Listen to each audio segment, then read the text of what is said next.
Hello, everyone. Welcome.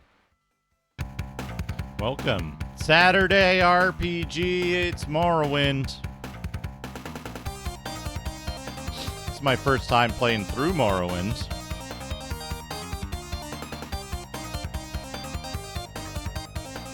I've never gotten past, like, I never got out of the first village before. So this is interesting. It's interesting to see. Yeah, damp squats. Hard little damp squats. Hello, everyone. Hello, Dark Rift. Hello, Gaius Terminus. Ragadom.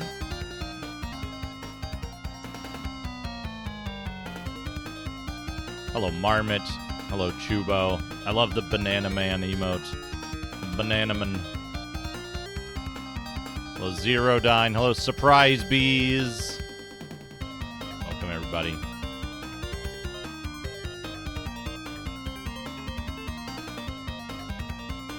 Welcome. Oh, my camera's fucked up. I had the power go out earlier here. Had the power go out. And of course, a trade-off of the way I have things set up now. Kazrain. Gotta pass. Okay, go ahead. What are you up to today? Amiga. Whoa. Hope you had a good time playing Amiga. Welcome. Welcome, Kazrain. Welcome, Raiders. I'm Duke Donuts. This is my stream. We're going to play Morrowind today. We're going to be playing the Xbox version of Morrowind. Game of the Year edition. I played this last Saturday. I got about... Hello, this is Mountain Duke Donuts Gaming, bringing you the newest Coin Bright Green Baked Goods. Hector, thank you for 34 months. That's almost 3 years. Holy shit. That is long times.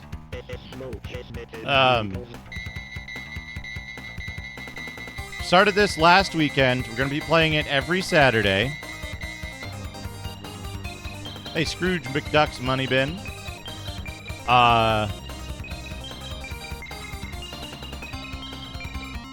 I got about 4 hours in last time.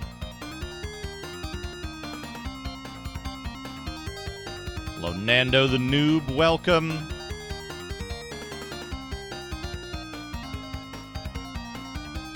This is the regular edition we use for the manual and the stuff. I'm playing mostly spoiler-free. I'd like to figure out how one is to play this game on their own without guidance. That's my goal. I know some stuff. I looked up some stuff because, like, without data mining, nobody figured out how any of the stats work. 100% guaranteed. Nobody understood how any of this shit worked. And to this day, people still don't.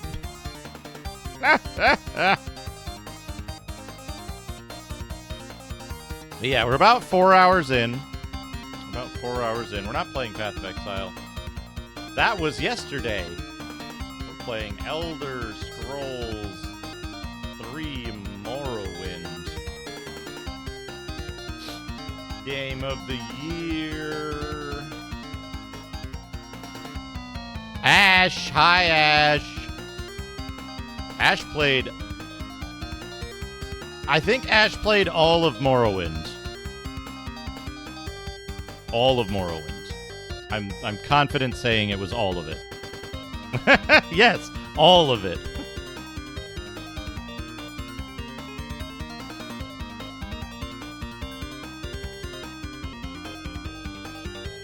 But Ash played the PC version, so it might be a little different. There might be some differences. We don't know.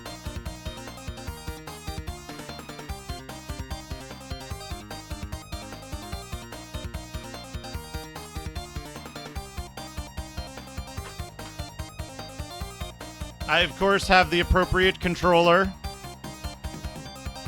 for gaming. This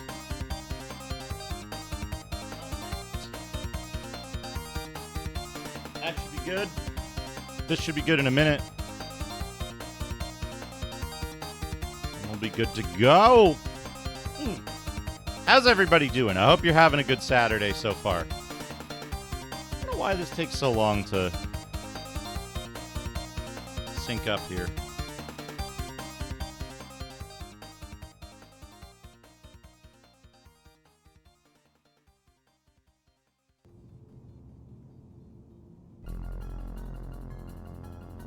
All right, here we go. Scrooge McDuck's money bin. As you can plainly see, Duke is a fatty. But no, I believe it's the Duke and the S, right? Are the two models. And the Duke is the by far the bigger one with the big Xbox branding. Oh, they're not too bad. I am running it off of the hard drive though. So maybe it's better than if you played it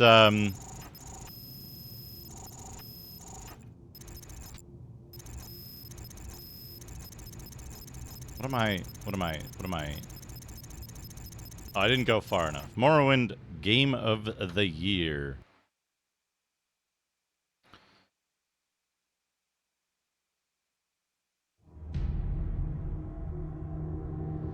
Bethesda. We beat this up a little bit, right?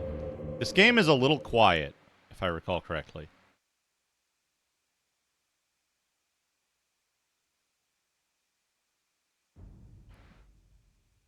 But yeah, as far as it is here, the load times aren't like super bad. They're not great. They're not great. And when it comes to stuff like save scumming, persuasion, it is definitely a detriment to the game. Yeah, see, this is quiet. My God, that's fantastic. Jiggy with the raid. Jiggy was playing some incredible stuff on the Mega Drive today, folks. Some incredible stuff. Bootleg fighting games on the Mega Drive. Pretty incredible. All right, I need to load my balls. Hello, Noodaloo. Welcome. Oh, look at those emotes. Look at those excellent Jiggy emotes. Look at that burger. The triple jig burger. Man, I'll have to go check the VOD. I'll have to check the VOD on that. Yes. Excellent.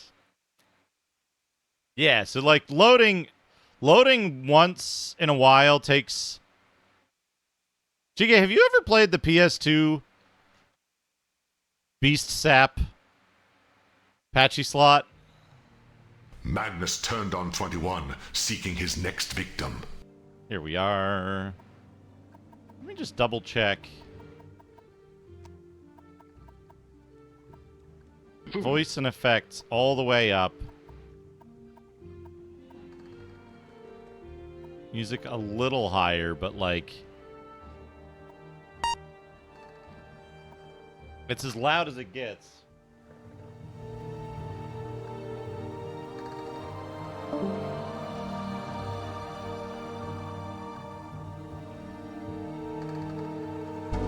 It's worth checking out. That might be, if you have a way to get it and play it, that might be a very fun stream idea. All right. But yeah, we're going to play Morrowind today. We're going to play a whole lot of Morrowind today. About my character. What character am I playing? No, I don't want to start a new game. I want to look at my character. One of these buttons does it. There it is. My character is my balls.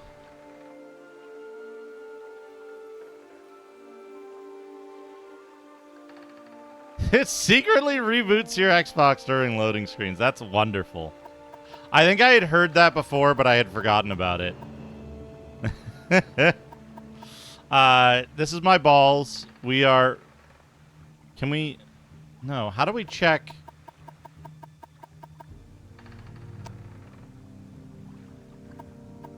I don't remember how to check who we are.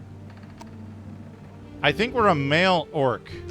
Yeah, we're a male orc because orcs are the heaviest. And the heavier you are, the faster you move.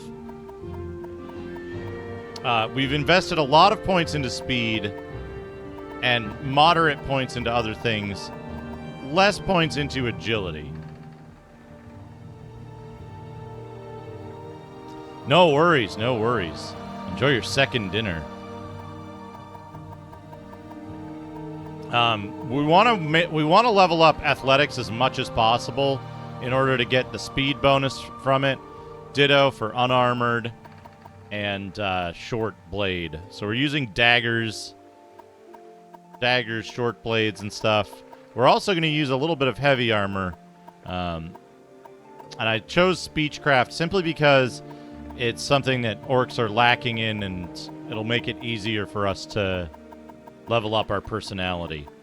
And since Speechcraft is like a necessity in this game, and you have to save scum doing, I won't call it a mini game. It doesn't deserve that. You have to save scum doing the persuasion button to make NPCs talk to you, even quest NPCs, it seems like. That makes it pretty tough. So this Silt Strider should take us to where we need to go. We make a special trip just for you. Same low price. What's the low price?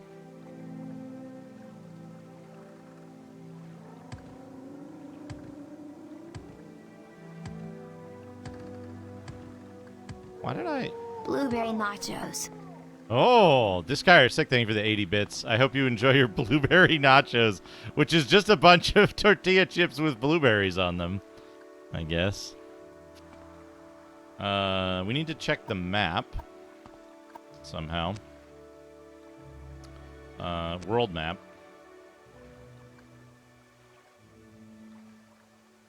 Oh, we seem to have discovered Vivek, which is all over here.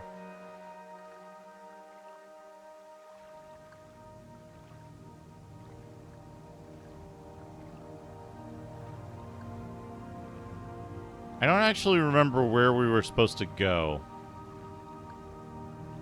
There's Balmora. We should check our...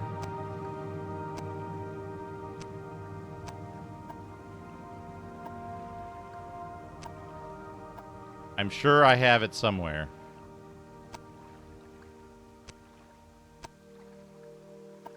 Not there.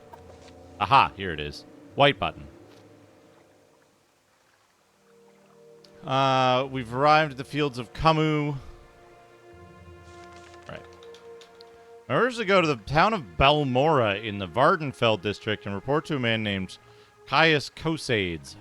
Find out where he lives. I should ask in Balmora at the corner club called Southwall. When I find Caius Cosades, I must give him a package of documents and wait for further orders. I've met a Bosmer named Fargoth. He claims the Imperials have stolen a ring of his. He would like it back. I've returned the ring. Promised to mention my name to the trader here in town. Really, that did nothing except take the ring away. I've heard rumors of an island to the north of Vardenfell named Solstheim. That's DLC. Solstheim DLC. Found a corpse while traveling near Sedanin. Seems to be the corpse of one Processus Vitellius.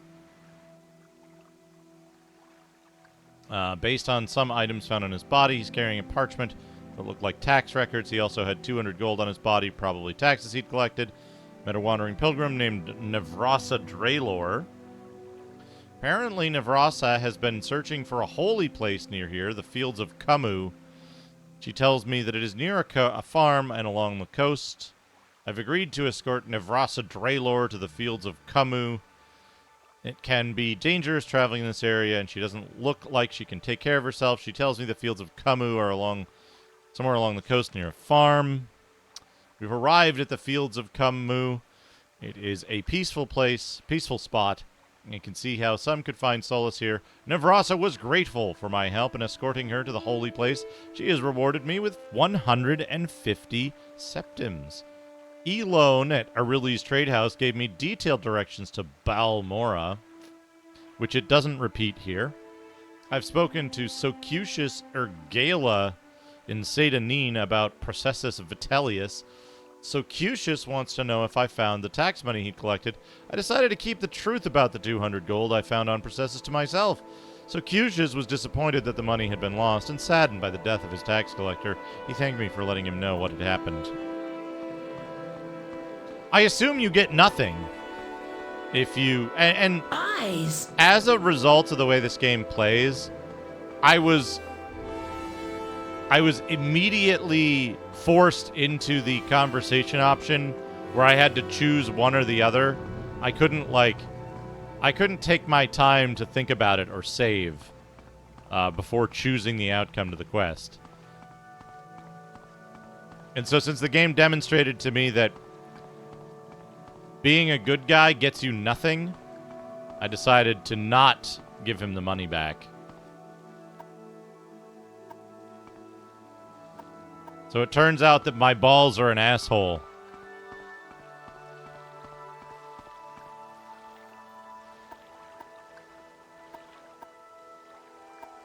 We've already taken all of these things.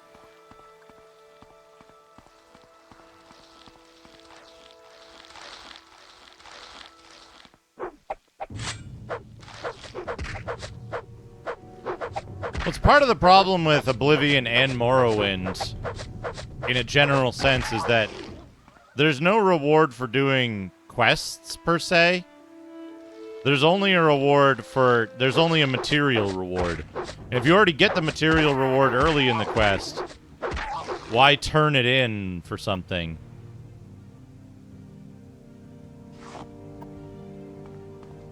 I mean, if it boosted his like mood, then the fact that failing to find the invisible number with trading,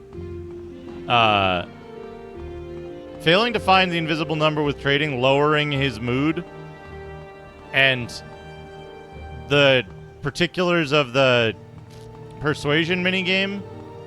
It's not a minigame. The particulars of how the persuasion button functions make it pointless, right? Because it can go away in one misguess of, like, how much you can haggle for.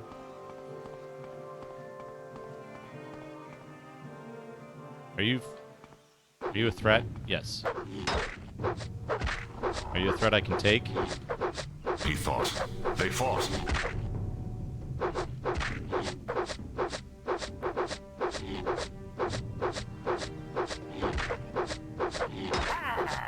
Harg!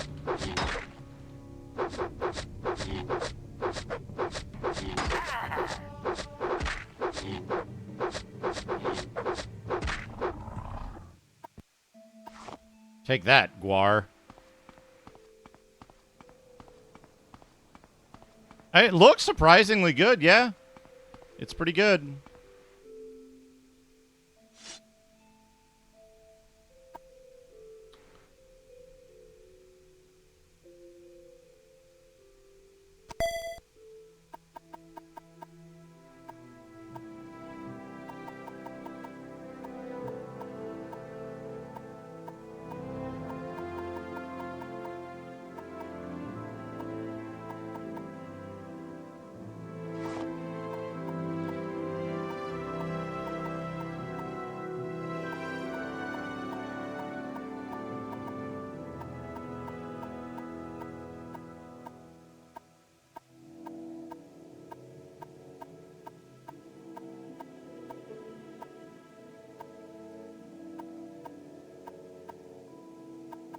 Only got one.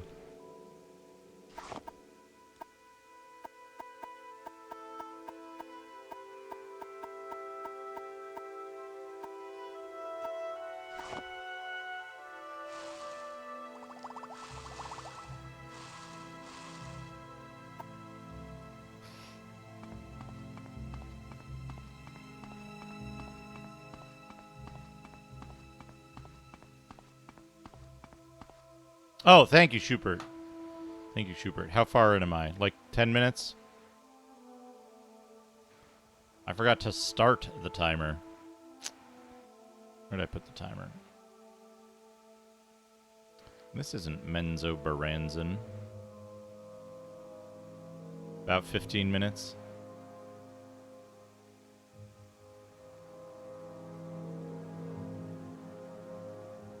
Thank you. Thank you. Thank you.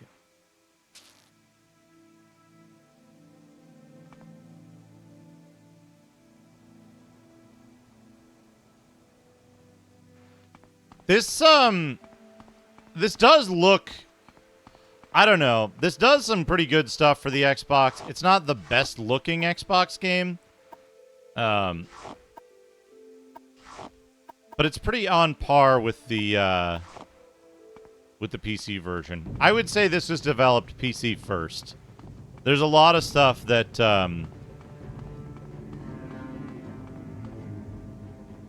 Laren Ancestral Tomb. I hear combat music. It's a rat.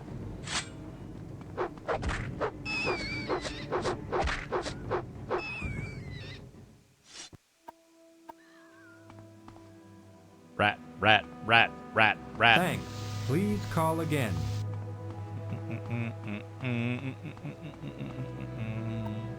Already got that.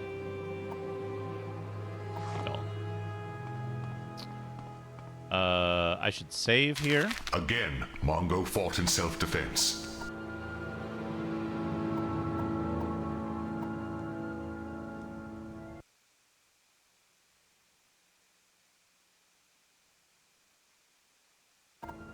The impressive thing with this game is that it's running this well. It's looking this good and running this well with like this much like variety of content and like open areas, you know? You can see that mountain, you can fuck it, right? That's the whole of the deal here.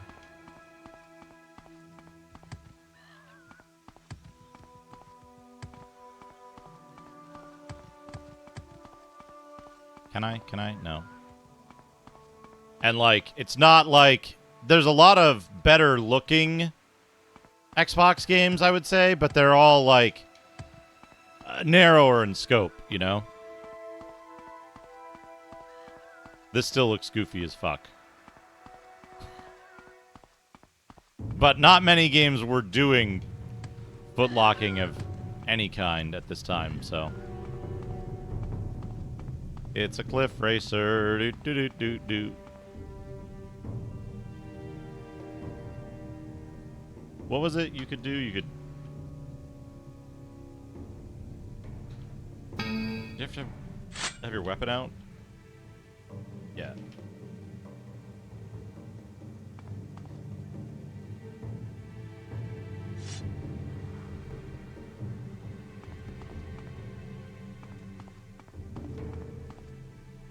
She was not bound, it seemed, and attacked him.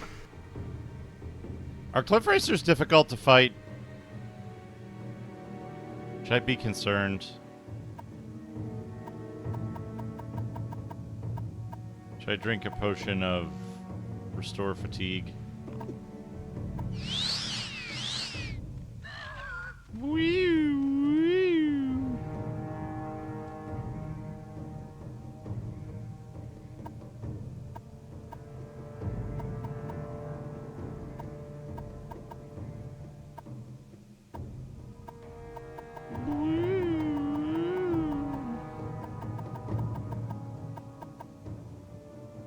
Do I only have... Oh, no, I have 17 of these left.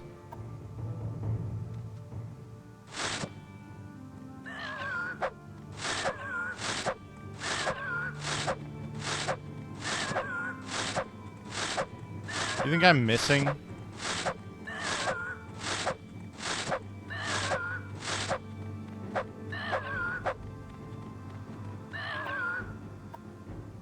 I guess I was missing.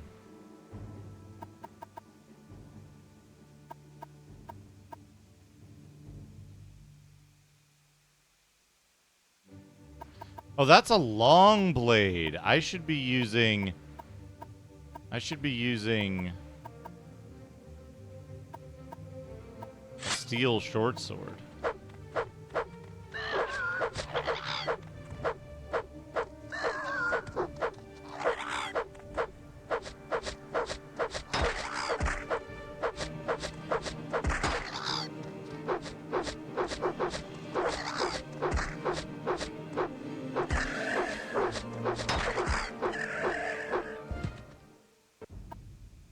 Nothing.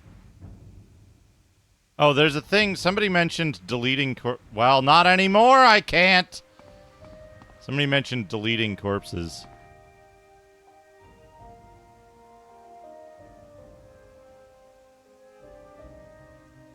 Can I... There's a button to rest. Heal.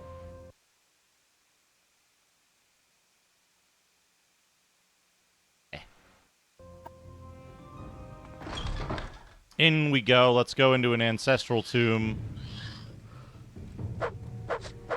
Oh, my weapon has no effect. Huh. I can't jump over that.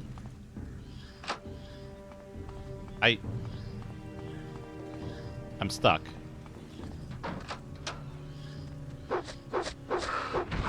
Do what now?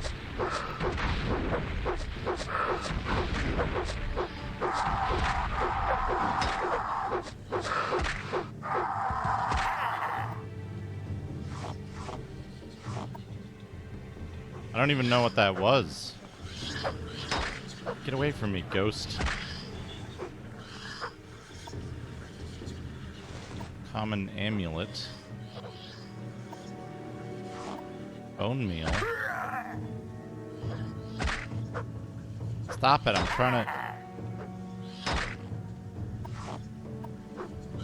trying to rob your tomb. Stop hitting me.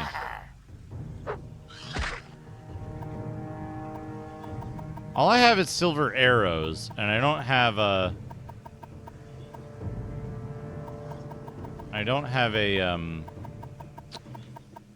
What's it?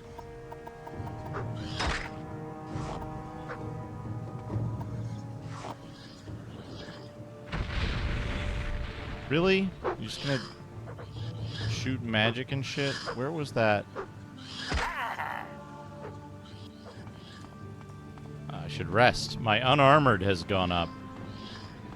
Did this guy follow me outside? Wait, is this outside? No.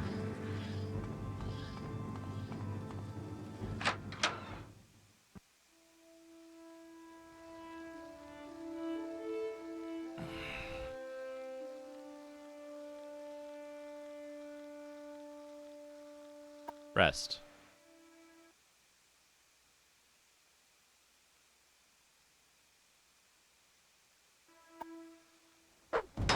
My rest has been interrupted. I do not get to level up.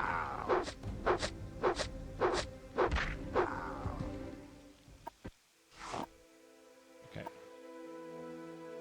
Let's try this again.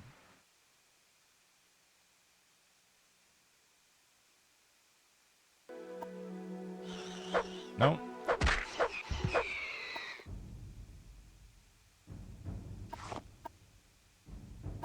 Dispose of corpse. It seems like they get disposed when you,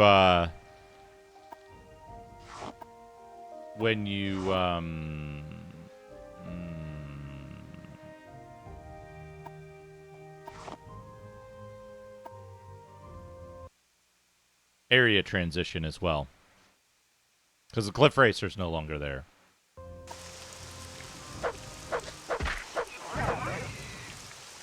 I should get more strength, huh? Who likes strength multipliers? Yeah. Yeah.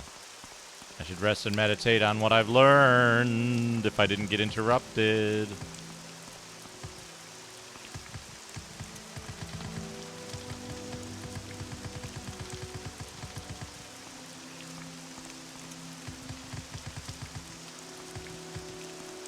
Where was that edge?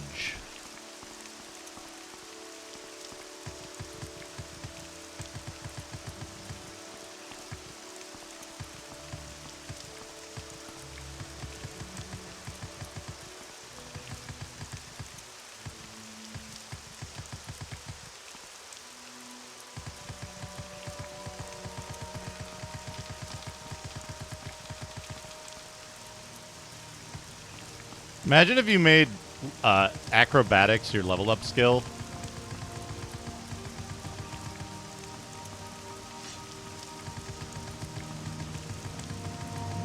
I should find a lake to swim in so that I can get more athletics.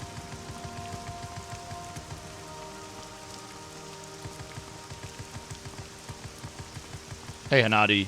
Welcome. Hey, your boy Jay. Yeah, I can't install any mods. I'm playing on Xbox. Though, depending on how the game goes, I may switch over to the PC version much later on. I might change over to PC in order to support mods, but we'll see. So far, I'm enjoying it. So far, I'm having a good time, so no need. As is. Okay. No. Okay. Rest.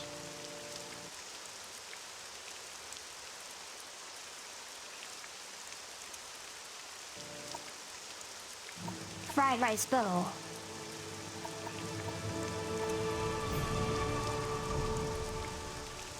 Boy J, thank you for the 71 bits. Hope you enjoy the fried rice bowl.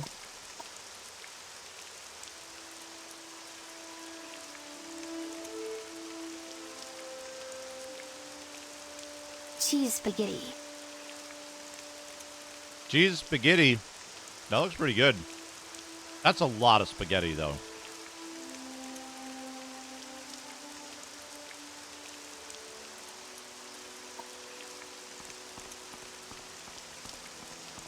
Hot dog au gratin. Hot dog au gratin.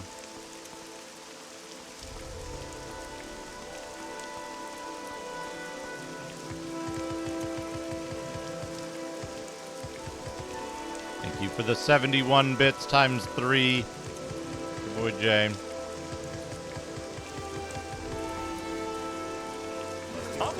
When he arrived, he was attacked outright.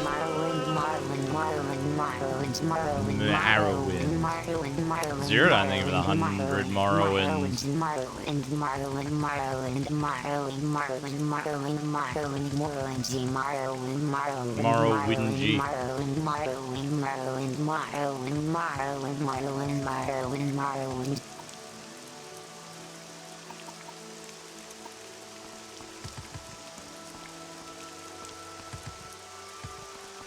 I guess it's possible to stack multiple level ups. Like, you don't ever lose out by not leveling up immediately, right?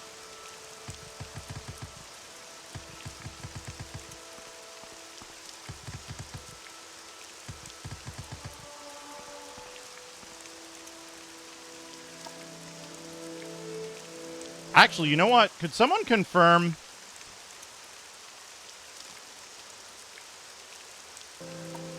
Is it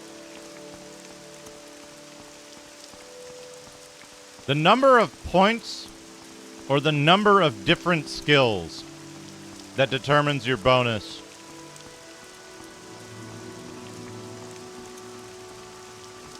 On level up, your attribute bonus.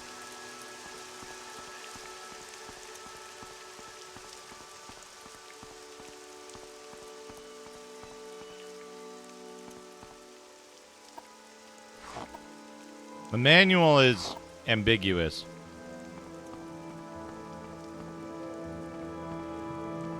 Oh, no worries.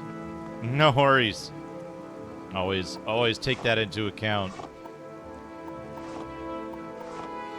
Welcome. I hope you have a good time. I hope you enjoy my playthrough.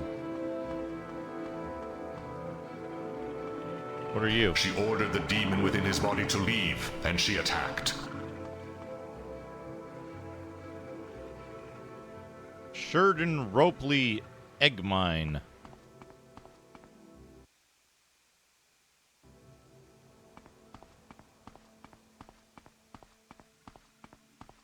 So it's Torakasi. It's the total number of skill points on an attribute that that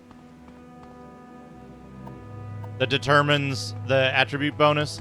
So, for example, if I 21's acrobatics mind 5 spun in times, circles, and when he thought he could think no more, I'll get a 5 he, times bonus. 21, tapped him on the shoulder. But this was not himself. It was some kind Wait, of that can't be alter right. ego, a sinister 21. I think that can't be right? Because I leveled up acrobatics more than once, and my strength Horath bonus was grinned, 2. and they joined combat.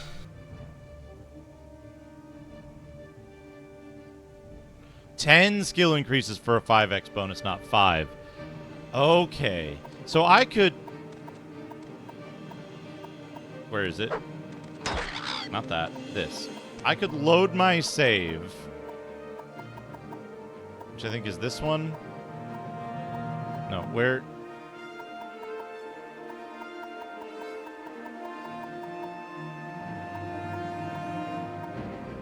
What time do you think it is, game?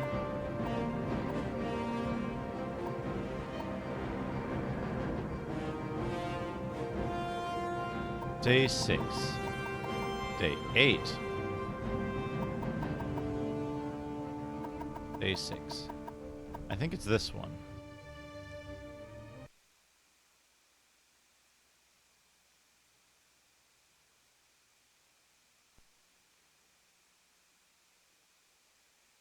So you get half a point, half a multiplier.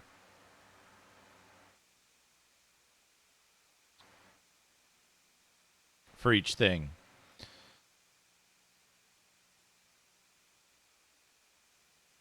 Man, look at those weird butthole mouth dudes. Figuring this stuff out is part of my experience with this.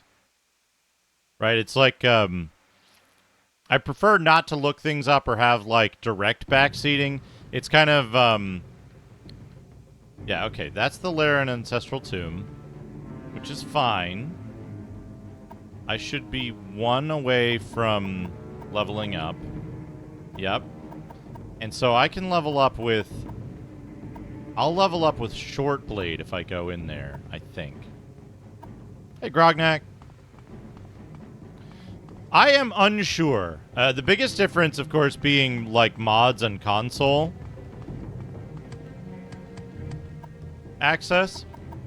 So currently my acrobatics is 14.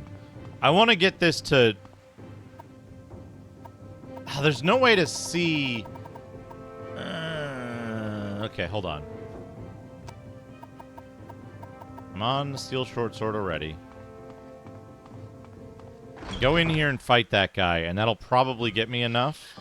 Wait, no. Come on. Yeah, 10 for 5. Oh, no worries, no worries. We're here to figure this all out together.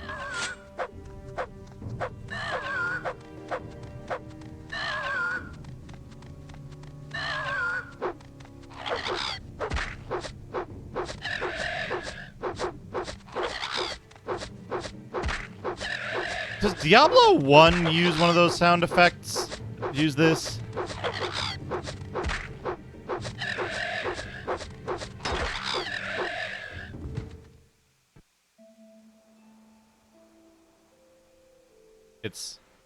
It has become inaccessible.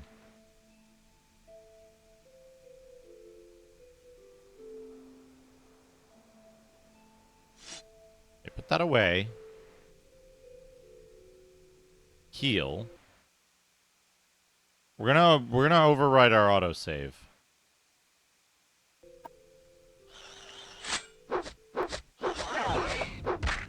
I resisted magic. What kind of fucking magic are you casting, you little shit?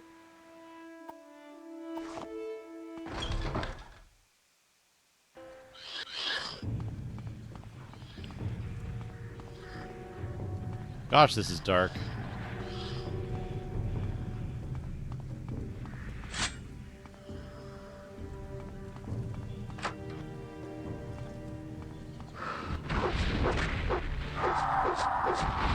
Okay, I should rest and meditate.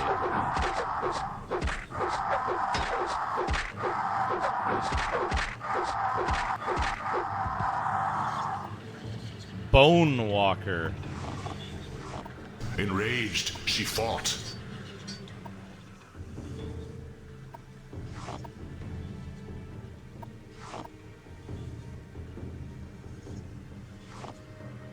As she neared the man, she attacked. 36 lessons of Vivek.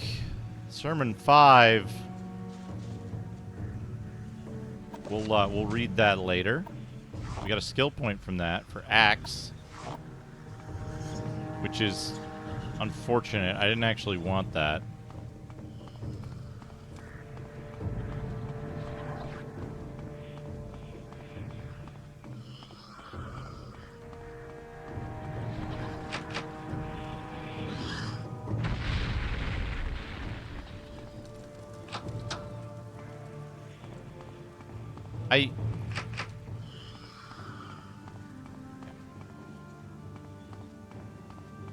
Anyway, what's in here? A locked door. How do I unlock door?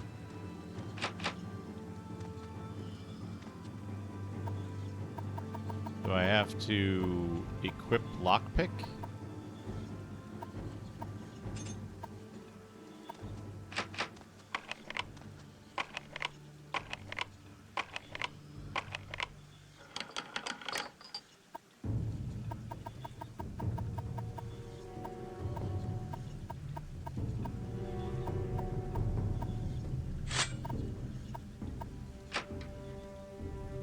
Hello, skeleton.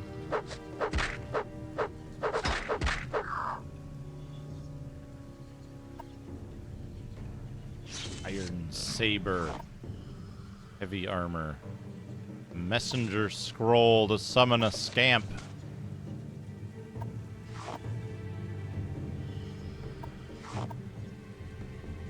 Close the door.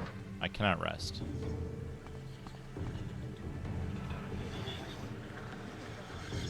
Red despair.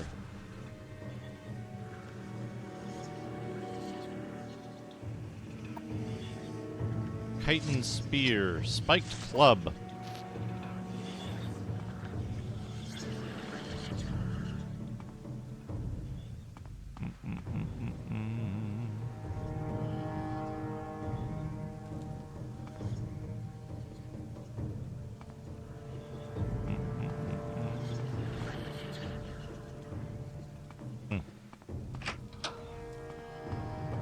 Oh no, it's this ghost. The ghost in here was too close.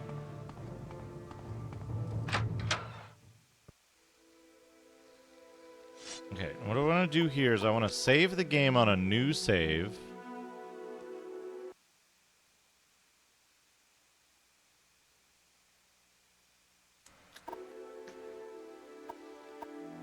And then I want to rest.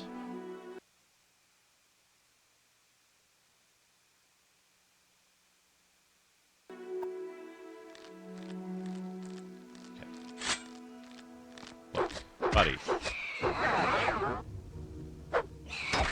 think I got paralyzed. Hard. Those of corpse. Hey, this corpse didn't go away. Weird. It didn't clean it up that time. That's odd.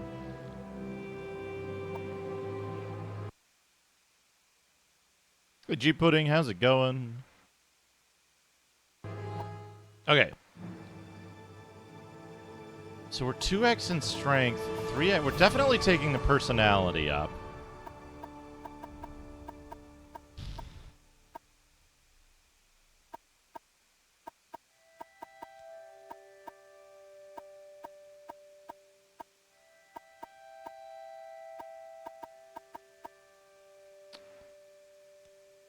I want to take the strength up, but what I need to do is I need to load...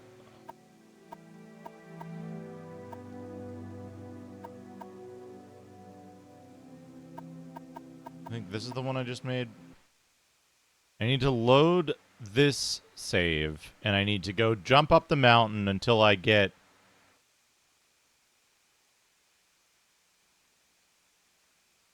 athletics...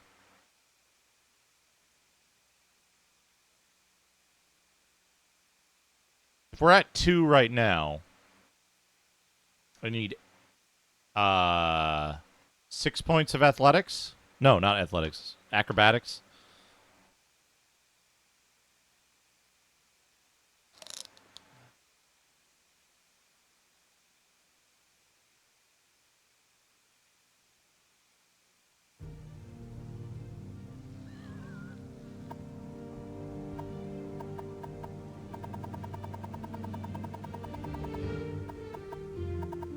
We're at 14. Yeah. I always misspeak.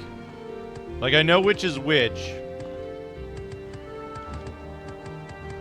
I always misspeak when I try to say one or the other. I don't know why.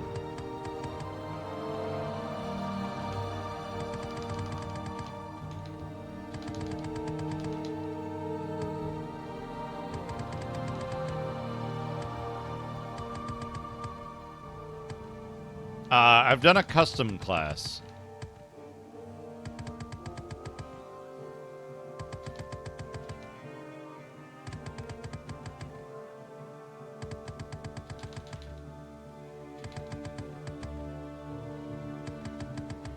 Yeah, I'm playing as an ass.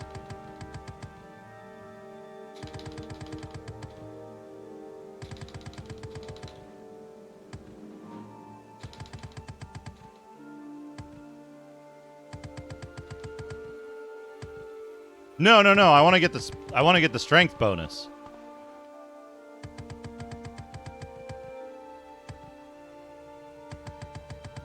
So I need 6 more points in acrobatics before I choose to level up, so that my strength bonus is maxed. Because I'm going to take speed, personality, and strength. I'd like to get 6 more points in athletics, but getting 6 points in athletics is just extremely tiresome. Unless I could afford a trainer, which I cannot because I'm early in the game.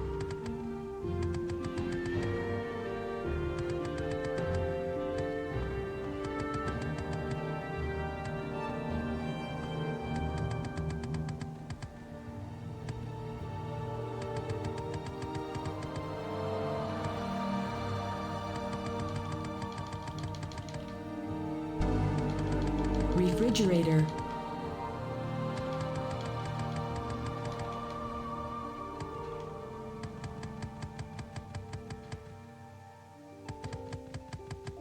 Yeah, it's good that the music is good. Jin chased her, and they fought.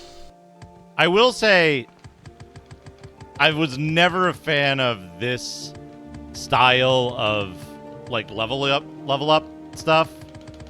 Like, if leveling up a skill gives you attribute points, give them to you immediately, right? Like, don't make me pick at level up and discard excess points. I don't like that.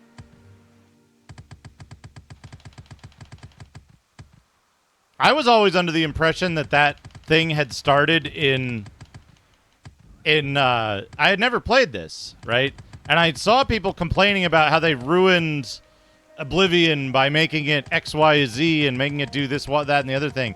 I assumed that this skill attribute system was something they added in Oblivion because of the complaints that I heard. But it turns out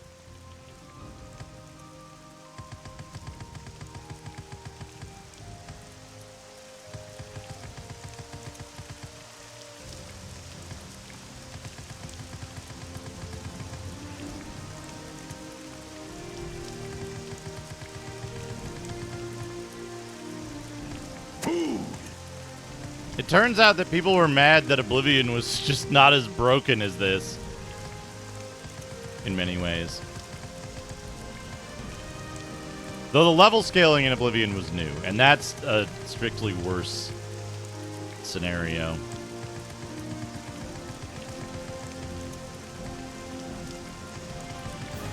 There we go. But yeah, we're playing as my balls, an orc ass. A male orc ass. Alright, now I want to save the game. I have tons of hard drive space, so I don't think I'll worry about creating new saves. Unless there's a limit to the number of saves you can have. In which case, I'll be more... There's enemies nearby. Where? The level scaling annoys me. The thing is, right? I love Oblivion, but with one gigantic caveat. 2 specific mods. 2 specific mods to the game. One is the Oblivion XP mod. Fucker.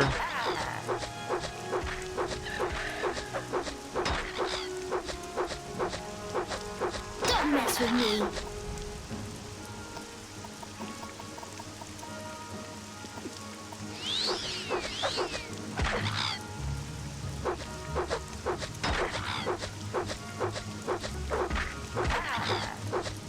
Harg.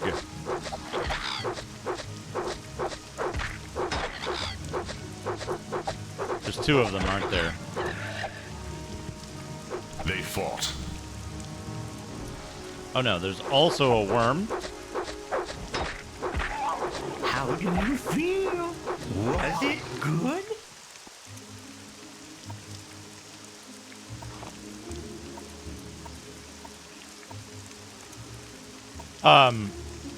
So the two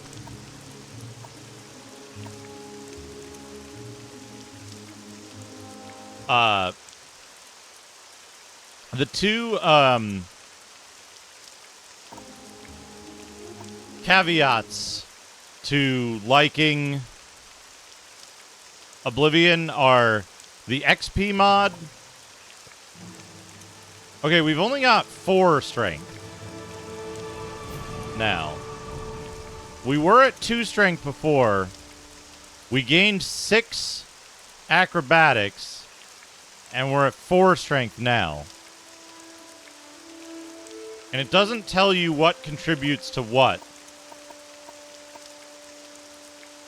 So I guess we just gotta... We gotta do more before we rest.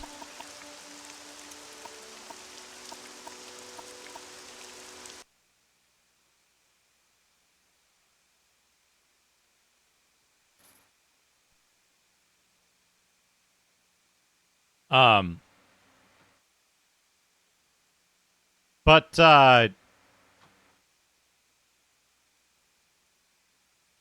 we gotta go find some poor idiot to mash persuade on as well. We're gonna have to go back to the town.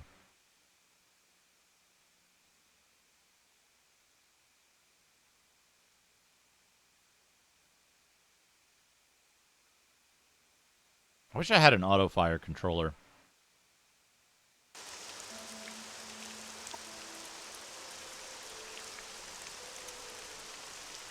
What's this? Olamusa. All right, straight south.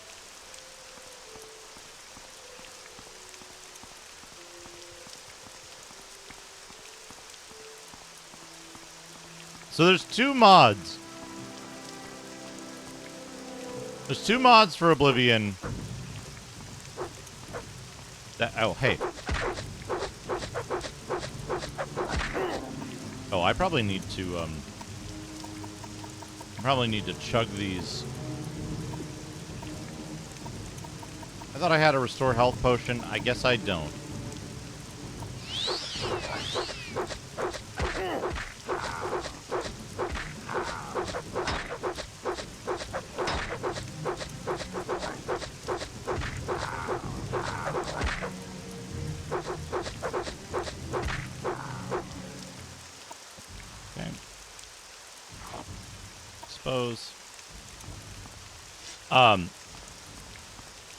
Yeah, so I can't rest.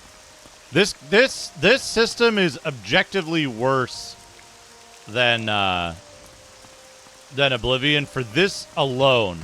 There's no way to restore health without leveling up. So you're stuck being a dipshit and almost dead until you level up. And leveling up is gated by what attributes you're gaining. So leveling up immediately is bad. Is almost always bad. But the two mods for Oblivion that take it from like, oh, I might die here. I'd really love to cross this mountain.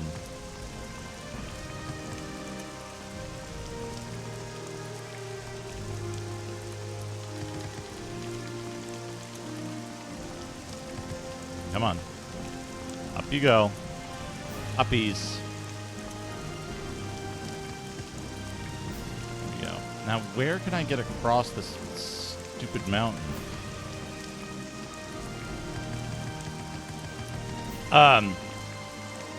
The Oblivion XP mod, which allows you to just play the game like a normal fucking RPG.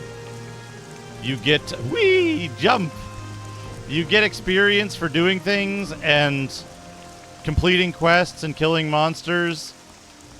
And then when you get enough XP, you level up. And then when you level up, you get to spend points on... You get to spend points on upgrading your shit.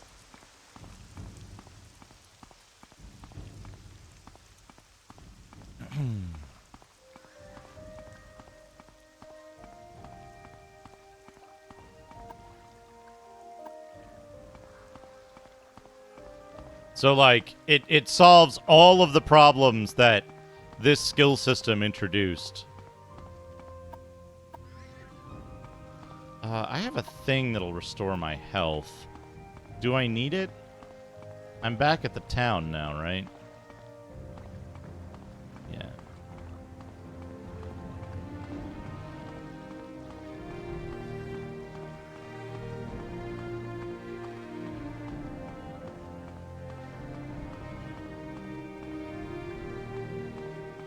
Oh, I guess we might need to stand around outside for a while, unless NPCs don't have schedules in this. You're a guard. You're a guard. You're a person.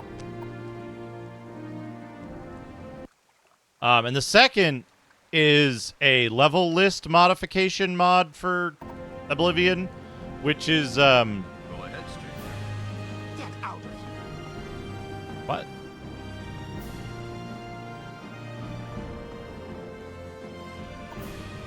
Okay.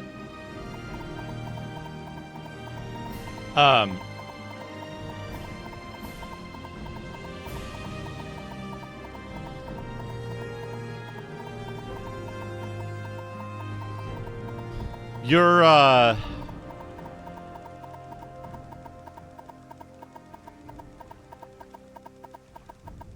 yeah. This person hates me to begin with. Shit. I need to find somebody who likes me better. I think quest NPCs are easier to persuade, maybe.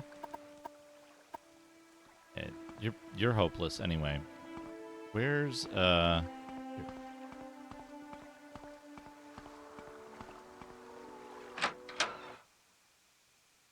Let's go in the trade house.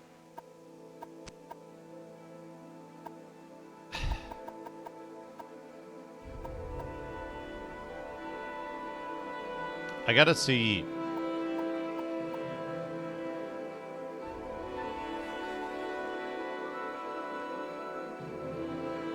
No, I'll do a new one. I'll do a new save.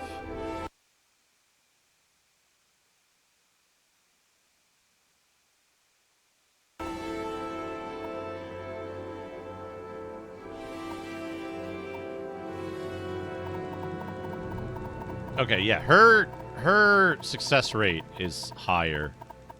Or is it only higher when you're... Is it only higher when her initial thing is higher? I'm training my speechcraft so that I can get more personality when I level up. So that my speechcraft can be better.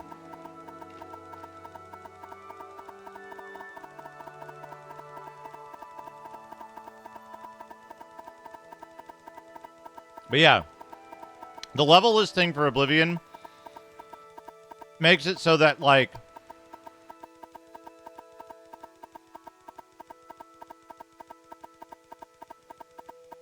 as you,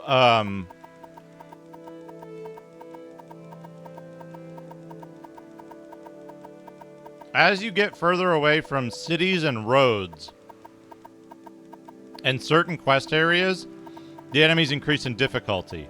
And there's a range, but the range is like more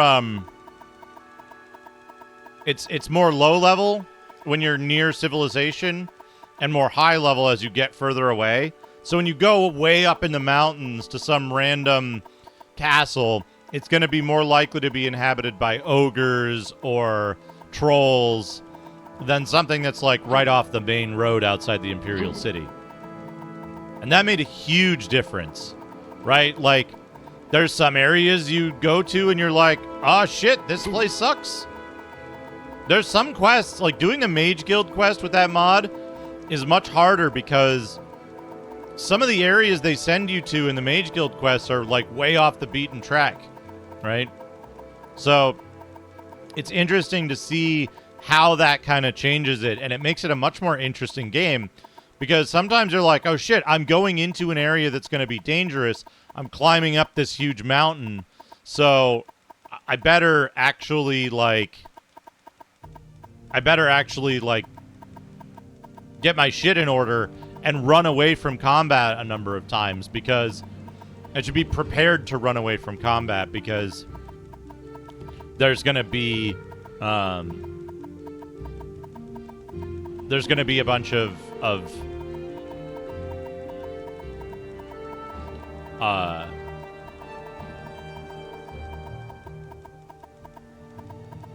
there's going to be a bunch of dangerous enemies to fight. And when they go like, oh, I sent you off to that fort in the wilderness because it's a death trap. It actually sometimes is, right? And you're like, wow, I barely came back from that. I like that as well, right? The problem is that, at least the way they do it in this game, is that there's no rhyme or reason to it, right? There's a dude in a cave outside the first town who will just one-shot you randomly. And it's not because, like... It's not like it's a cave that... It's like Cave of the Dangerous Guy Who Will One-Shot You. It's called Mermerglurferbinger. And you're like, what does that mean? Nothing.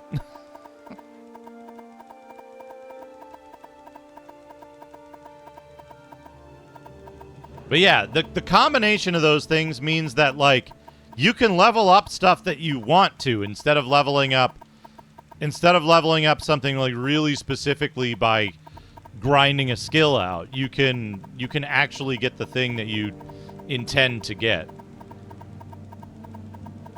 Case in point. If I could just put 5 points into personality and speechcraft, I could do that, right?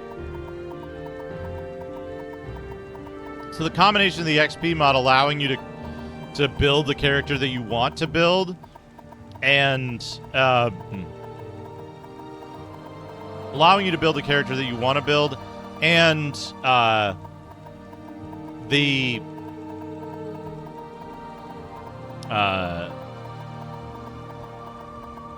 level lists being like kind of centered around where is civilization makes it a much more interesting game for Oblivion because it means you can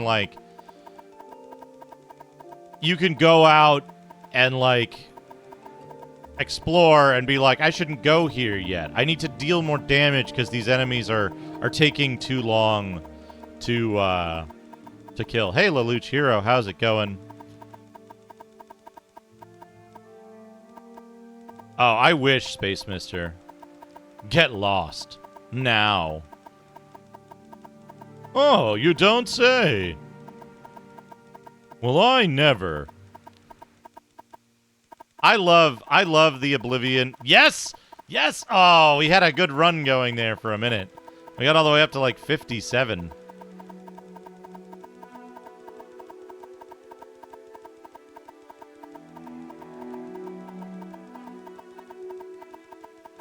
Well, that's the thing, Masami.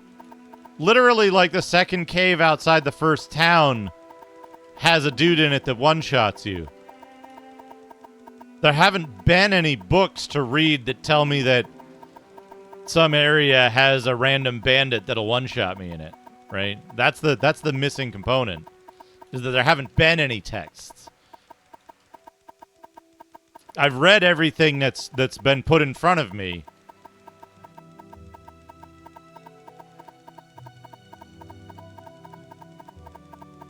I knew there were bandits in one cave, and the cave that had the bandits in them that I was told about were fine. They were not a big deal.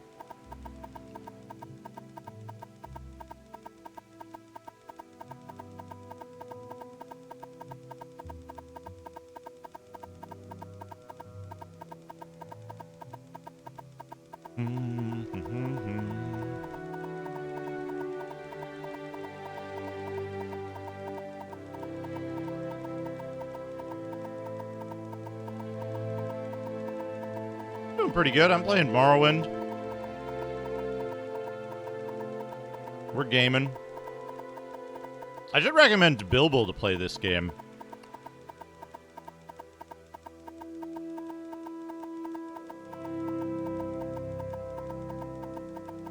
Hello, BNU.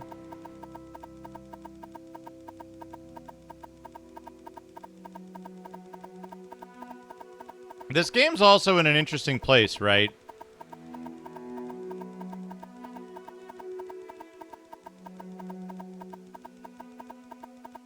This game's in an interesting place because I think this game probably came out...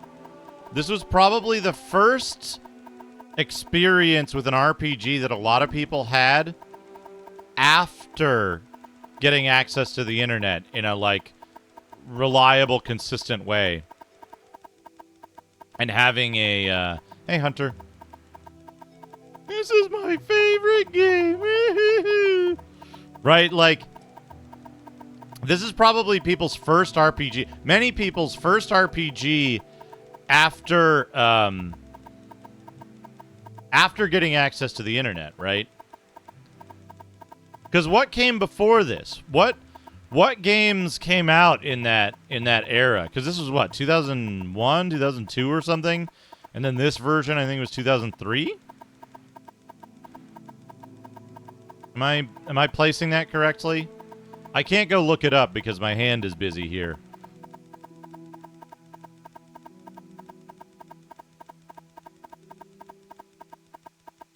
I do wish I had an auto-fire controller, but I don't know. Do those exist for the Xbox? Yeah, Gothic, I think, is another one, right? Gothic is another chance. I don't think a lot of people played Arcanum. Baldur's Gate was too early. Baldur's Gate was before, like, widespread internet communication.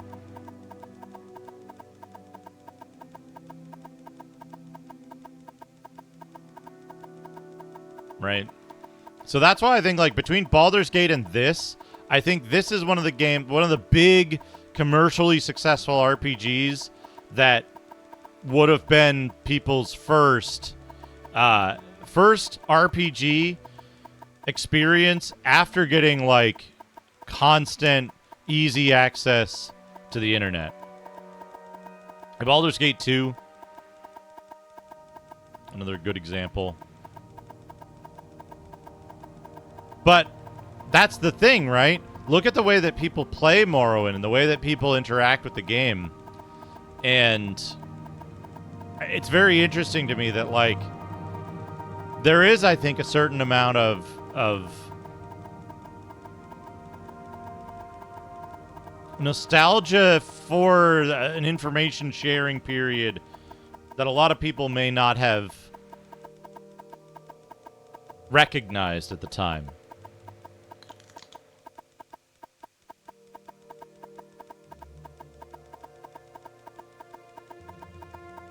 It's like the number of people who have finished Daggerfall unpatched straight off the CD is probably in the double digits. Minecraft, really, as a concept, Minecraft.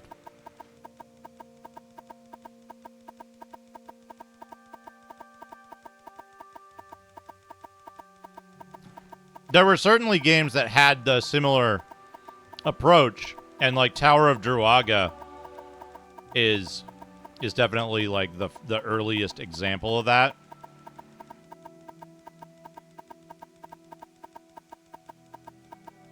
But Druaga type games are a bit different, I think. They depended upon community interaction, but the community interaction wasn't wiki format. Yeah, Legend of the Red Dragon. But that's the thing, right, is that I think there's a lot of games that people did talk about online, but it was a vast minority of it, right? It wasn't people going like... It wasn't people going online and having, like, talk about a game be part of their, like, major online social life, because that type of person didn't exist until after the turn of the century, really, right? It was people who were at universities. It was a handful of enthusiasts. The internet wasn't as accessible as it was after the turn of the century, right?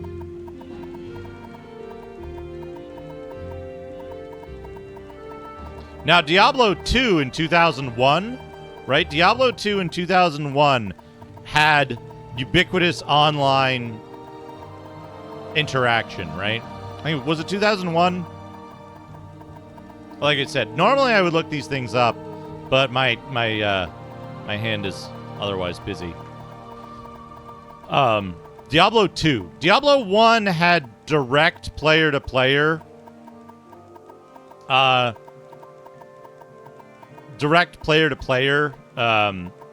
connections, or like LAN stuff. But Diablo 2 was the one that made it a like online phenomenon rather than did it?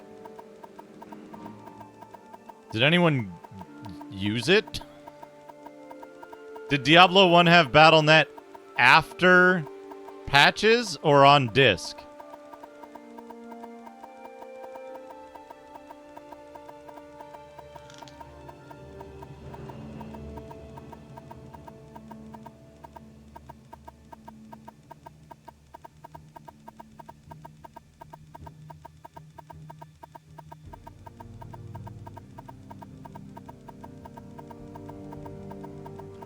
I would count Diablo as an RPG. It's an action RPG, sure.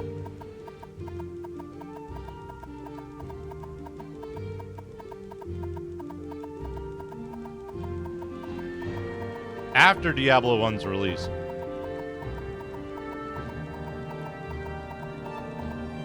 There you go, yeah.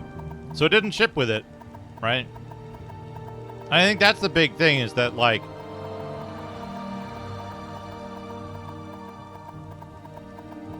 to me, at least, there was a huge upswing, specifically. There was a huge upswing in online accessibility.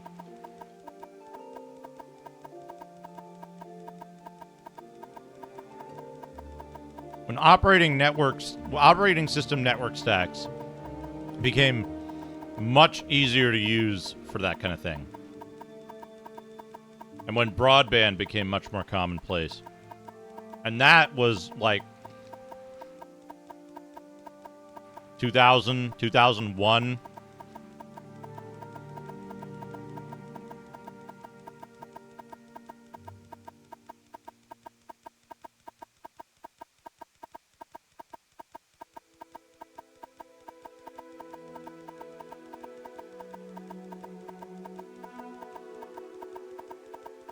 But yeah, like,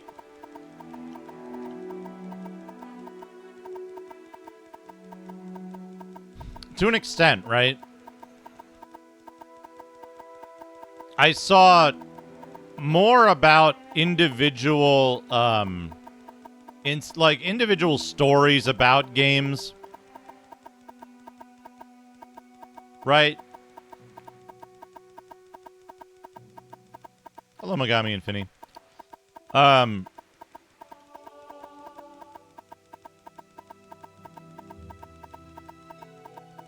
There were a couple of, like...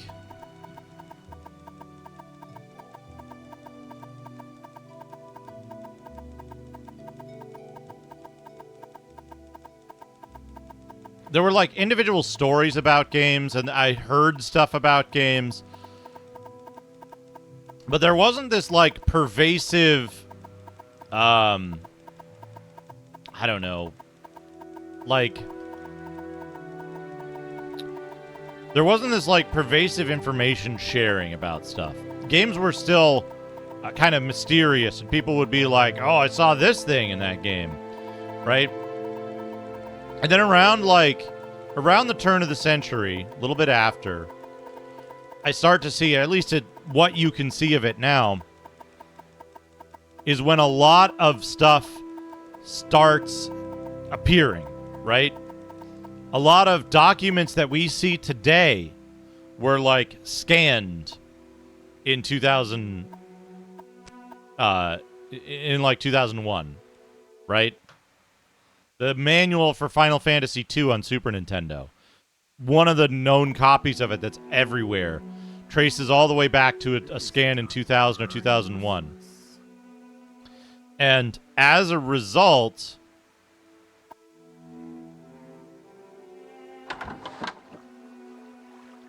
how do you know which NPC... How do you know which NPC has what skill and persuasion? That's the question, right? I know that person had a lower skill. Yeah, I remember, like, late PlayStation 1 era, I was seeing stuff from GameFAQs, and it was like, it was still kind of like, you couldn't expect a game to have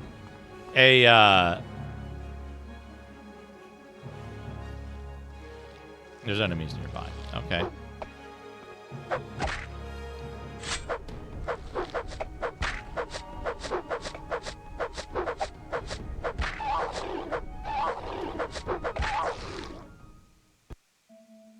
Madness turned on 21, seeking his next victim.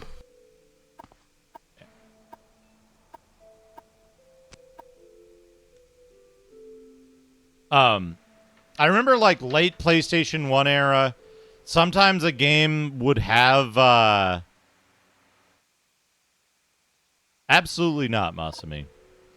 Not until you've ground up your skills and snorted them.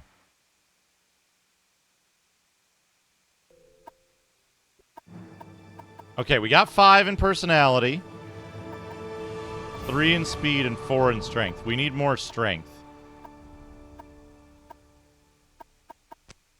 Now let's find... Ah! No. Here we go.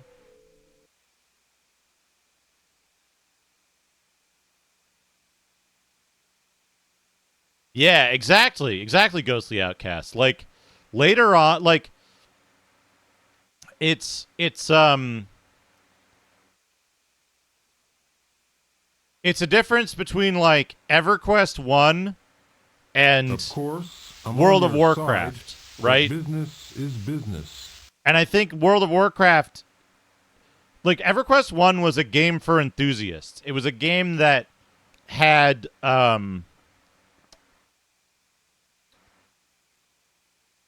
it was a game that had, like,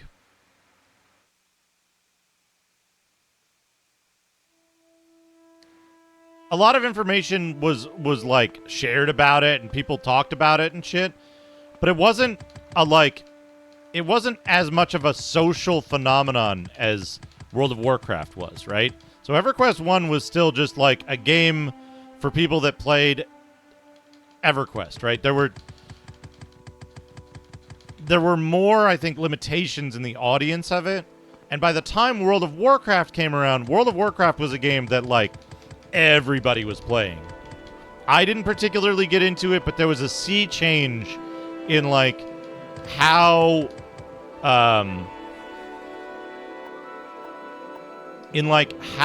it how the landscape around games and the sharing of information about games online happened, right?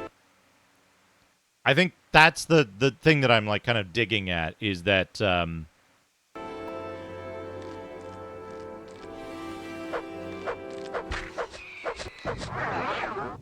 I've been paralyzed.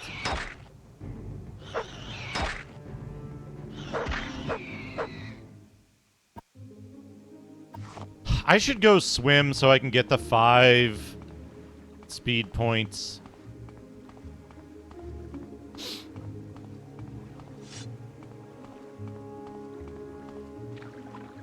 Right, and I think that it wasn't just that WoW was a good example of the genre and like a good example of a game that did something particularly well.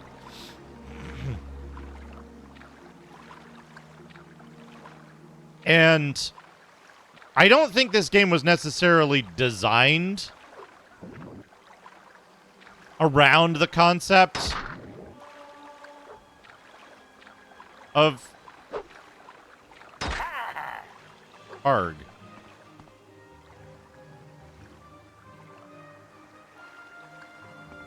ARG.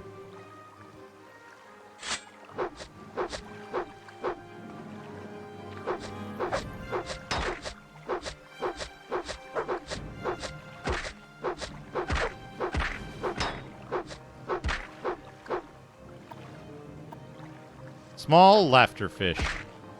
What? There's another one.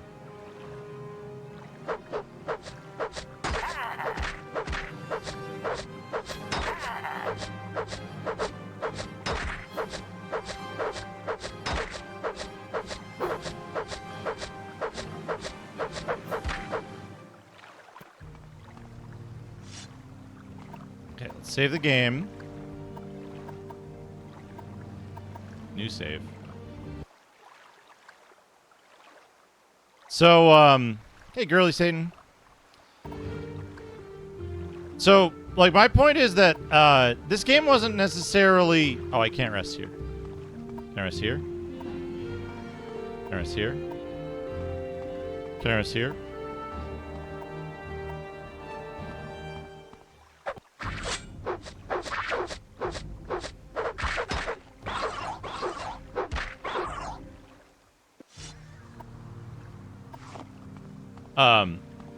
Wasn't that this game was designed around having, this game wasn't designed around having the internet. It's just that it was, I think, likely many people's first experience playing a game where they... Paralyzed. Grunt. Stop getting paralyzed. Kill the rat. Kill the dog. I'm gonna die.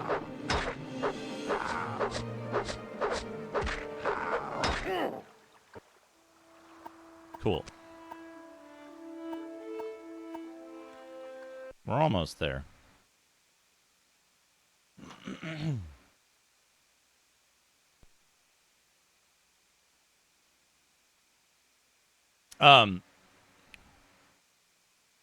So this was, I think, a lot of people's first experience playing an RPG with a lot of depth after a certain kind of critical mass of internet users existed, right?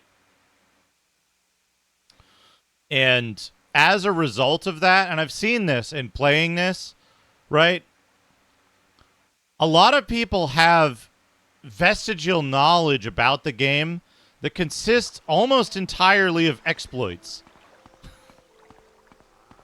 That consists almost entirely of what has become shared knowledge of the game. That's what people know about this game.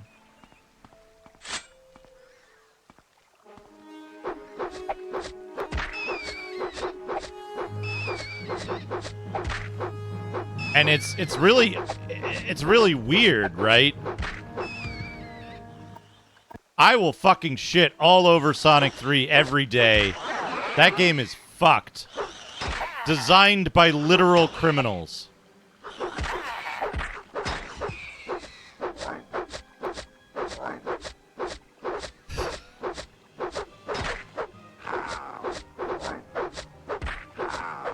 Oh, this was early, right?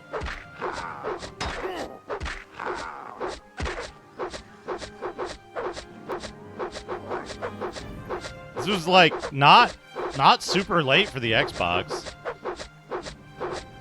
Because the Xbox was what, 2001 to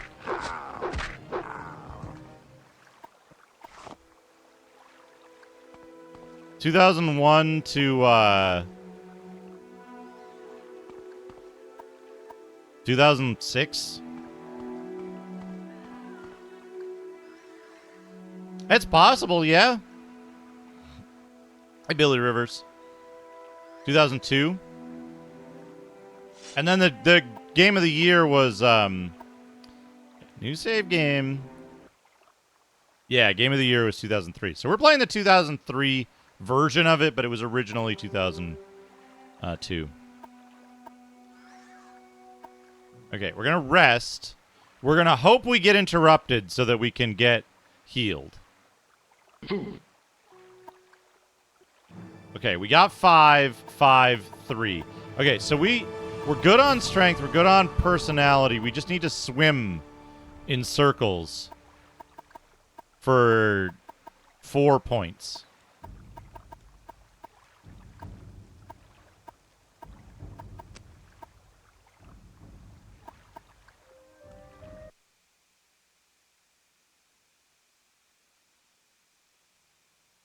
Cookies platter. Cookies platter. That's a good pull.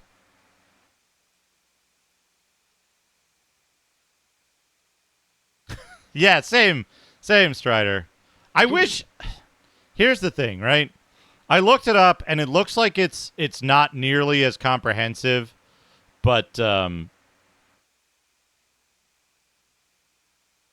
I wish there was an equivalent to the Oblivion XP mod. I would totally play the game like that the first time. And Barbaria would fall as its last hero failed. Jin attacked. There is a mod, but it looks like it's not as comprehensive.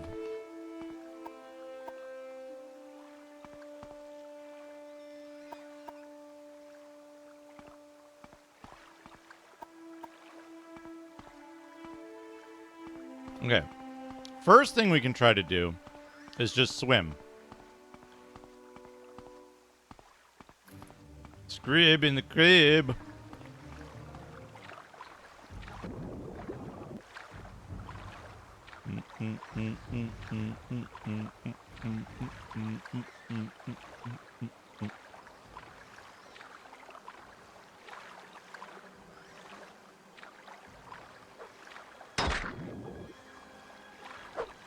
Fish.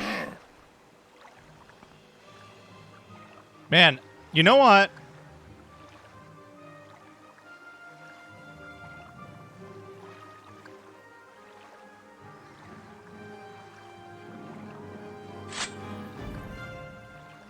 You know, Hanadi, that is a... Hello, Quinn. That is a commonly memed on thing in this channel.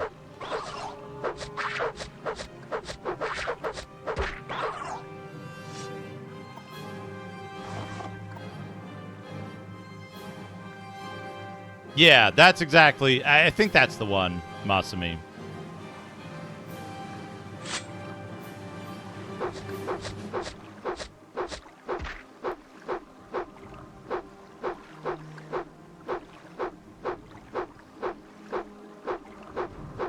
What, Daggerfall?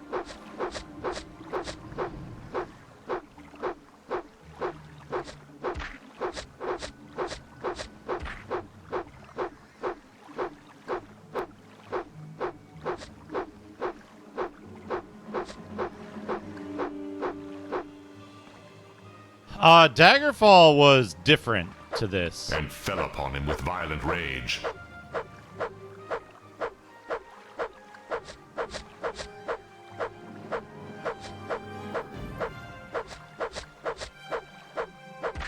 Oblivion was an identical leveling system, but had scaling enemies.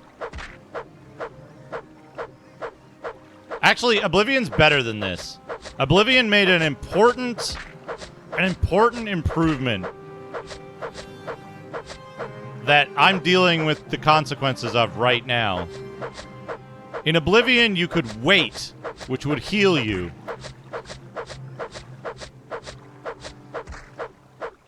Without leveling up.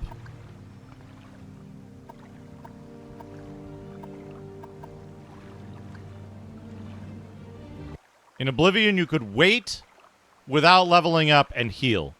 Currently, I can't heal without RNG, right? If I hit heal,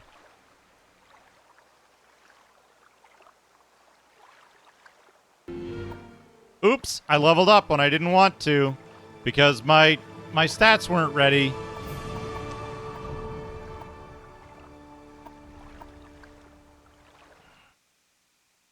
So I have to have my rest get interrupted in order for me to heal without leveling up. Being followed. Alley Cat, thank you for the follow. From me?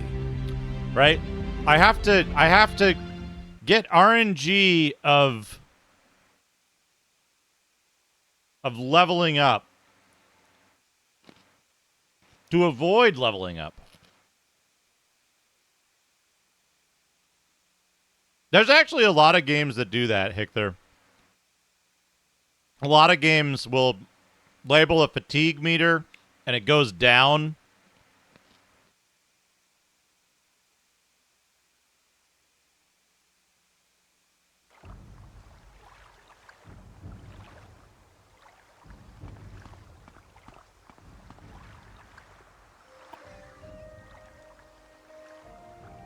Will resting for 24 hours increase the chance of getting interrupted?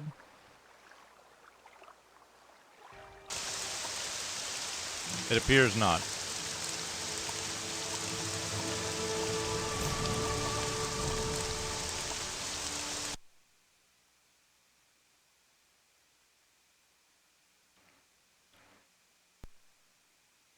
Except the first two didn't, right? Arena and Daggerfall don't have a system like this. Well, Daggerfall's skills are like this. But also the skills are, like, largely irrelevant compared to stats.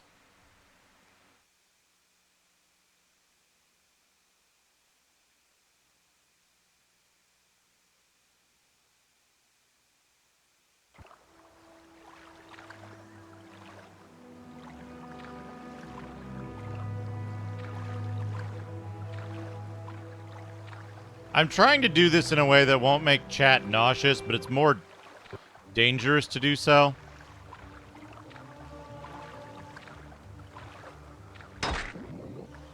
Because of the fish.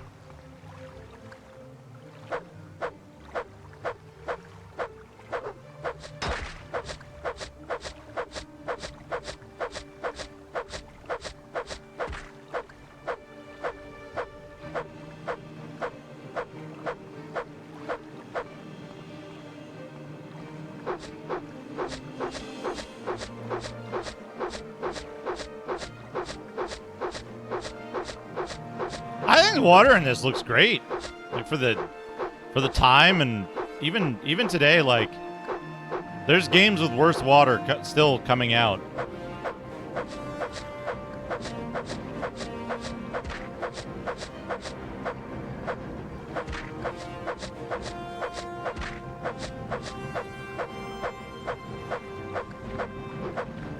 Oh, I fell in the water.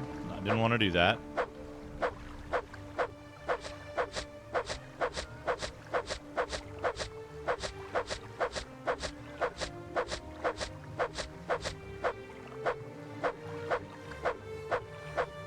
Is Half-Life 2 on the Xbox?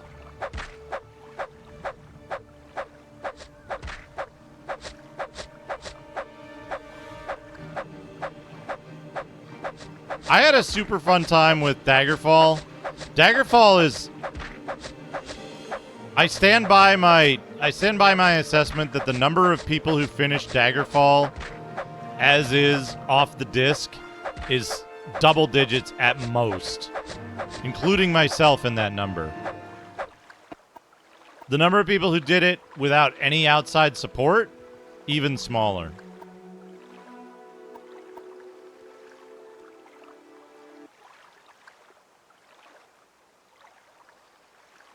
I had to ask for chat. I had to ask for chat's help to do it.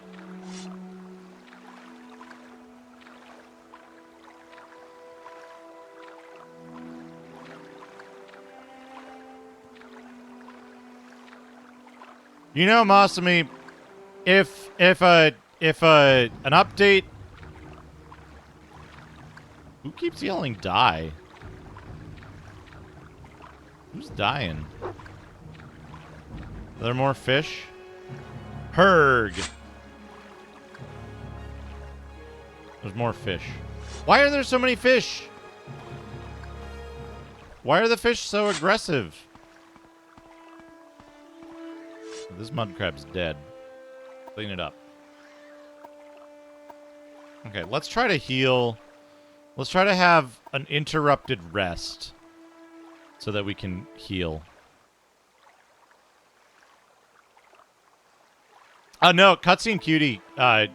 King's Quest were mean, but you could, like, sit there and, like, think about it and try to figure it out and try different things and stuff, right? Daggerfall is literally broken.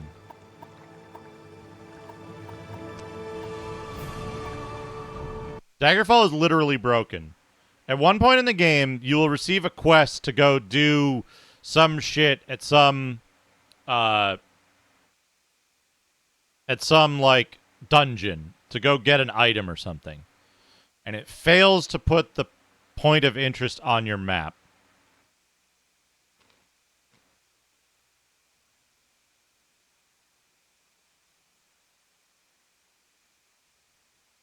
As a result,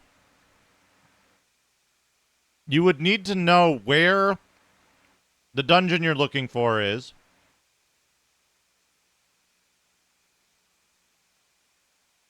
Or you would need to already know where it is.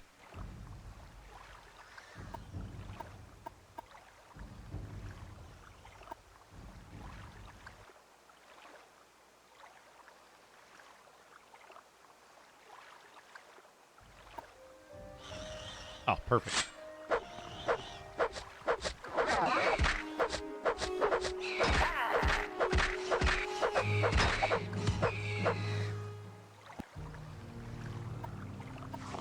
Thank you, Scrib.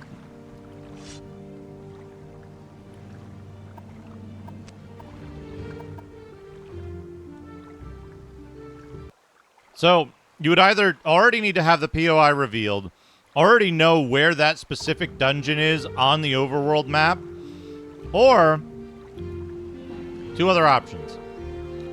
One, you get one of the default POIs as a dungeon. There's a 1 in 40,000 chance, I think, of that happening. Second, you can farm maps. You can farm maps in known dungeons in that province in order to reveal the POI that you're looking for. The drop rate of maps is unknown, but in an entire playthrough that I did, 60-something hours, I think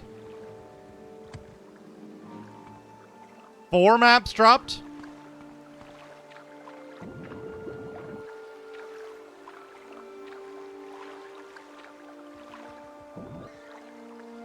Oh, I could do this. There we go.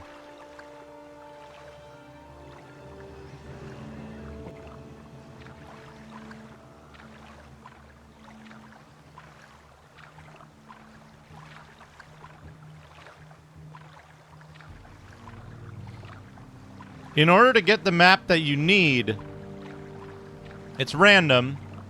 You have, I think, a 1 in 48 chance of getting the correct map that you need on the first try, or on each try.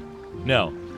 I believe the way it works is that maps, when dropped, can reveal, at drop time, maps reveal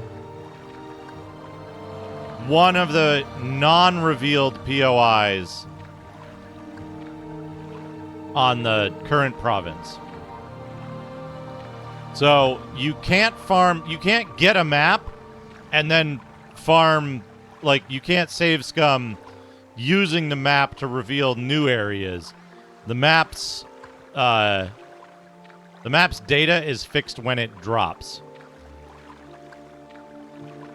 And because of the way the drops work, it's not like you can go into a dungeon and kill the same... Like, you can't save before killing an enemy who would drop a map and have them drop a map.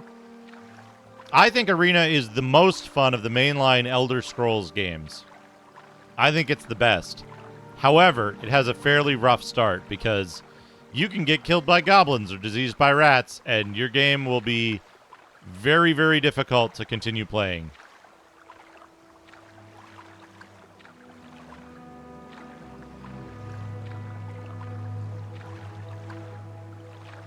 Yeah, I think Arena plays the best out of all of them. It's simple. It's simple, but in its simplicity, it has, like... It has the most going for it. Skyrim, I think, constrains the player too much. Eventually, everything in Skyrim plays kind of the same and feels kind of the same. Skyrim, you can add some mods to, but even so, right, like... I'd like to make a fast character in Skyrim.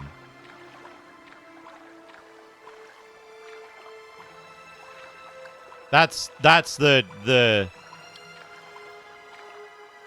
Skyrim is good for a single playthrough, but I don't really have much desire to go back to Skyrim after having played it once. Right? Arena? I think about going back to and playing through Arena constantly.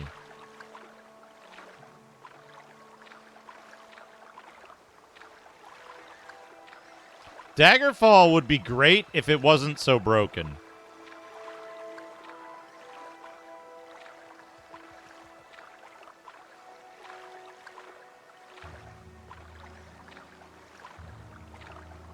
You know what I'll say, though? And this is something that... This'll get your head scratching. I think that Starfield is by far the best mainline Bethesda game yet.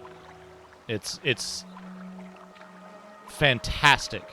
They fixed every possible gripe I could have had about Skyrim or Fallout systems. It feels a lot more like Arena to me in terms of like the satisfaction of simply playing the game. A lot of people shit on Starfield, but I had such a good time playing it. I played like, what was it, like 120 hours on stream and another 100 hours off stream or something? I'd have to look.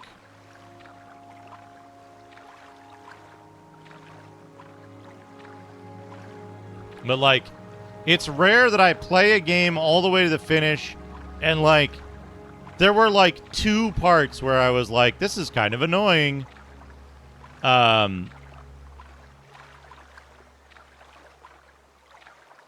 Right? Like, the writing I enjoyed, the freedom was so... The freedom of Starfield was, like, such a relief compared to so many other games. Even, like, Fallout and Skyrim are so much more, like, constrained in what you must do and when you must do it. And, like, I just love being able to tell a quest person to fuck off.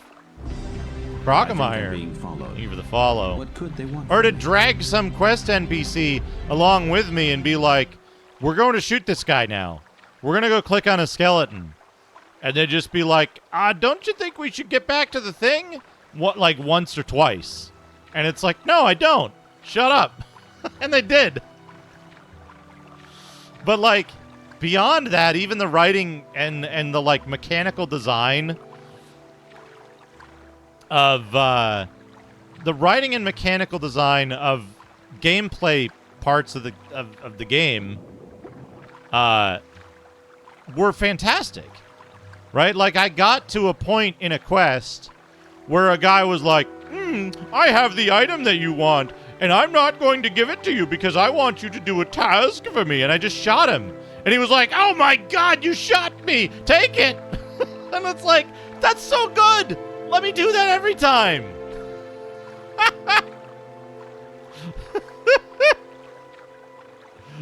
Right? Like, I was fed up and I was like, no, I don't want to do your stupid fetch quest. And I just shot him and it worked. It was so good and they had planned for that. Like, it's so refreshing to have that experience in a game when it's,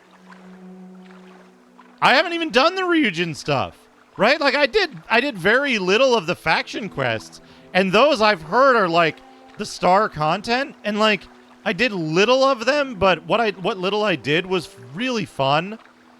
The main quest had a couple of annoyances in it. There's one, the start to one of the side quests was a bit annoying, and I had to like think about how to work around it because I didn't understand the game's systems.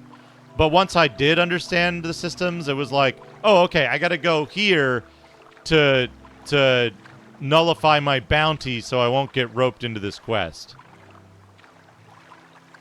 Yeah, you can talk your way out of boss fights. It's wild. It's so cool. It avoids all the stupid shit that RPGs end up doing for no fucking reason. And it's so refreshing to have that in a game that's also like, it's just really, really nice to play. Now, I will say, I have a beefy machine, and streaming Starfield was a problem. It was difficult to stream Starfield because of its technical requirements, because it was a difficult to run game. It has a number of technical issues that aren't like, it's not like, oh, the gameplay's broken kind of technical issues. It's like sometimes your game will get into a state where you can't complete this quest. And that sucks, right? I know for some people, like, the ground was missing in a particular city. And that sucks, right? But to their credit, they've been fixing those issues. Like, those big issues, they've been fixing a lot of that stuff very quickly. And it's just, it was a really, really fun game to play. I've gone back, like, I still have it installed. I installed it on my new system. And I go back and just, like, you know, sometimes I just want to go shoot some pirates. Hell yeah, I can just go shoot some pirates. Sometimes I want to blow up a spaceship. Easy to do. It's easy to cut to the gameplay of the game. The tutorial's relatively short compared to most Elder Scrolls games, compared to most other stuff. Hey, John Matrix, how's it going? Hope you're doing well. Compared to most other games, like, the tutorial is short, and it gives you freedom almost immediately. Producer from Xbox called Starfield one of the most important RPGs of all time. I don't know about all time because there's complications with that terminology, right? I would concede that Starfield is probably... It's a game that I think a lot of people are going to look back on in 10 years or 20 years and go, wow, holy shit. People were really wrong about this. This game is great, and it does a lot of things that other RPGs should have paid attention to, and I'm sad that we didn't learn lessons from it because of some really, really silly public sentiment. I think that that's going to be its legacy, is people going, wow, how did people not do all of this stuff sooner?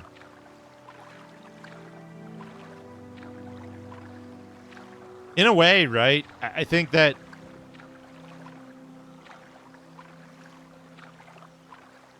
RPGs suffered some pretty severe backsliding since Clouds of Xene, right?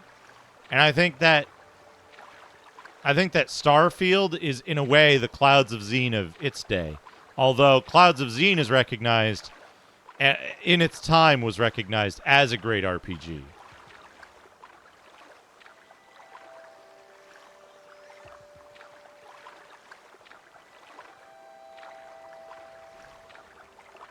But important, right? Like, important RPGs are things like Ultima Underworld, right? And Wizardry 1, and D&D, and Ultima 1, or Calibeth even, right? Those are important. Those are the most important of all time. And the reason for that is that they did things that wouldn't have otherwise been, that hadn't otherwise been done, right? And they represented fundamental changes in the genre.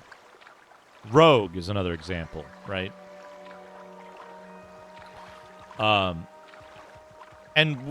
There's only so many fundamental genre changes you can make, right? Like,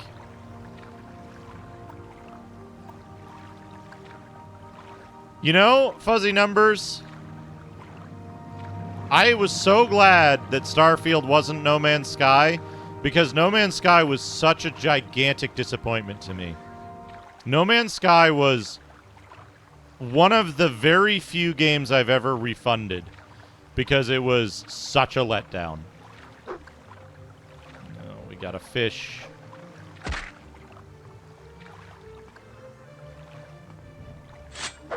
And I was glad. I was glad that it was not at all like No Man's Sky. Now, No Man's Sky might have been improved a great deal since its release. But also, it's not the game that they said it was going to be at release. Right? It's still not the game it's still not the game that was promised. But I eliminated my sword because I swung it too much.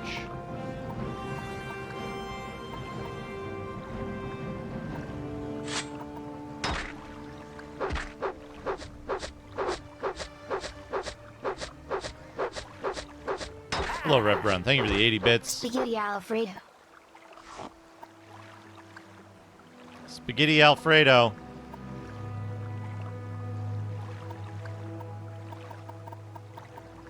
Can I make potions to reduce my weight?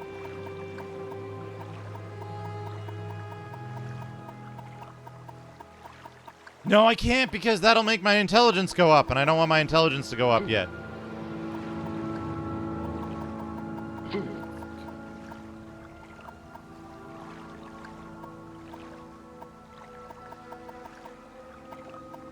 Crab meat's heavy.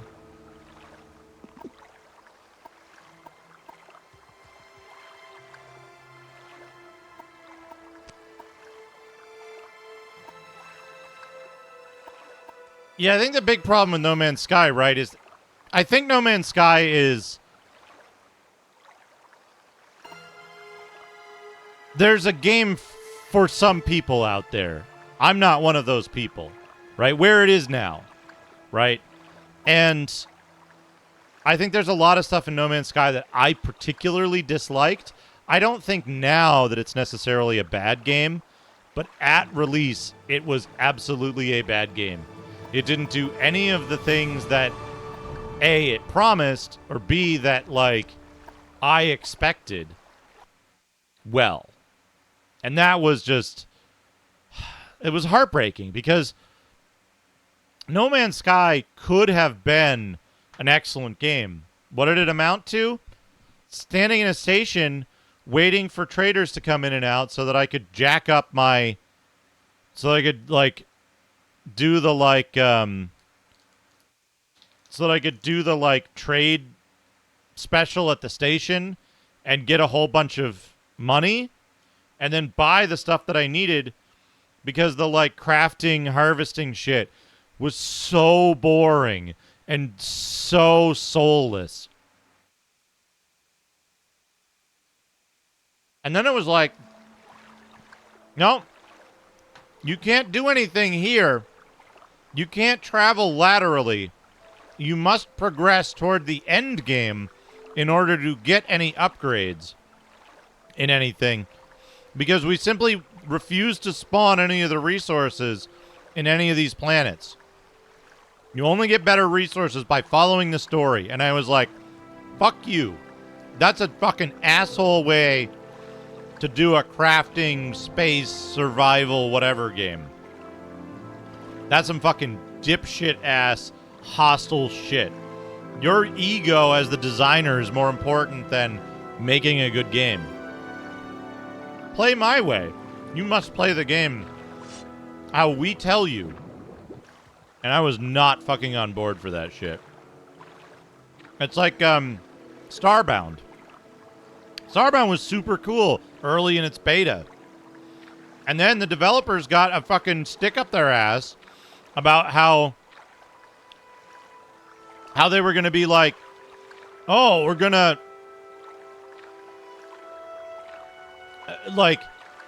we're going to make it so that there's a story and you have to fight these bosses to advance to the next sector. And it's like, I don't want to fucking do that. I don't want to fight some stupid ass boss with an underpowered weapon because you won't let me explore and get out of depth and try shit. I don't want you to fucking put handcuffs on me and be like, no, you're going to do it our way. Like, that is an immediate turnoff to me. Yeah, it didn't even have base building in it when I played it. That didn't exist. So with a lot of that stuff, there's a game there for someone, and I think it's probably a pretty good experience, but it's not for me still.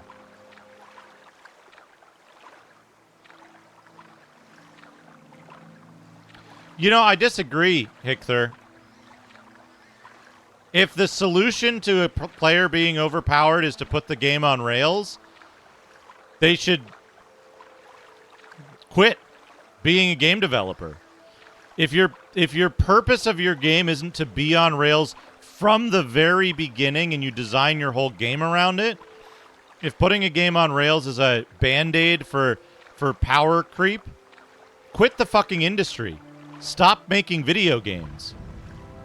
Honestly, that's my opinion on that. Like, it might seem harsh, but like, a lot of people aren't very good at making video games, and like, it pollutes the pool of video games out there in a way that like harms other people's expectations and harms the art form separately from the commercial. Like, there's a lot of different ways to make a game, but like, if your solution to like, well, but what if the players become too powerful here? I should make them get a special item to advance the plot and make this a forced loss boss battle and make this do this. Like, you're not fit to make video games if that's your fucking solution. And too many people have done that for too fucking long. Like, and I believe that more people should be making video games. More people should be trying it out.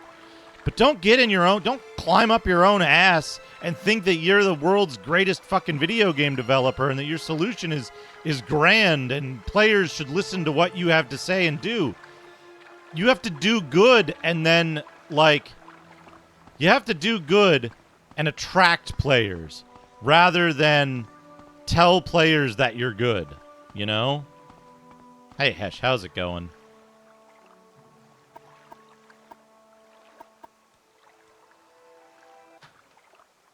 That's the big difficulty of it, right? Is that, like, a lot of people make a game, or they start making a game. And, like, the fucking Darkest Dungeon guy is a great example of this.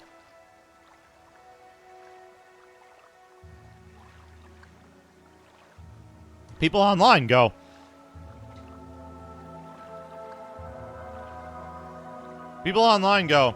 hey, your heart attack system is broken. This mechanic in the game sucks because it's literally broken.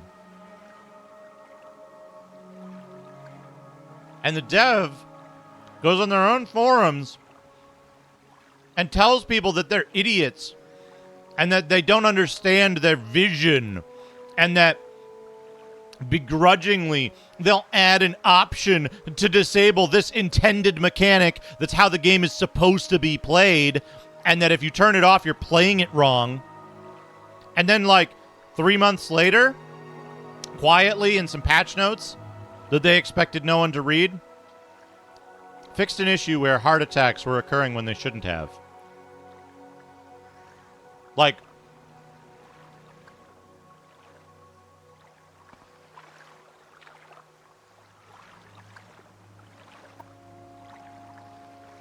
and then remember how well Darkest Dungeon 2 has been received? It's been every bit the smash success of Darkest Dungeon 1. Did they make it 2? Was it released? I don't know.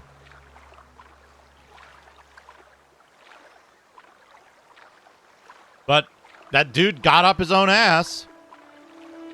That dude got up his own ass and decided to shit on people. Yep. Exactly, Hesh. Exactly. Exactly, Hesh. That's the joke. That's the joke. Left to their own devices and with an ego from the first game's success, the dude made way more mistakes and made the game so much worse. Because, no, see, my game's sold. I know what I'm doing. No, you fucking don't. Nobody does. Nobody knows what they're doing. You always have to second guess. You always have to think about what you're doing. Is what I'm doing good? Am I making the right choice here? And you have to admit, like, right? You have to admit when you make a mistake and go, you know what? People didn't like this. Maybe I should reconsider it. Is it something that's really necessary? Is it something that's really necessary for this game? Like, is this a core mechanic of the game without which the game is worse, is not what I want to make? Am I willing to die on this hill, right? And some people go, Working Designs was a good translator. I die on this hill. And then they do, right? And I think that's what happened with a lot of stuff, right? We see this with, like, look at Brad Wardell. Serial asshole Brad Wardell, right? Who made Galactic Civilizations 2, which was well received and sold well. And then he got a gigantic fucking ego, and all the games after that were dog shit. Because he was in charge, and he would go on his own fucking forums, and he would flame people for criticizing it, and being like, I find the combat in Elemental kind of confusing. I don't know what I should be upgrading. And they're like, yeah, that's because you're an idiot. And it's like, fuck Brad Wardell, but, like, I can't deny that Galactic Civilizations 2 was, like, a pretty neat game. But then the guy who made it copped a gigantic fucking ego and took over the project and made shit. Look at Peter Molyneux, right? Look at all the games that Peter Molyneux worked on with a fantastic team at Bullfrog, right? Even at Lion's Head, when there were people holding him back from making mistakes, when there was accountability. Yeah, same, Rev Brown. But still, right? Like, you could do the ship designer, and then you could put them in, in combat and actually see the results. Right? So then around Fable 2 time, around the fucking Milo disaster, right? Molyneux was like, I know best. I'm not going to let my team have much of a say because I'm the rockstar game designer. It went to his head. And look at what he's made since. Right? That's the big thing, is that you see this happen all the time where, like, people are supported by teams of engineers who help them make better games by tempering their egos. And then, when somebody gets too big of an ego, Daikatana.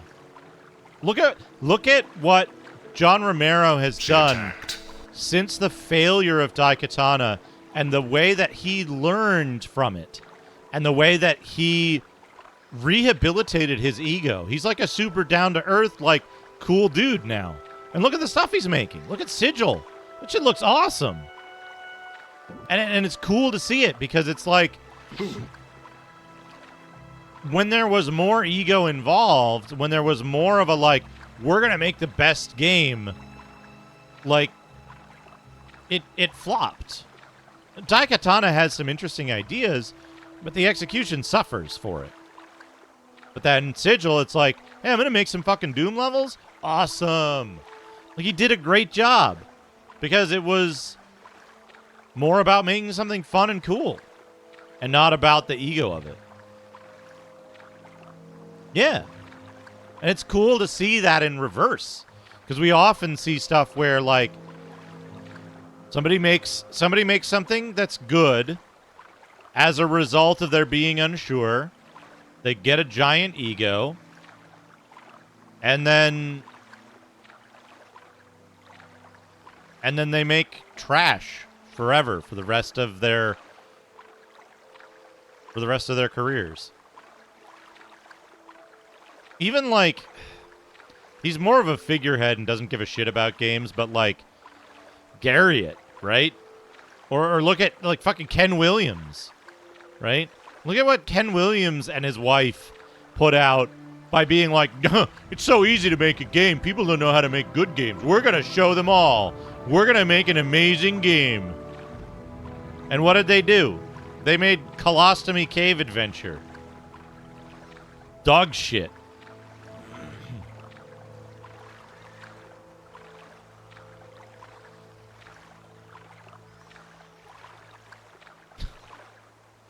This is a good game for just chatting streams, huh?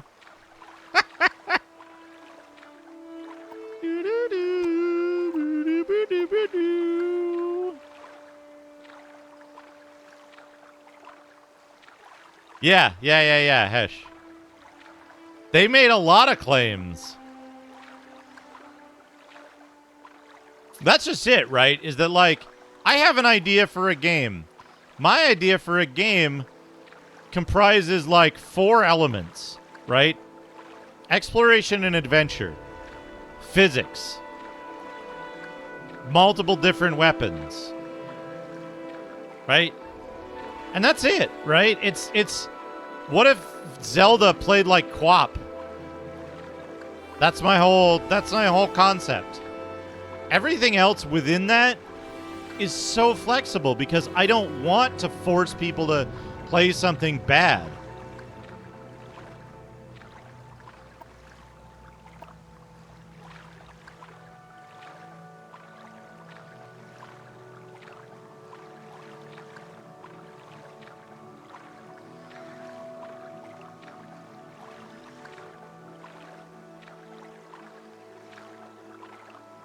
See, I'm not concerned with story, Grognak.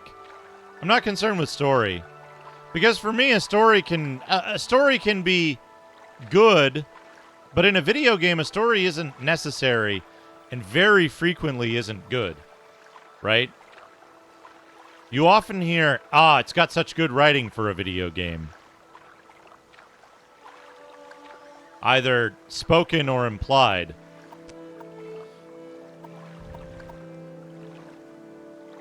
But to me, very few video games have a good story in comparison to other types of media. Right?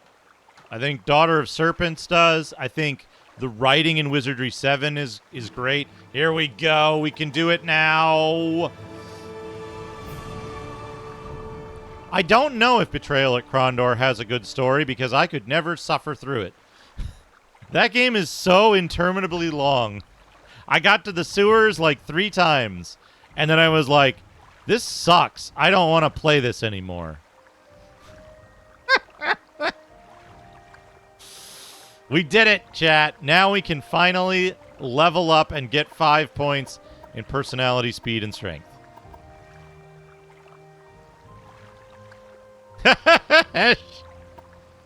We got to Krondor. The end. Betrayal is left as an exercise for the viewer.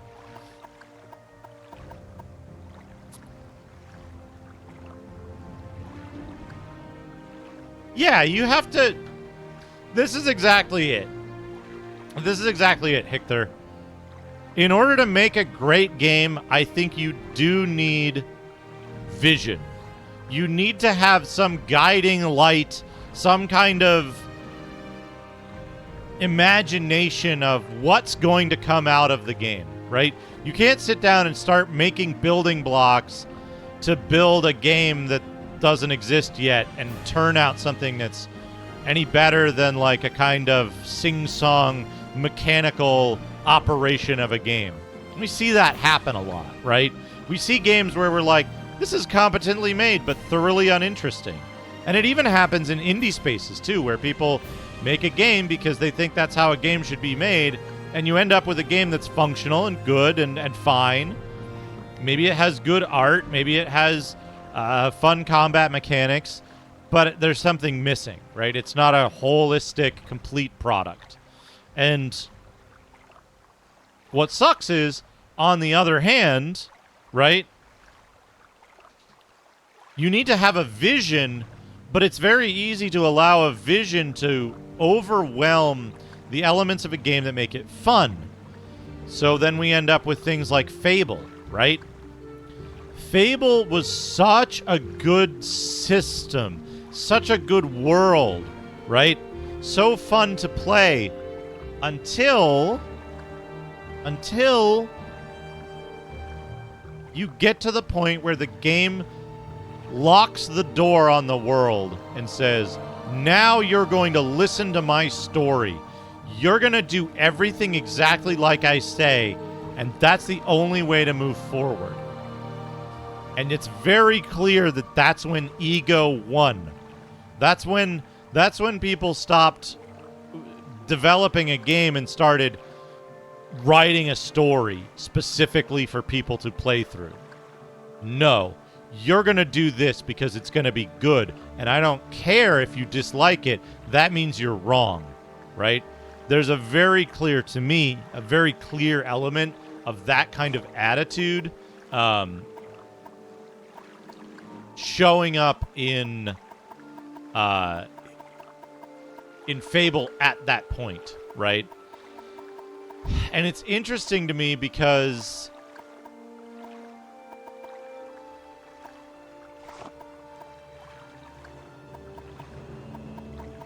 I think you can see that in a lot of games, right? Where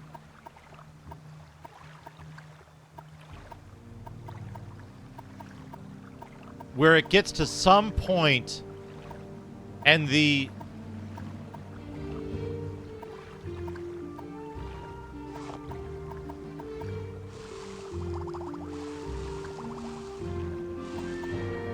importance of the game being fun is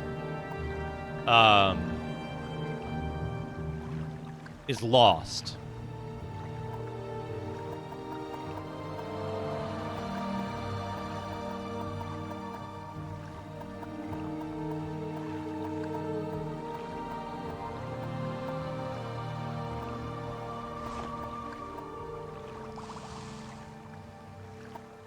At least 2 ingredients are needed. So we're gonna raise intelligence this level, I think.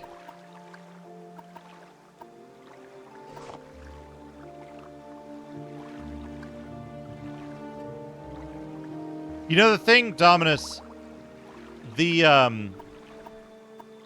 Ooh. That's interesting that you can get the additional effects without knowing them in this.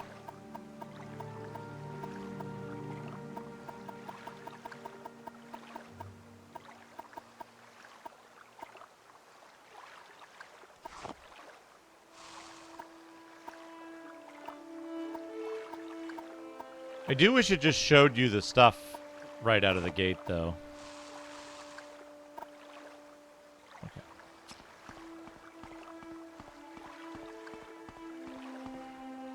Hey, Ralph.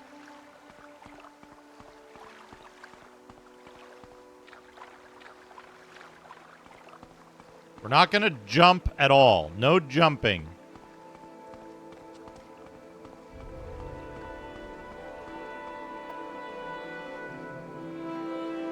I need to look at a chart for this.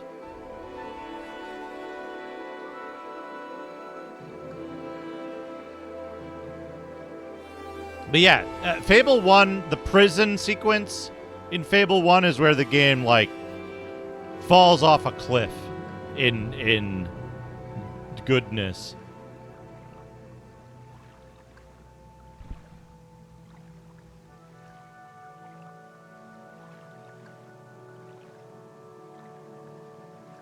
Yeah, it's interesting, Hector. It's being able to ignore feedback from people who say bad, from people who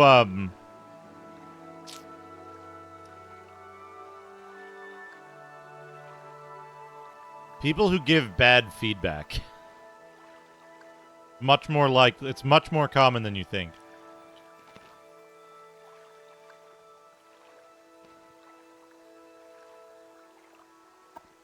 And I think as well, right? Like,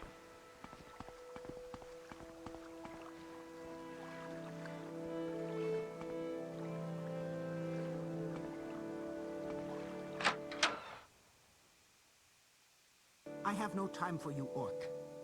It just stood there, holding its tail and whispering. What did it it's not just actionable feedback, though, right? It's people will give actionable feedback that's bad.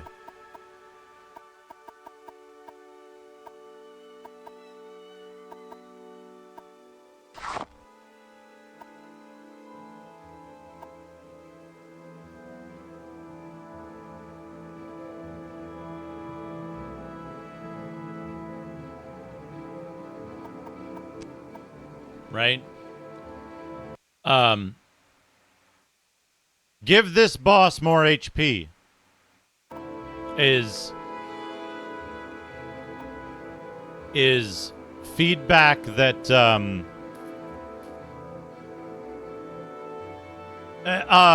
let's say Ralph, I think a better term might be well-aligned feedback. Feedback that is well aligned with the design goals.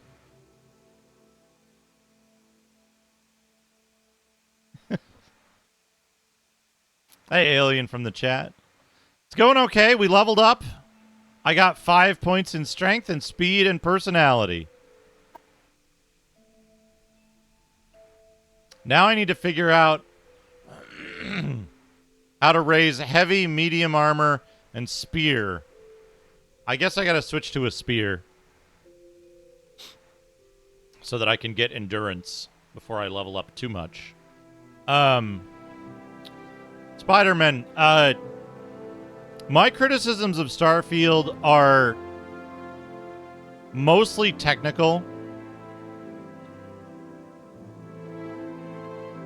That, like, performance improvements, improving the way that the various, like, visual technologies interact with each other.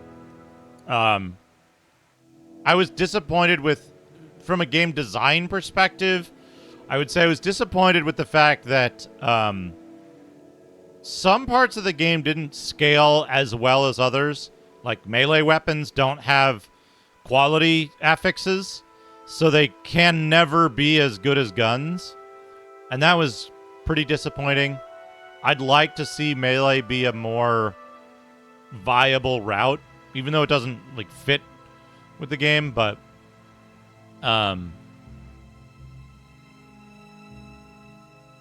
overall I think like I guess like they could probably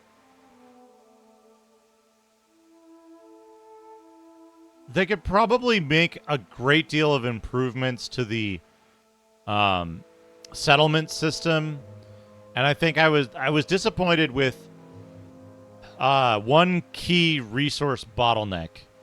That like there's all these planets in different systems with all this different stuff on them, and like one planet in one of the starting systems and like 3 planets very late game are the only places you can get adhesive in large amounts, and adhesive is used for everything. So it's like the issue in Fallout 4, right? Fallout 4 had the same issue where adhesive was a huge resource bottleneck.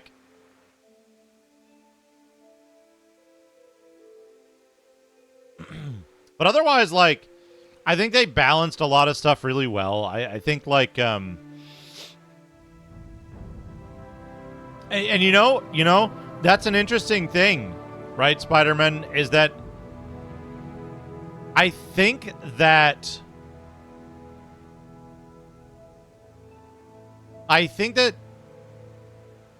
Bethesda probably made a bunch of difficult choices, and I think they probably made the right choices based on the game that I played. I think that they probably made the right choices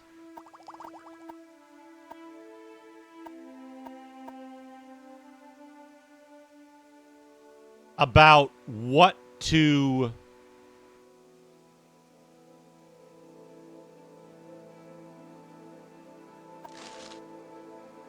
include and what to cut out, right?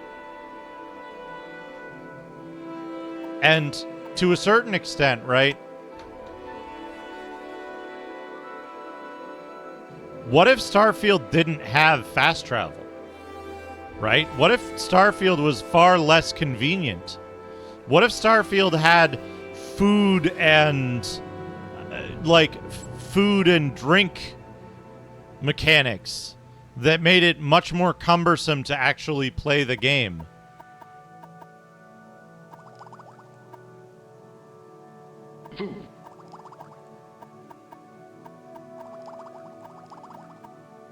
What if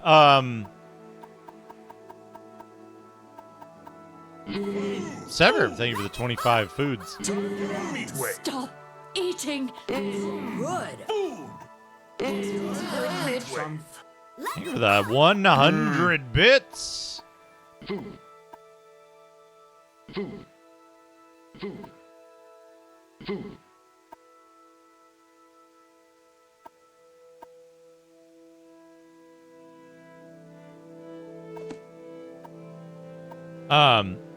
You know, like there's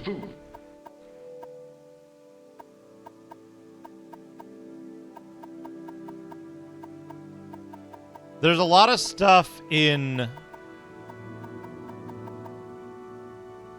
it still have value? Ooh, it still has value at low condition. I'll have to see if I can get a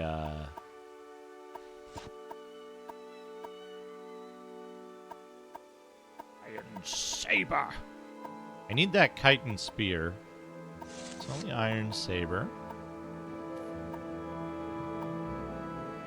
Keep that.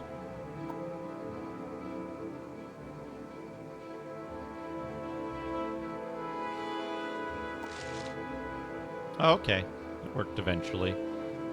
I think about all these things, and again, right? on the front of feedback from people. A lot of people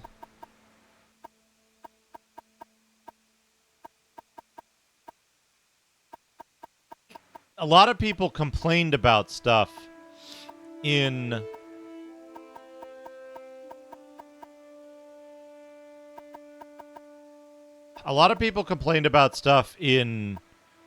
Starfield. Ooh, yeah, give me some of these.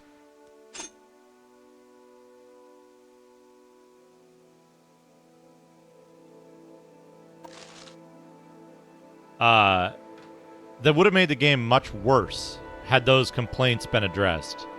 Like, oh, you can't fly from orbit down onto the planet. There's a loading screen. And it's like, so fucking what?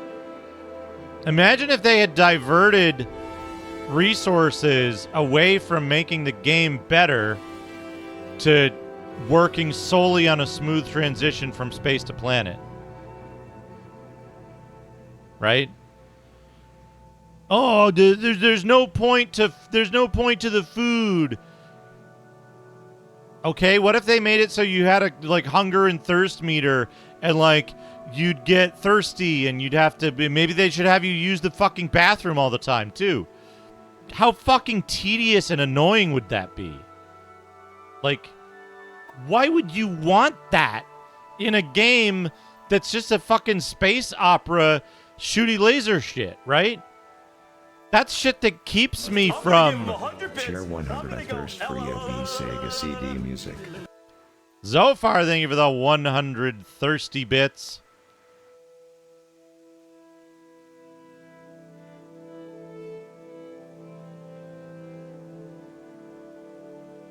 Yeah, Magnus. They eventually added that stuff, and it's like, it makes a lot of sense in Fallout, which is a, like, post-apocalypse game where finding food and water should be difficult. Uh-oh, what have you done, Jay?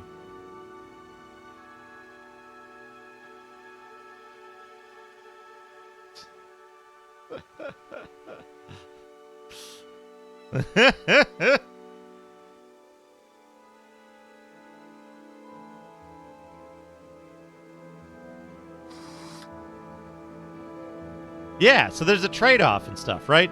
But so it did make a dick out of corpses. You should name your next character Corpse Dick.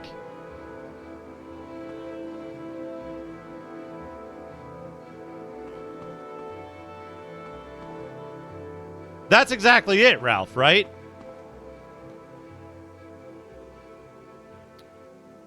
That's exactly it.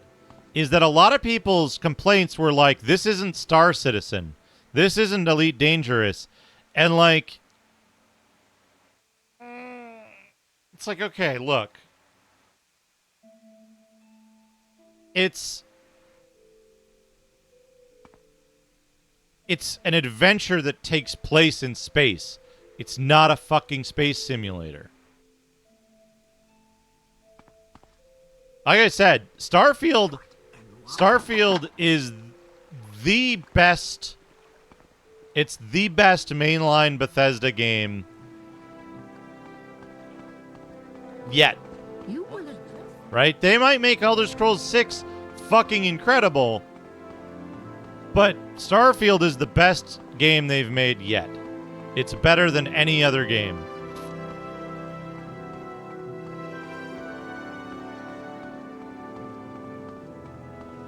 What, Shitstain Steve? The ninja?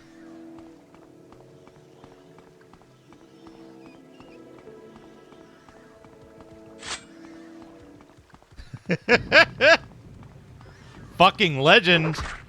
That's what Shitstain Steve is.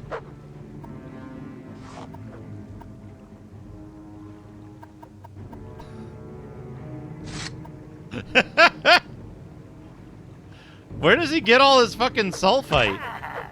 Okay.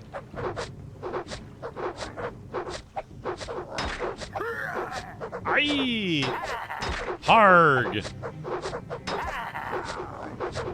We'll hit him eventually. Holy shit! What is this fucking orgy?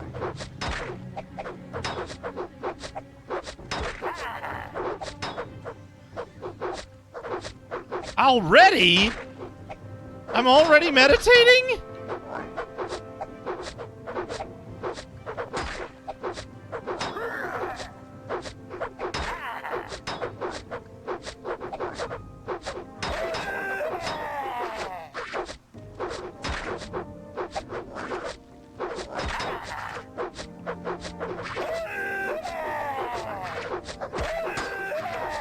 I think Morrowind is, well, you're all here to watch Morrowind, but like Morrowind is just a worse Oblivion, honestly. Like the world, the area is kind of more interesting, but also like it's tough because it doesn't have the like. I'm gonna die from this. Did these guys all spawn because? Fuck off. Can I get up here? Yeah, okay. Can I spear you from up here? Yes, I can. If you're in the right spot. Oh, fuck off.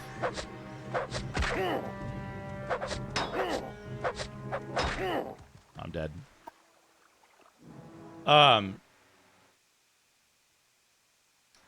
Part of the problem is that, though, right? Like,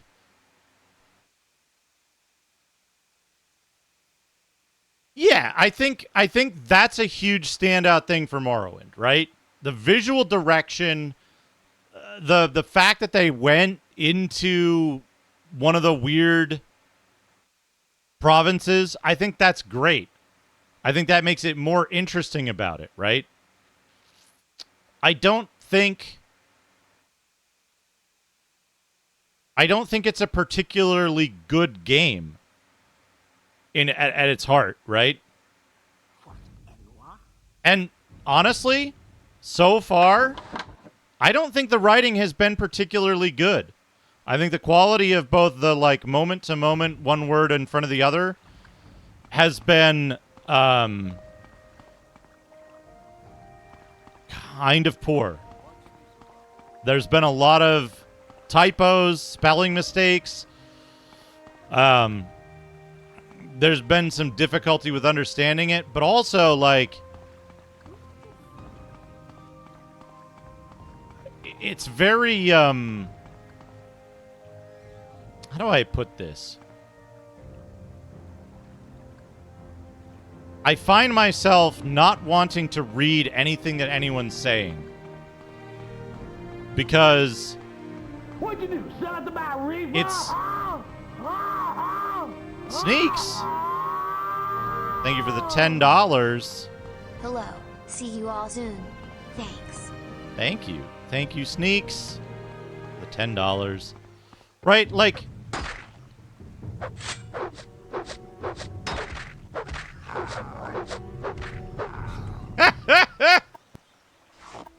Shadrock, have you streamed that game?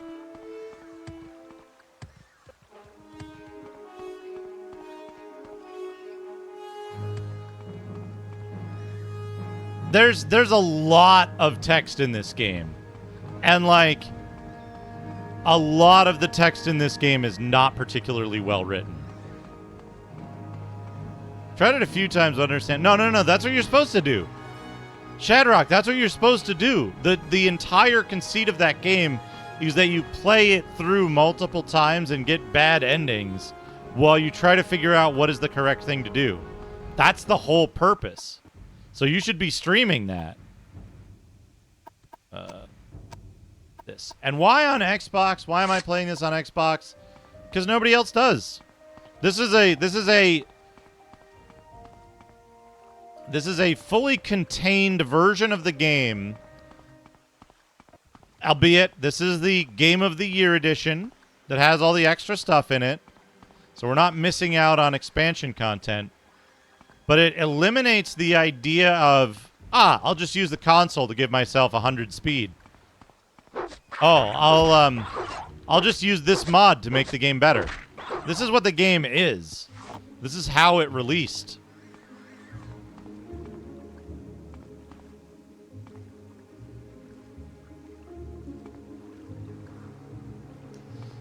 So, Hector, part of it is that the way that the game is designed in terms of, well, how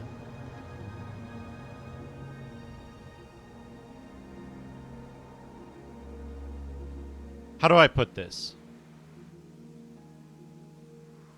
The way that It Came from the Desert is designed is it's very easy to get the game into an unwinnable state, and then the game ends, and then you start over because there's no saves. There's no, like... There's no real clear indications that you've gone the wrong way or whatever. And it's possible to miss a lot of the content of the game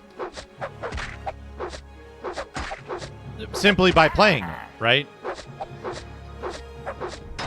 I think to me, given the format of the game and the way it's set up, it's kind of clear that they meant people to play the game and have an experience with it and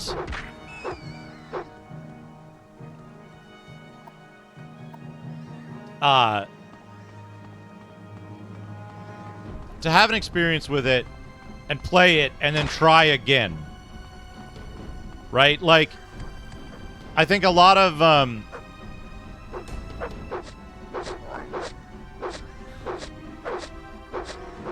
yeah, sing along with the intro. That's important as well. I'm training a weapon I'm not very good at, the ninja.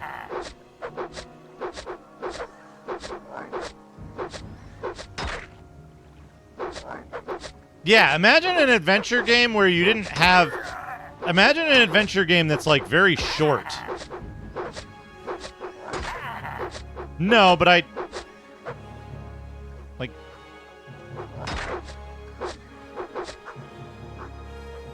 I don't really have a choice other than, like, standing still a whole bunch.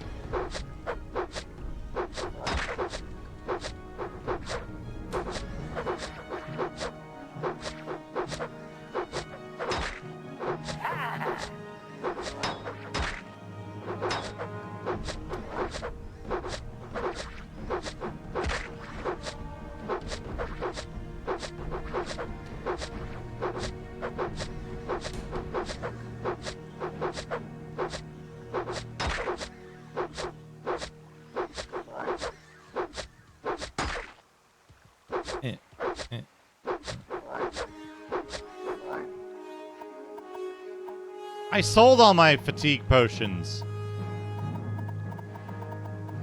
because I wanted money, and I have very little money.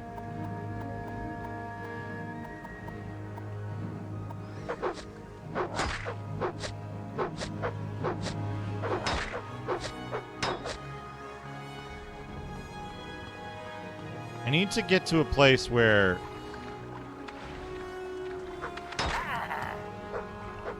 the hound can't fight me. Stop hitting me, you fucker. So I can get my shit back. Okay. Now I can sit here and wait.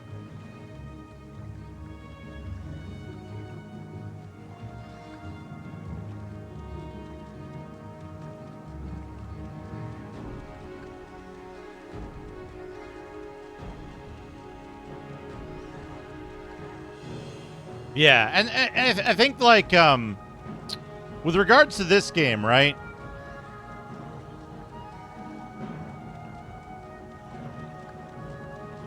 I would love to make my spear longer.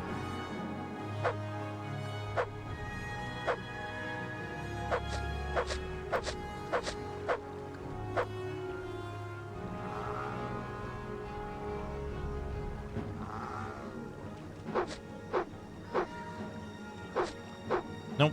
Stay where I can hit you. Or at least swing at you.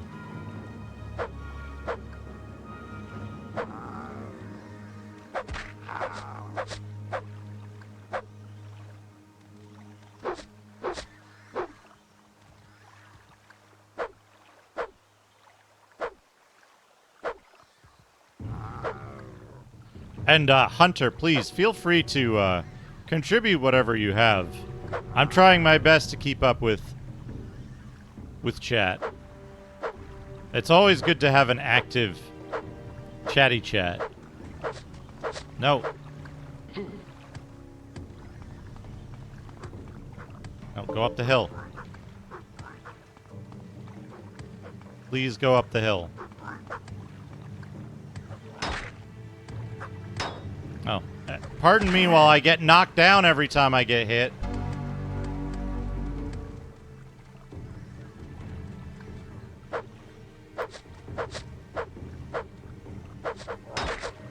Oh, now he's up.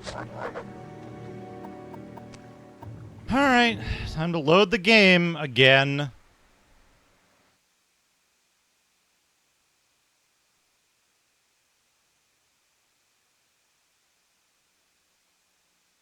Oh, is it about the fatigue? If I have more fatigue, I should miss less. If I use a weapon that I'm skilled in, I should miss less. But because of the way the game is set up, I must use a spear because that's the only way to get endurance. And I need endurance when I'm going to level up early on.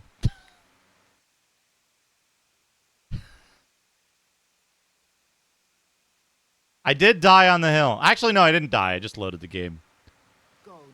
Leveling up my weapon skills. Yeah, sure. Sure. What do you got? I may not use it. I can't afford training. I have like 200 gold. How do I afford training without gold? Right? I need 10 points of spear now, not later. Everybody suggests training, but how? I don't have gold. If I advance the main quest, I'm going to have to do shit that's going to level me up in other stats before then. So I'm going to level up too early. Right? This is the conundrum that I'm facing. So I want to level my endurance up now. How would I know that? How would I know that? Right? This is the issue, is how would I know that there's somewhere to go to steal a bunch of stuff when there's a locked door there and I don't have lockpicking? I think I'm being followed. Trufasa, thank you for the follow.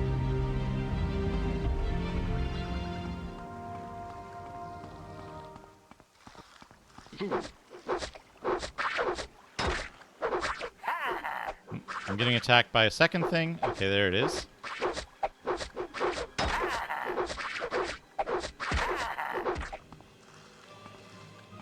Go over here. Right, that's part of the problem is that a large part of this game is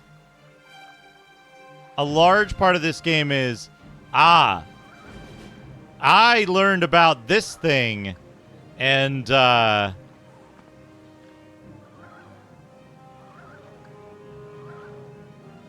hey Corpus, how's it going? I learned about this thing and you gotta know this secret in order to get past the fact that the game is like not particularly fun if you don't know the secret.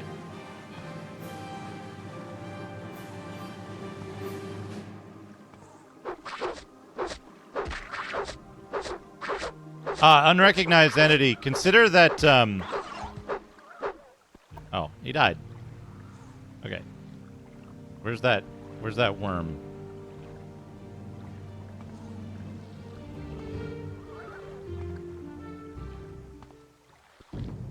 Okay. Worm?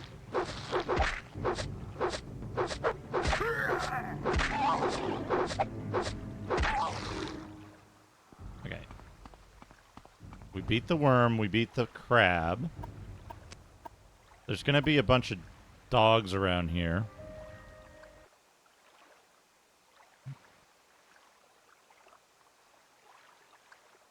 We got to slow walk everywhere. Baseball, thank you for the 310 bits. My job is to train you for the fight of your life. Ugh.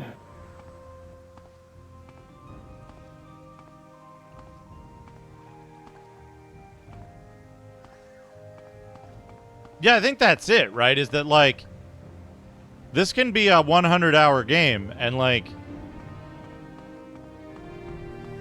I spent 60 hours, 65 hours playing Daggerfall.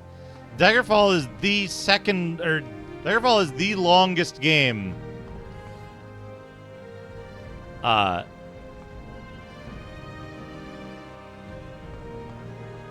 I've played on stream. Was it 60 hours? Hold on a second.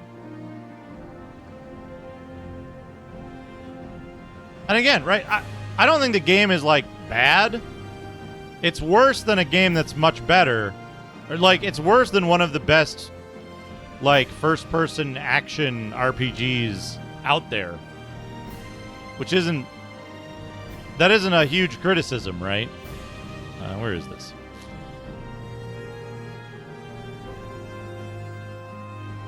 Oh no, Daggerfall wasn't the longest. Might and Magic 6 was the longest.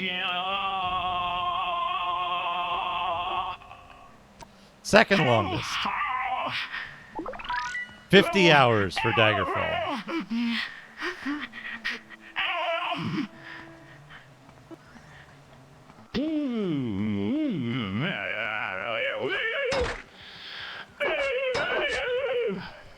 I need to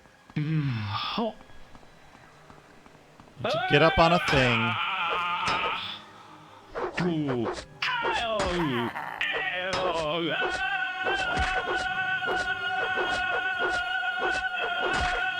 Good.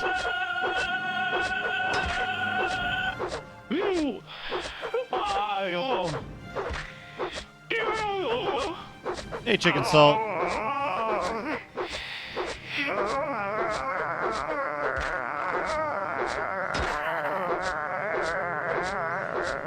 Oh, those are good noises.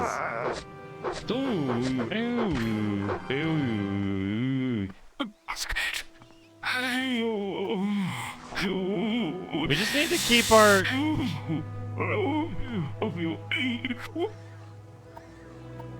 We just need to keep our fatigue full at all times. But no, the thing that bugs me, right, is like, okay, I just saved, right? If I rest now and I don't get interrupted,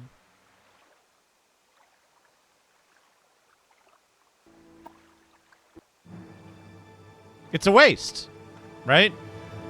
I'm wasting points here because I've only got single points to distribute. Right? That's a huge waste. Because what if I want to have 5 points of endurance when I level up? Well, I can't.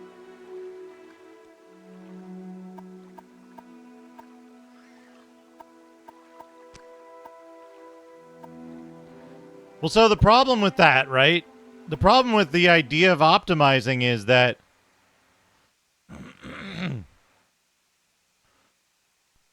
the problem with not optimizing that, right, is that the basic system that this game relies upon for your stats and your level ups is really, really tedious and obnoxious, because now I've got to go kill stuff with a spear to get 10 points in spear. It should just increase your attributes alongside your... It should increase your attributes alongside your skills in real time. That would solve it. Or it should just give you experience. Yeah, I could pay a trainer, but I have 355 gold. How much does a trainer cost? Right? I always assumed when people talked about Oblivion, right, A trainer costs hundreds of gold, and I have 355 gold. How do I get more gold? Oh, steal this thing that you don't know about, which I'm not going to do now because I've been told about it by someone, right? I didn't discover it. So now I can't rest, right? I can't rest unless I find a place to rest where I'm going to get interrupted.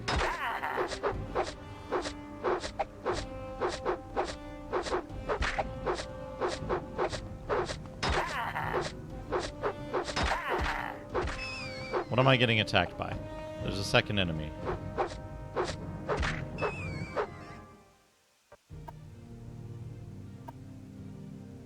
Thanks. Please call again. If it just leveled you with no loss when you met the total, you always get full benefit.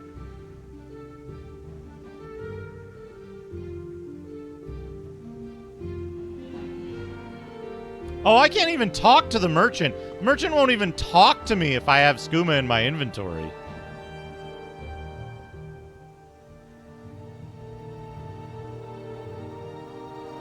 I've been harvesting ingredients, and I fail at making potions so frequently that I get almost nothing out of it. Bitter, I'd bet.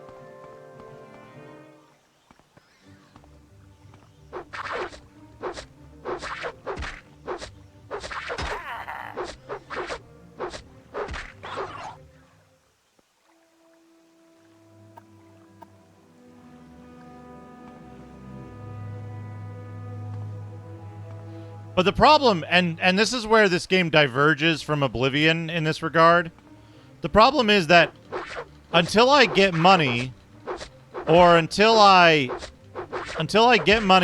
grind skills up, I have a wasteful level just waiting in the wings. Because it carried over my main skill increase points, but not the attribute points associated with them. So I'm ready to level up again, and I cannot rest, I cannot wait, and I cannot heal until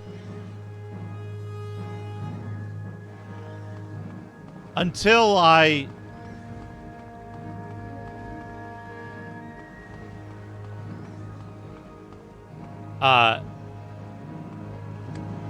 level up my shit.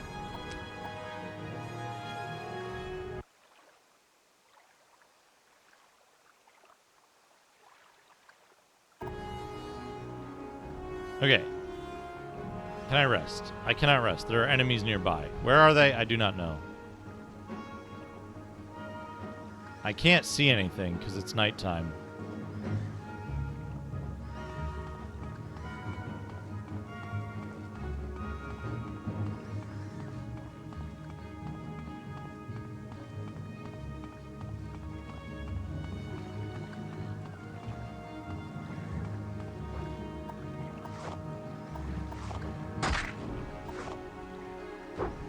It's a hound.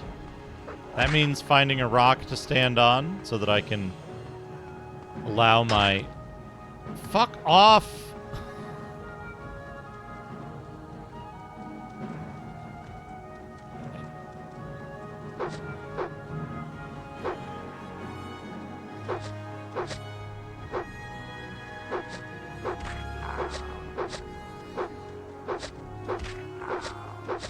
Like, they fixed one of the biggest problems with this in Oblivion, which is, in Oblivion,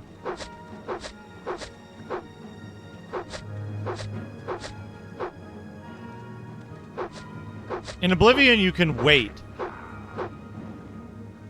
right? You can wait, and you can,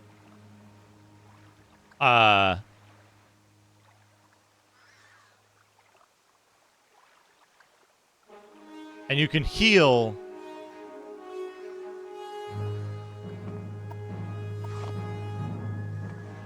without leveling up.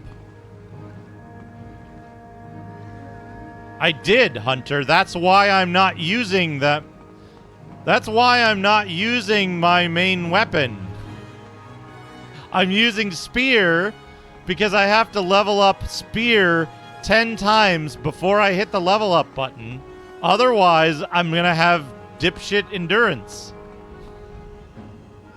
Right? And if I keep using my main weapon while I'm ready to level up, I'll stack level ups. I'll stack level up points beyond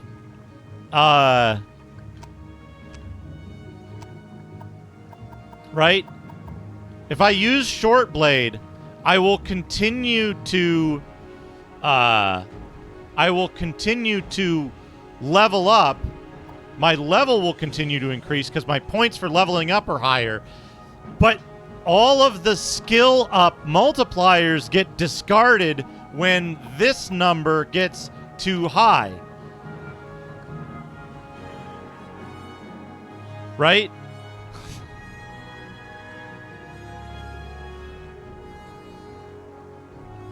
So I need to avoid... I should actually take my armor off. I should take my armor off so that doesn't upgrade. Then I can avoid... Well, no, because unarmored as well. But I should put on only light armor. Right? I should put on only light and medium armor and cover every slot so that I don't have... Oh, I should put on medium armor.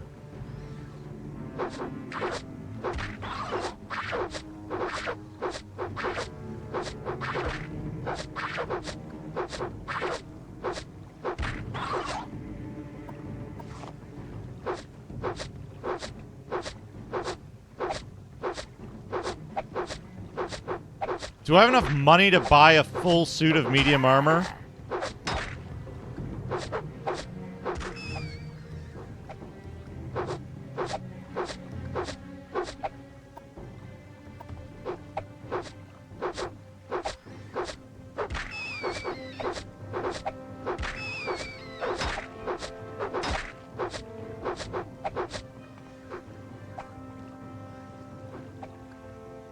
There's some second creature attacking me, I swear.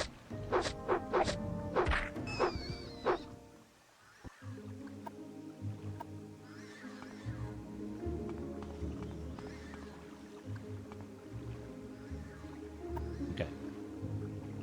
Don't rest. Save game.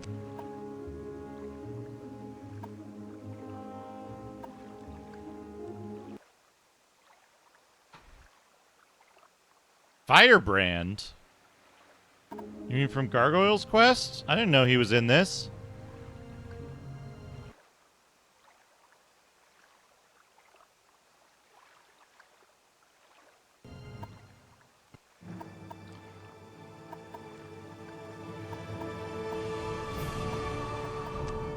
How would I have found that? How would I have found that, Ralph?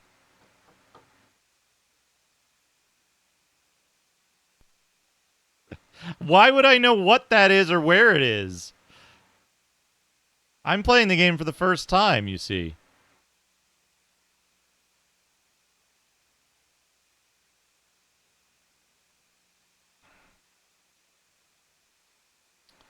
Is it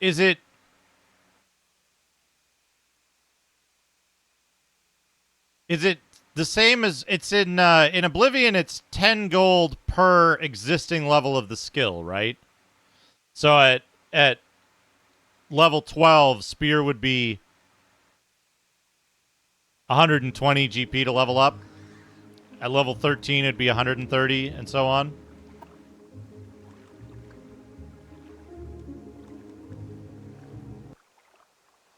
Plus or minus mercantilism.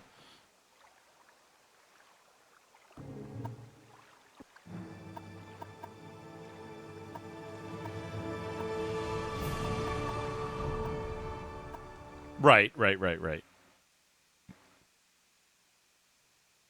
They in Oblivion, that's removed from trainers. Trainers charge you a flat rate that cannot be improved or whatever by speechcraft or mercantile.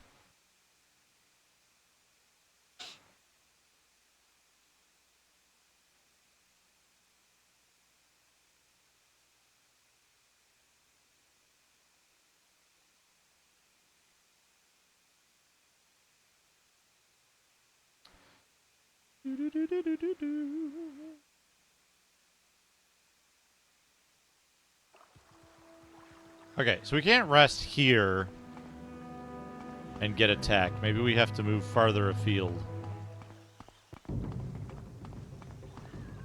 Oh, there's enemies nearby.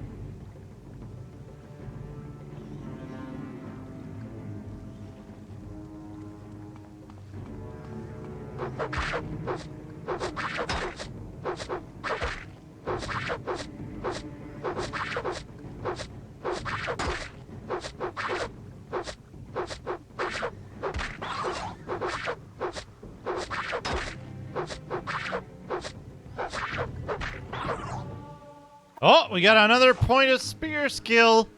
Only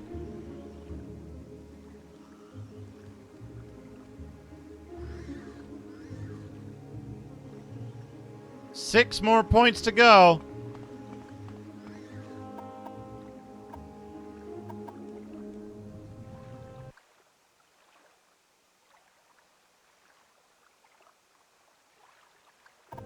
Maybe.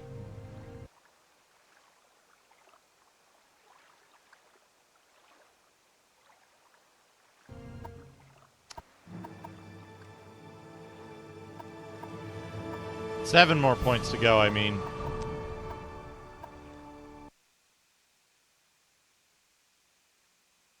I guess I can scum. Yeah, just use the console. Just use the console to set your attributes.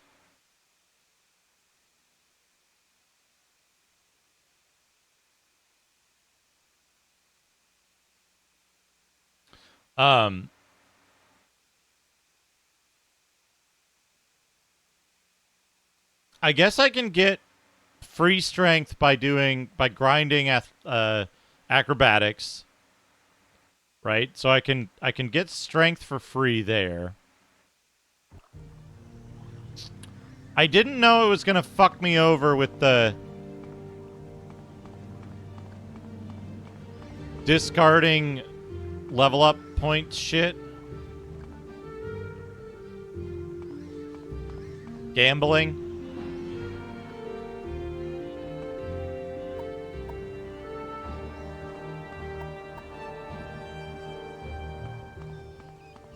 Dodging, if dodging was a separate skill.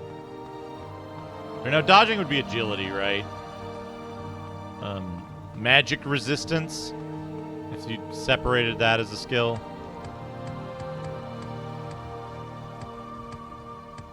Time to find a hill to grind on.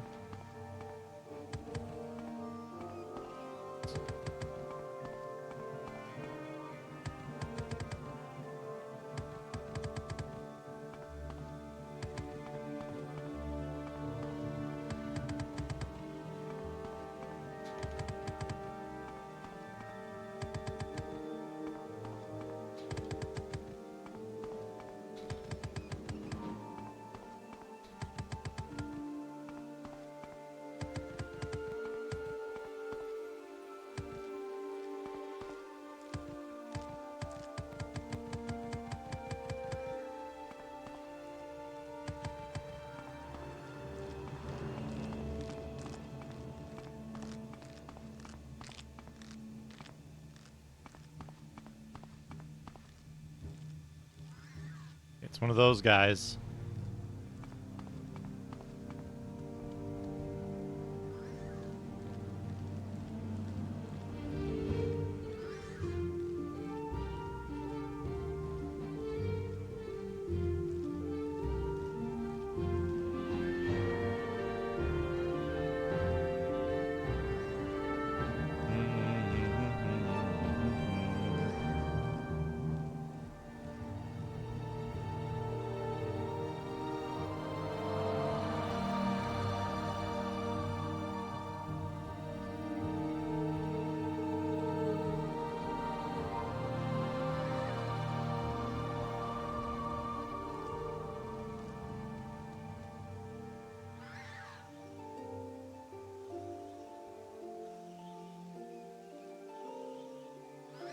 Okay.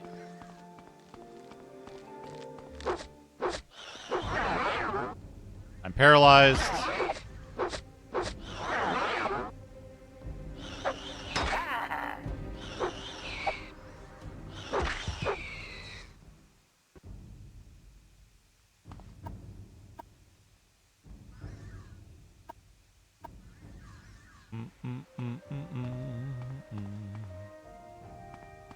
Let's get somewhere that there's like a really clear open area in front of me.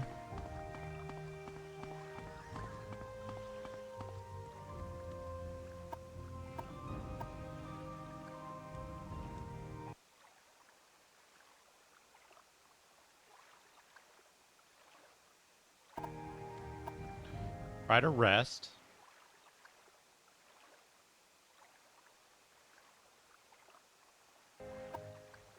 Nope.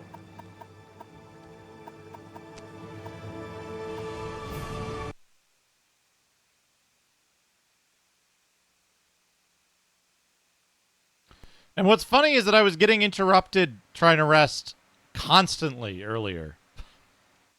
Now that I want it, never interrupted.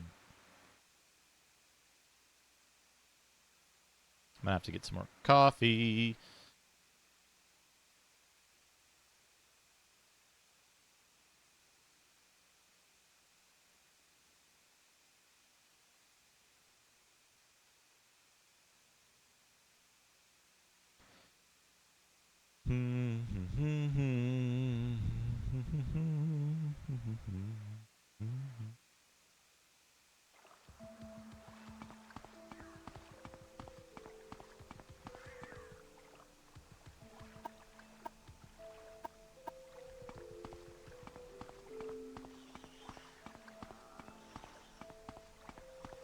I don't even know where I am right now.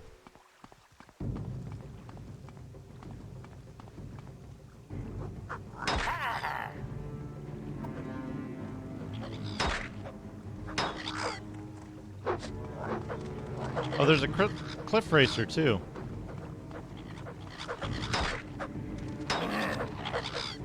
There's 3 cliff racers? Well, it doesn't matter. Gotta reload.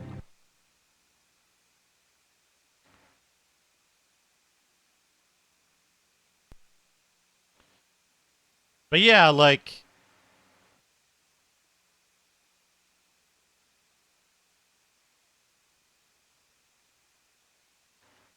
I appreciate the world of this game, but gosh, I wish it was easier to play. Not easier, not the game being easier, easier to play. The game gets in its own way a lot.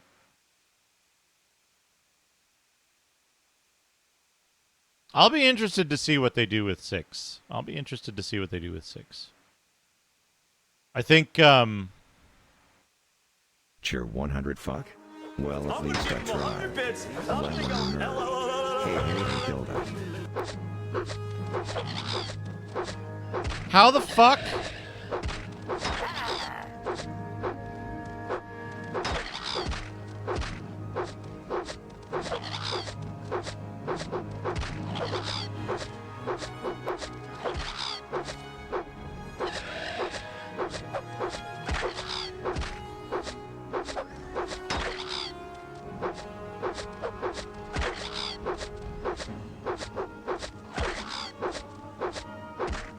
I don't want my unarmored skill to go up.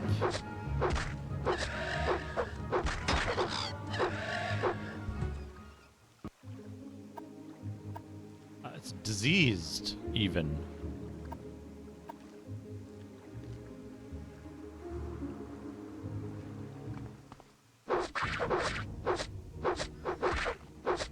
I literally just rested here. What the fuck?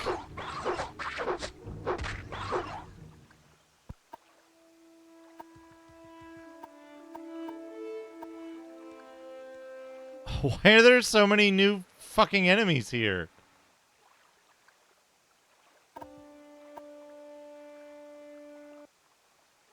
And why aren't they interrupting my rest? I just want you to interrupt my fucking rest, you assholes!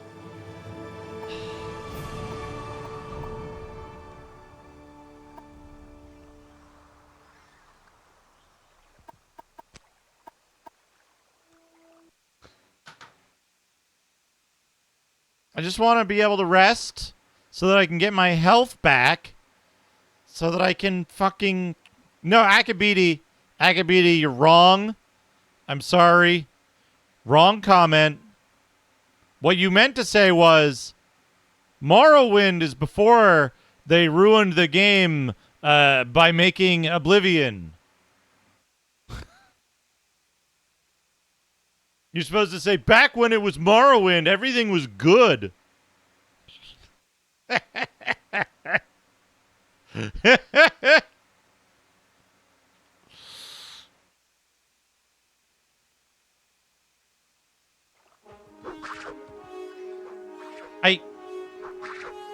Fucking excuse me? I just killed this guy! Why is he here again?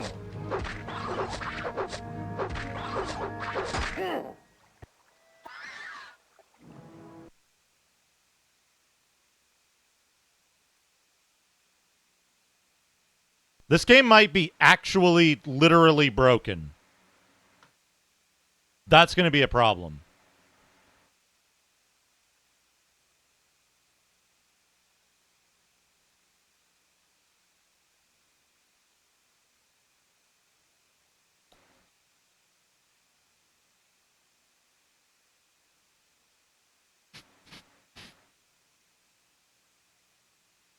I don't know which save it's loading either.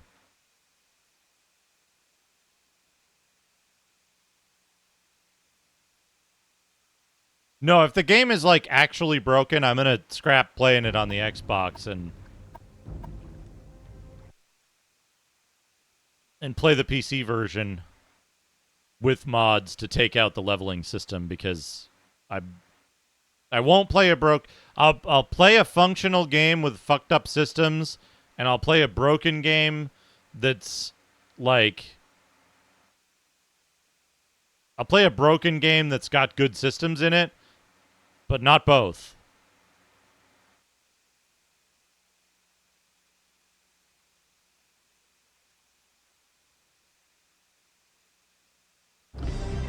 Colonel Sanders. What could they want? Follow. I can't take both.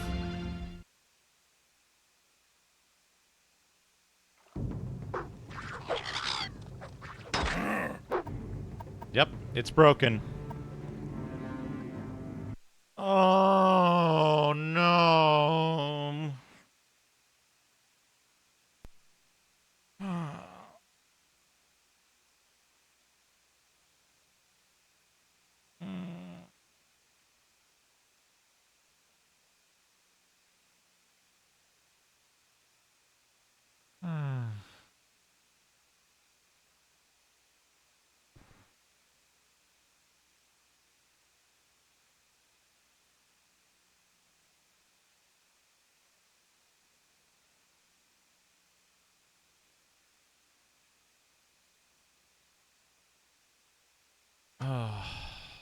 That sucks.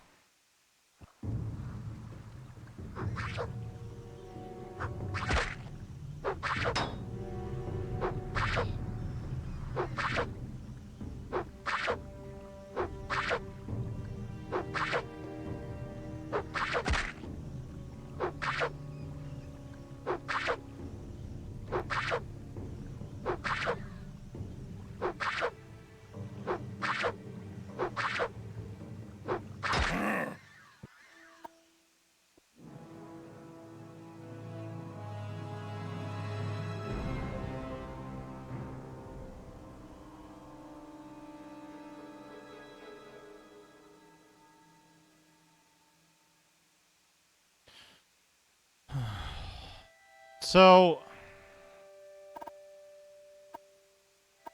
the way the game works...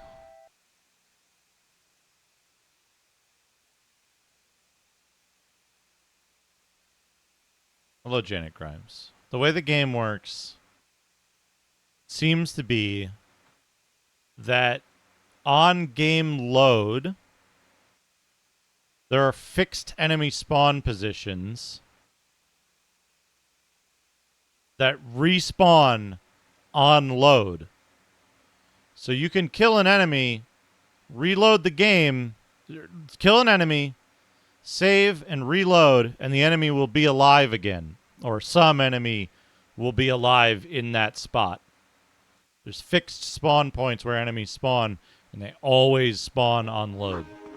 So there's always going to be an enemy here when I load the game. Always. I just killed them twice, and they're still there. Hello, Danger Chip. Good to see you. Hope you're doing well. So the game is, like, it's not persistent. It's not persistent through saving and loading. Because this is the save game that I took before I rested. Because I was like, oh, maybe I'll get interrupted from rest now. Except, every time I load the save game, from which I immediately rested,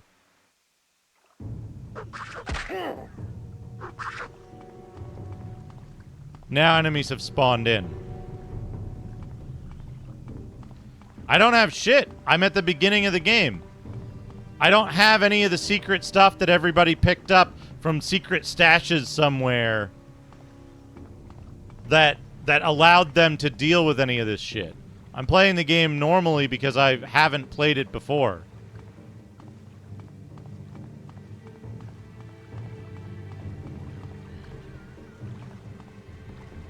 So I can't rest because there's enemies nearby. And the enemies all respawn on loading my save game.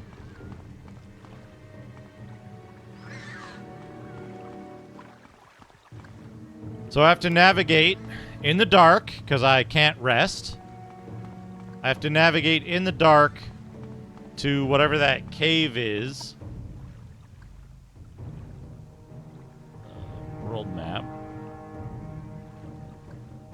Which isn't listed on this.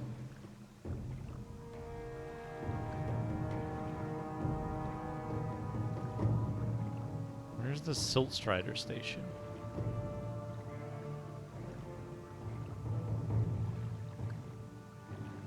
That must be it. So I need to go here.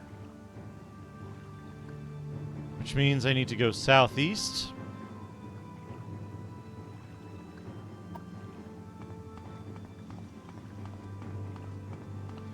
Part of the problem that I'm facing is that a lot of the people who've played this game, who are fans of this game, have things that they do that they've learned over the course of years that get them an advantage, a starting advantage.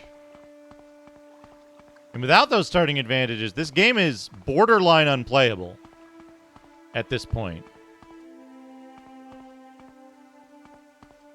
I need to find this cave in the dark. Adam Asartis! And hope that...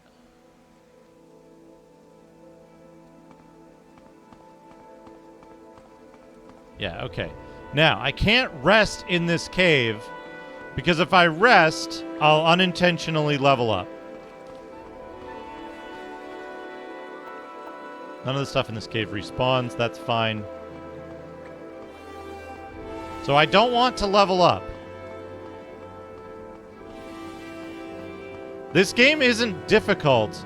This game is difficult to play.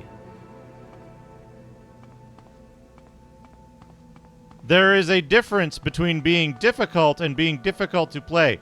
It is difficult to deal with this game's systems.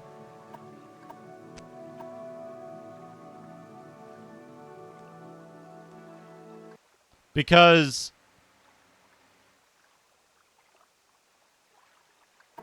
the systems in this game are jacked up beyond belief.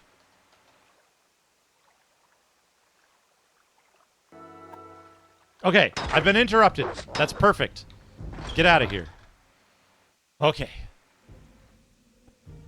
That's good. I'm going to go back. You're still here? Fuck. Wait. Wait. What if I go inside? Save the game in here. On a new save, of course.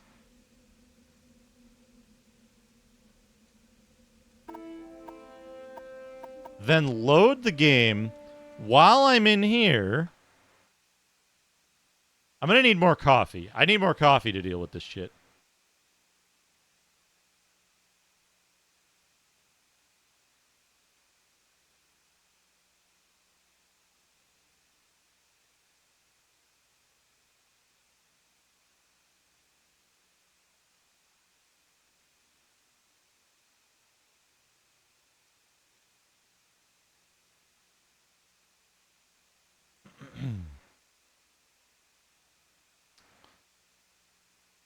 All right, we're going to see if this works.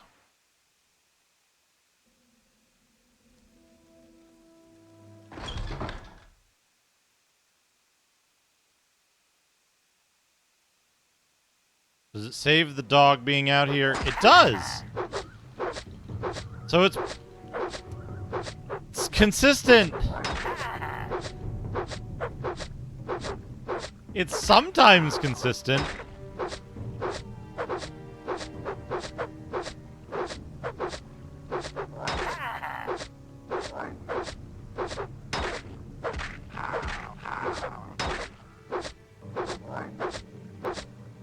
I don't know if I'll be able to beat this dog with a spear.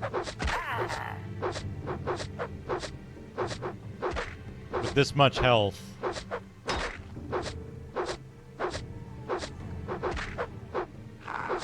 Maybe. Oh, heavy armor, that's good. Although I'm gonna be already another level in debt by the time I level up.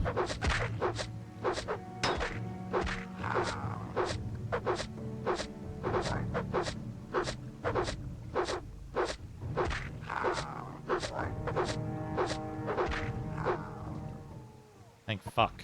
Okay. Take that. Dispose of the corpse. Save the game on a new save. That took all of my health that I got back. Now let's try to rest and heal.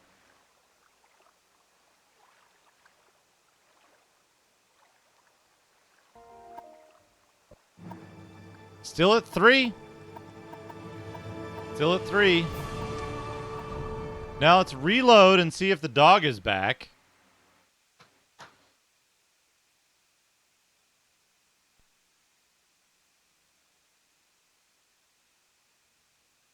I think I might need to remake my character and put spear, medium armor, and heavy armor as minor abilities.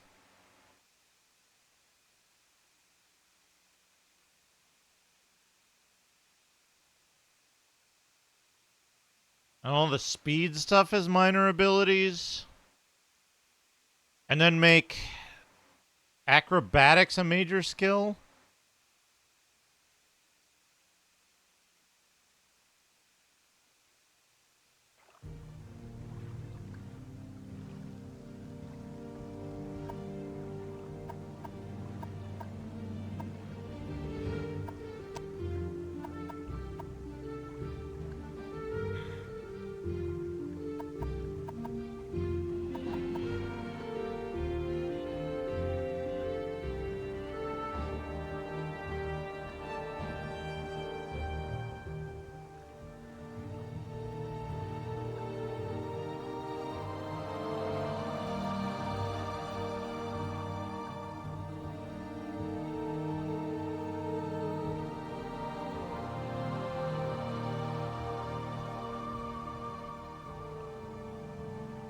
Because I'm what? Like, I'm 6 points in debt already.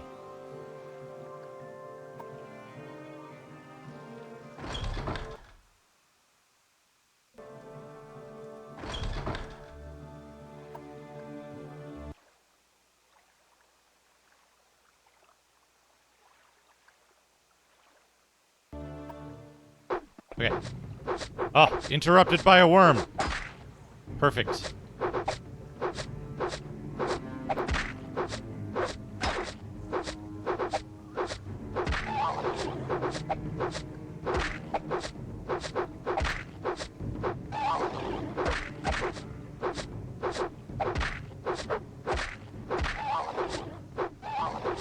Yeah, I might want to put Speechcraft on there, too. Because Speechcraft I can explicitly... No, because... Fuck.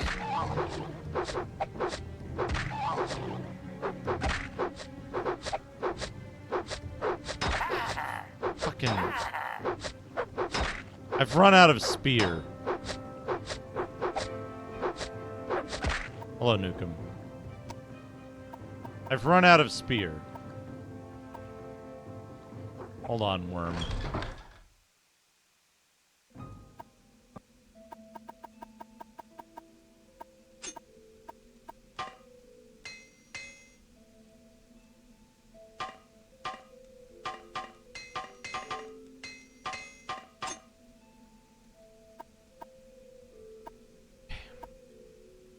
No, don't rest.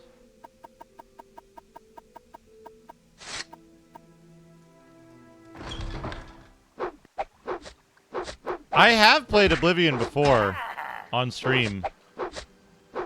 I very much enjoy Oblivion.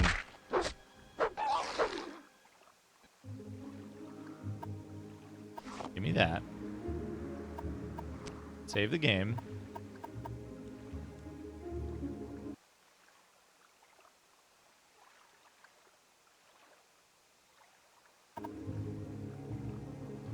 I think the only things that this... I think the only thing that this beats Oblivion at is, like, how unusual the world is. You know?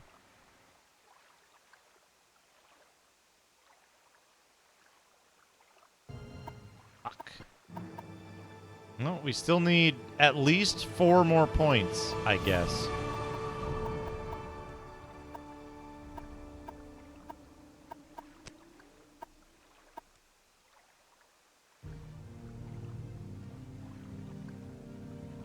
Like, this has the better, like, idea. Hey, G-Up. This has the better idea, but in nearly every other way, it's not as good as Oblivion. Oblivion does have spellcrafting.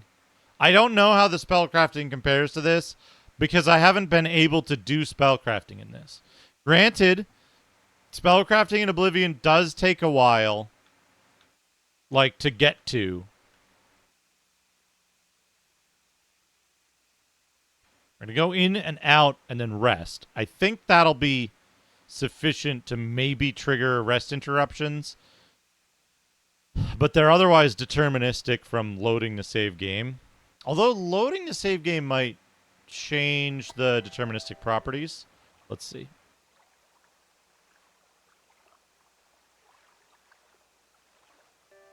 I think all the skills in this...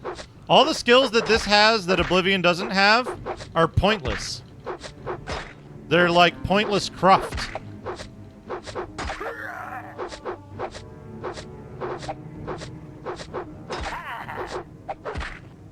Light armor's agility. I don't care about agility right now.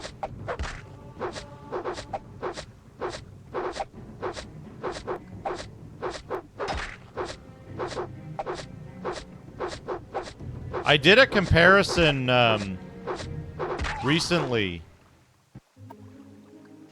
between the skills in the two games, and I don't think that anything was really lost. Spears would be nice, but also, like,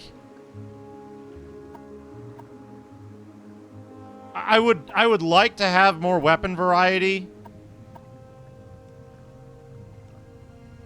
in Oblivion, but I would like to have more weapon variety in Oblivion, but, like, not at the cost of the balance that Oblivion has.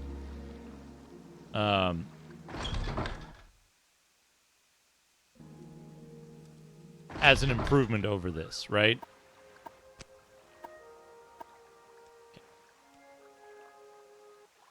Save over my balls.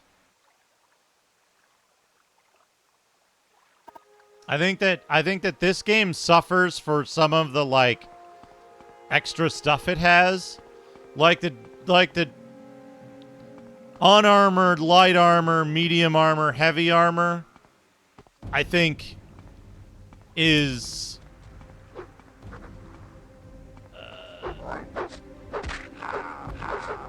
detrimental to this game. And specifically because of the way the leveling system works.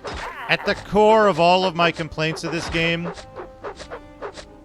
is how the leveling system works. I don't know, Chicken Salt. I did one quest, and it gave me a negative outcome. I haven't been able to engage in questing because of the constant combat and the constant struggle with the leveling up system. I've been unable to... Oh, no, wait. I did a second quest. I had to escort an NPC down, like, 200 meters of road. My fucking spear.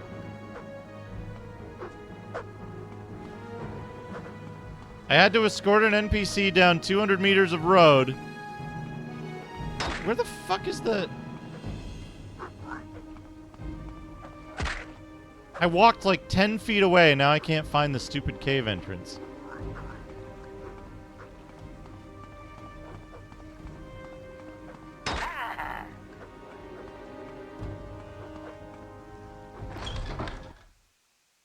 Right, and the NPC refused to move any faster than like a quarter of my speed. So I was very slowly walking backwards to make sure they didn't get stuck or lost or anything like that.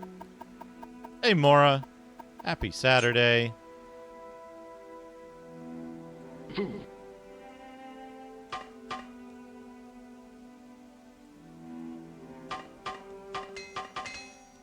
Radon, your mere presence cheers me up. What is your current Twitch silliness?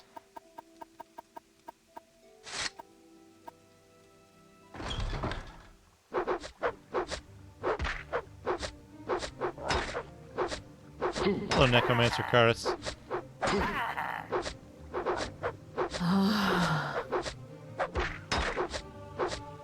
Presents. Yes.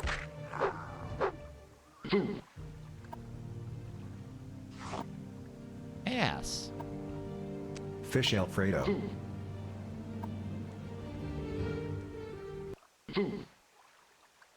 I don't think I've heard that. I don't think I've heard that.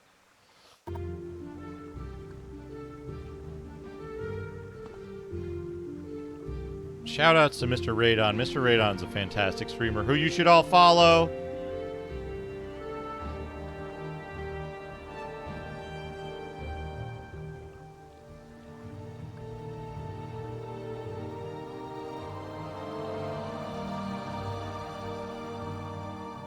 Your settings page has different design options selections depending on if your browser is incognito or not. Yay! The settings are completely opposite in each instance. That's good. That's good.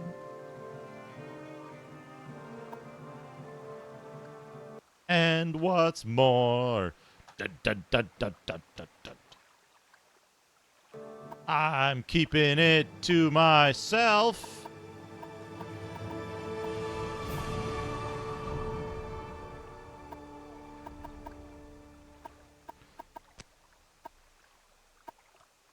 I love that song.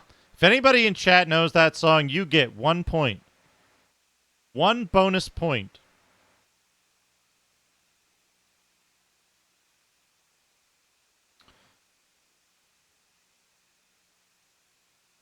In both low and normal latency, you don't have disconnect protection, and your AMM not always publishing VODs. I see. I don't see.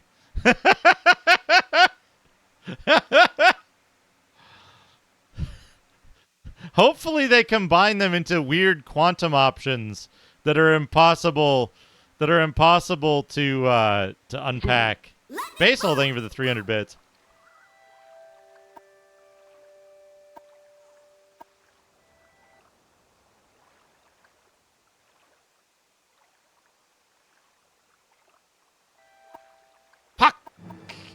hell?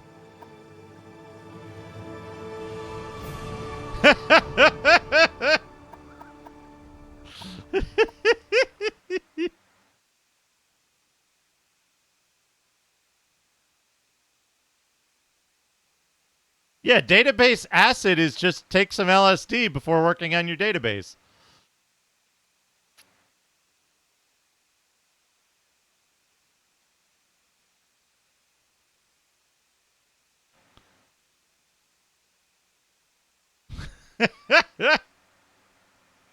Free-base database.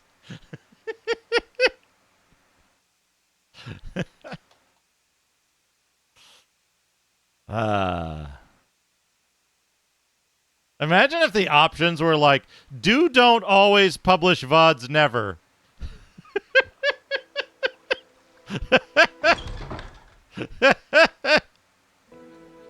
I should work on user interface design. Tower 300.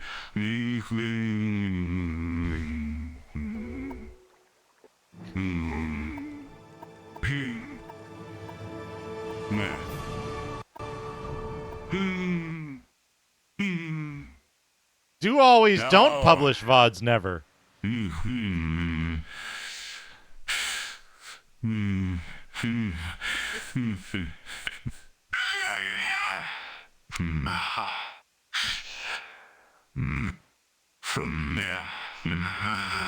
Because that sounds kind of like ogres, Hector. And I'm afraid of ogres, so I want a different database system that doesn't sound like ogres. So Mongo is out as well, because that sounds like an ogre name.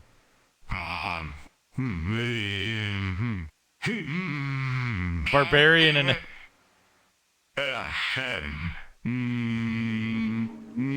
Barbarian announcer sounding like he's trying to figure out the leveling system in Morrowind. Fuck!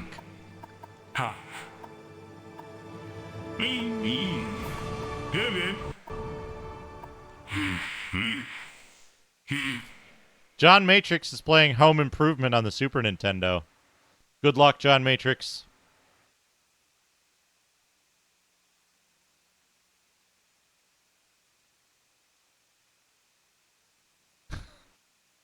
Hector, I keep reading your comment, and I keep reading all of the words, and then my brain is like, no, what Hector just said was, I shit in your bedroom. I read it, I'm like, I hit Shrek in your bedroom. I shit in your bedroom.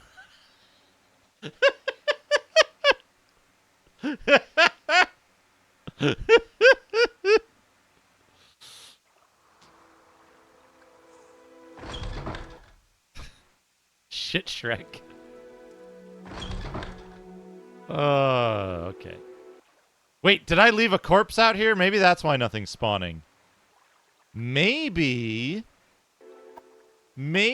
she's going to the drive-in to make out.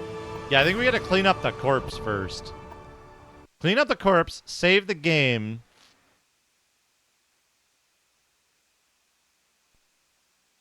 The Cecil Clown.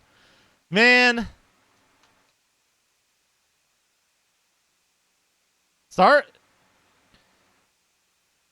Starfield had some technical issues. I understand that many of them are now fixed. At launch, it was difficult to run and play. What people are complaining about primarily online is that Starfield is broken from a design or mechanical standpoint. That's absolute provably wrong bullshit. People who say that Starfield is broken in a design or mechanical sense are absolutely full of shit. Wait, no, this.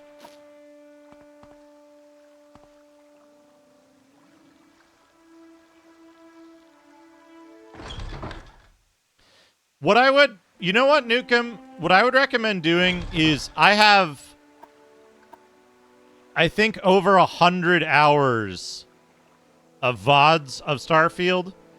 it's worth taking a look at that because I had a fantastic time playing Starfield, and it was difficult to get running on stream. It was difficult to play on stream because it had some resource contention issues. And I have a fairly powerful PC. So it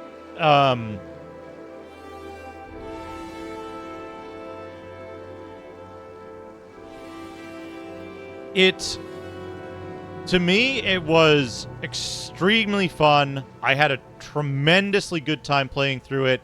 It has a lot of content that I didn't even touch, and it took me over 100 hours to finish it the first time. And I didn't even engage deeply with many of the game's systems. There's so much stuff to do and so much to see and engage with, from story-based quests, factions that you can work with, colonies, settlement stuff, exploration, like ad hoc quests that are like, go kill a dinosaur, kill all the dinosaurs on this planet, kind of stuff. Some of it is like, I can understand that some people might be disappointed by the fact that, like, it reuses POIs in procedurally generated areas. So you may encounter the same listening station multiple times. But to me, I don't mind that. I know that's something that other people might be like, oh, this sucks, it's the same place again. But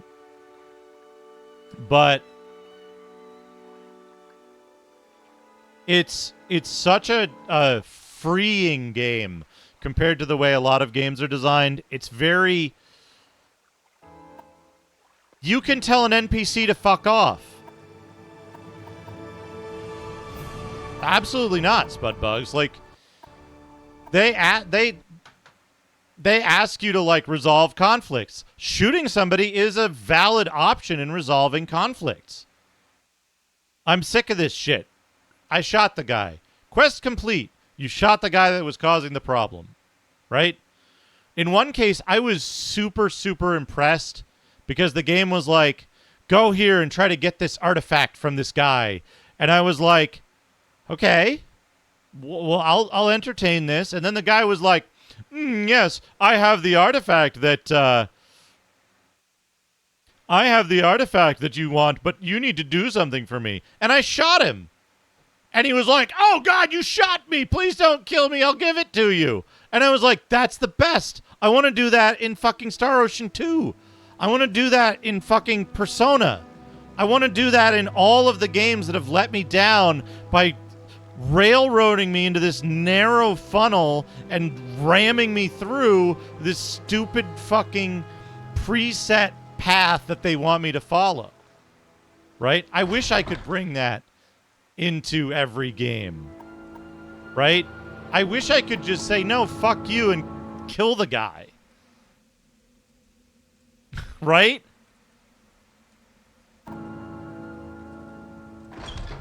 Like, imagine fucking... Yeah, John Matrix. I was gonna say, imagine shit like fucking...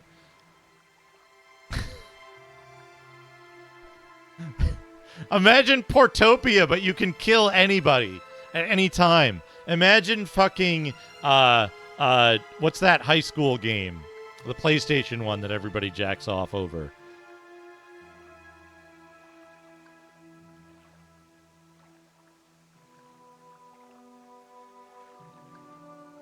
What is it called? The PlayStation game with the,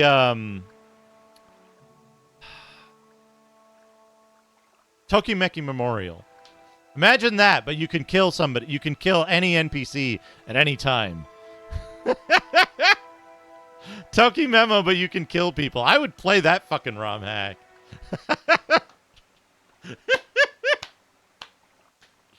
Right? Fuck.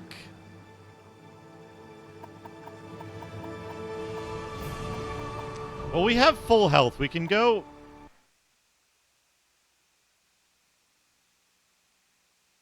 Toki Memo is one of those like cult classics among Westerners who are like, "Oh wow, such a great game," and then it's like, Ralph. God, I wish. Who's gonna make that mod? Who's gonna make that mod?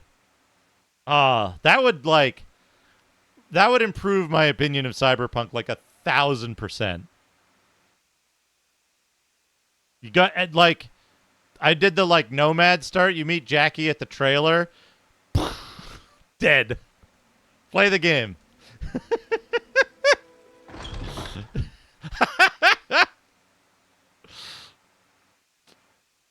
Yeah.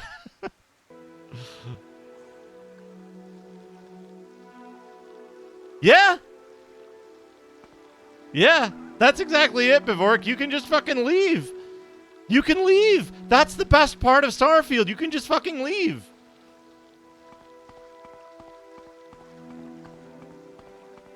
Like, you can be like, sorry, no, I'm not interested. And the game lets you. Like, there's a very, very mild push for you to find the elements of the main story that will let you complete the game, but you absolutely do not have to. You can just fucking ditch. You can just ditch the game.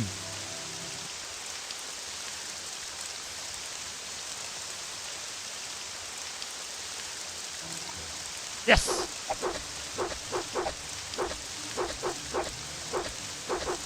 Yeah! Yep! That's exactly it, Bivork. I've been dragging fucking Sarah, what's her name, along for weeks, going to random planets and shooting dinosaurs. Captain Titties does not give a fuck. Like, hey, we should go see about that missing agent who might have an artifact.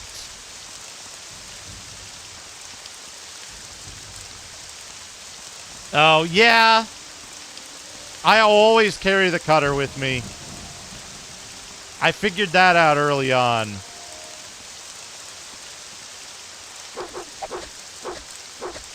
Sometimes the general stores will carry cutters.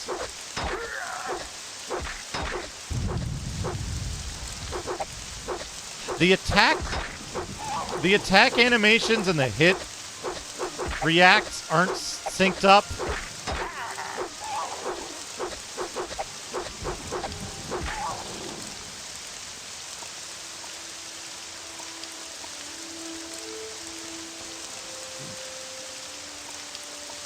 Bungler's Bane.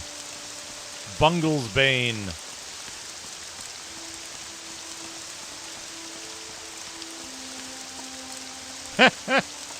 There's the firefighters. What's it called? The Super Nintendo game. And I think there was one on PlayStation as well.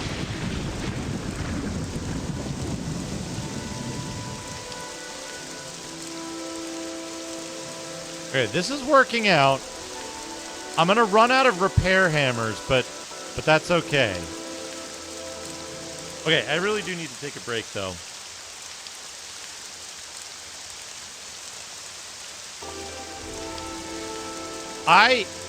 Ash, I'm glad you asked. Let me show you what class I'm playing.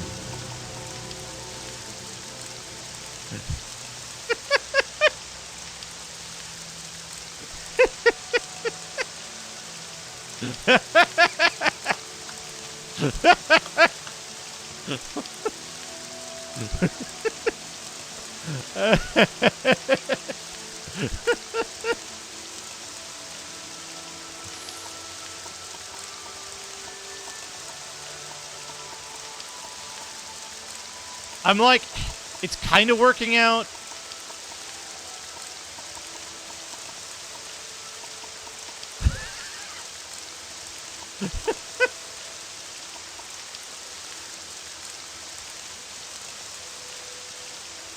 It's kind of working out with this, except I have to get my I have to get my endurance up, and the only skills that do that are medium armor, spear, and heavy armor. So I'm going to have to switch to wearing just medium armor so that I don't get too far into level debt here and have pointless level ups. Anyway, I do need to take a break. What I'm going to do is I'm going to leave this pleasing rain sound on while I subject you all to horrifying neural network content. Hold on. I think there's music on this other screen that I need to disable, though. Oh, no, it's off already. Perfect. Soothing rain, horrifying neural network images. I'll be back in a few minutes.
Welcome back, everybody. I hope you've been enjoying the teeth, I guess. There's some cute hedgehogs. Look at them. Look at them. I assume that's what all the images were. I don't know what you're talking about. Anyway, welcome back, everybody. I will remember to start the timer back up. My Twitch has done the thing where it gets the extra little black bar at the bottom. Oh, geez. Praximo, I have a, there is a VOD out there somewhere on my channel where I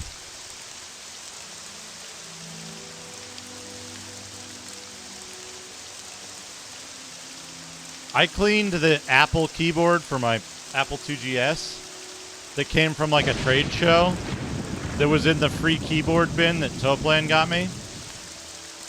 And That was disgusting. That was so fucking gross. What a fucking disaster.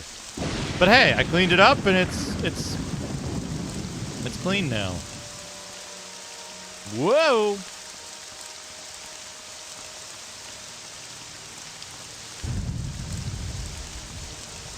I've been walking too far. I need all my green.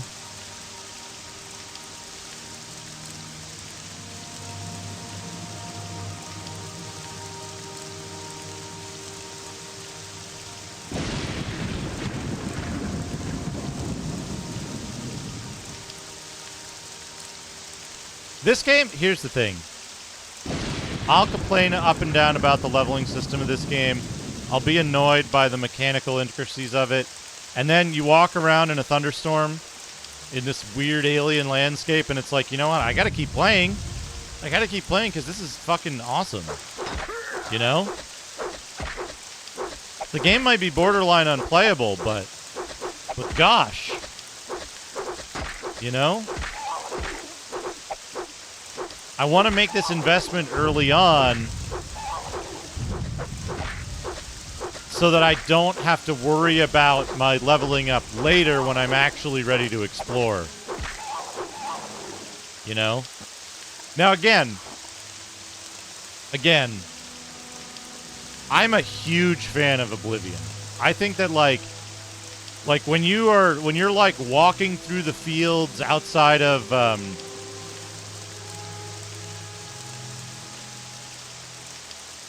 which city is it? The far western one. Not Kvatch. To the west of Kvatch. When you're walking through, is it Anvil? I thought Anvil is up in the north, but it might be Anvil. When you're walking through the fields like north and east of Anvil, and there's like rain coming in and stuff, and like, it's so cool when a quest sends you into the like almost dense jungle to the east of Bravil. No wait, Leowen. East of Leowen. And there's all those like all these different areas and all these different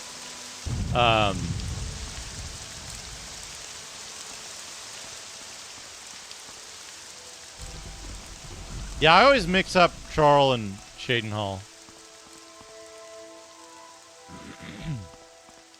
But like the dense vegetation, I feel like it's maybe not the first, but like I feel like Oblivion did such a good job at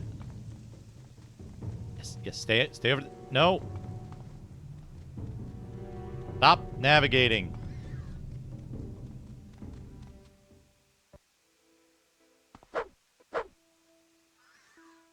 I feel like Oblivion did such a good job at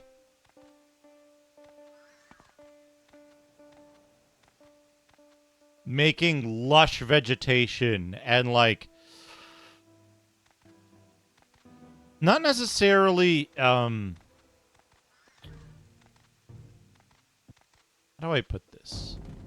It made environments that I wanted to explore. I just like the moment they let you out of the sewer, I turned around and went the wrong way, and I found something, and I was like, whoa, cool, cave, stab, stab, stab. And then I was like, oh, what else is there? What if I go this way? What if I go that way? I was always interested in going and seeing something more. And then I was like, oh, I'm going to go to this town. And it, like, even though you fast travel to that town, it's like, I didn't feel I was missing anything for having gone to a town and started exploring from there, because I always wanted to go back, right? I always wanted to go back to areas that I had missed. I wanted to, I would make a note mentally. I wasn't like, oh, I'm just going to skip this because surely there's nothing important in between. I would always want to go back. Yeah. I'm not getting that with this yet because it is so difficult to like It's so difficult to play the game right now.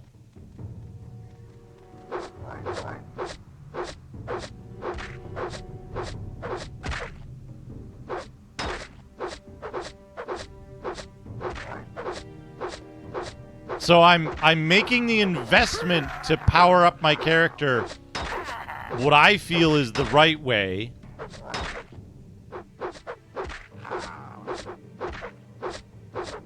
Before I start exploring, so I don't encounter this kind of thing where like I already have done, of like, hey, I wonder what's in this cave. Oh, it's a guy that kills me in one hit. Presumably because I don't have enough health, or I have the wrong stuff, you know?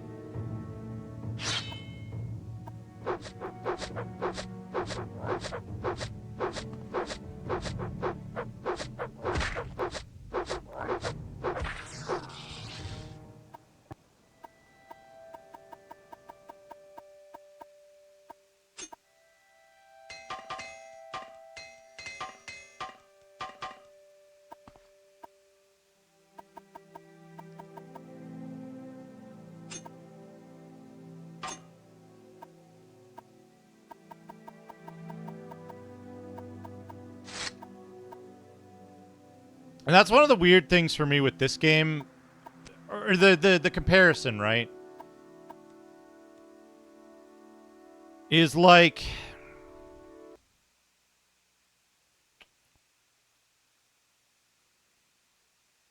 I like the alien ideas of this game, but I think it falls behind in the presentation. And part of this is just technology.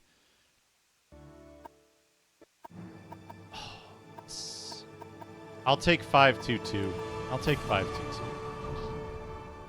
Because any other speed upgrades are going to get me in debt. Right?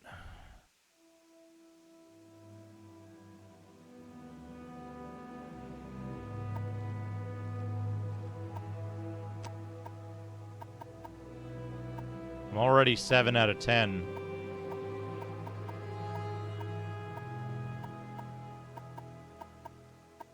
I'm going to hit a point of unarmored soon. What can I do for personality? Illusion. I can't cast spells. I don't have any spells to cast. I have 30 magicka, but I don't have anything to do with it. I can't cast a spell. How do you learn spells in this? I guess it doesn't cover that in the manual. You know, I think you should. I think you should, Phenomenon. I know your tolerance for, like, games that do funky shit is quite a bit more than mine.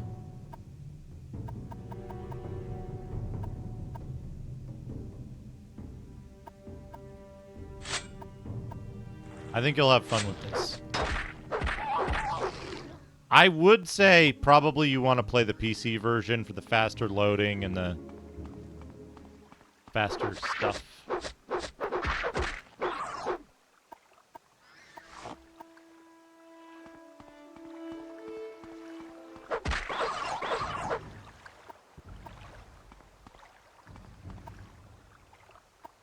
Resting here is illegal.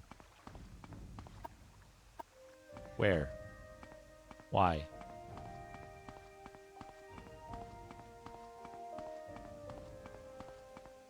What is this? Oh, I'm in Pelagiad.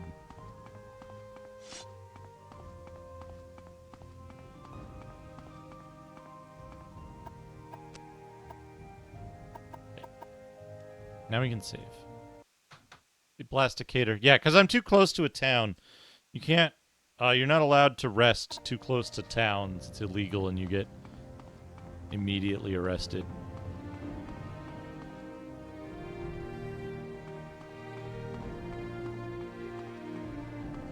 Vagrancy, I would guess. Yeah, just like IRL. They want you to pay.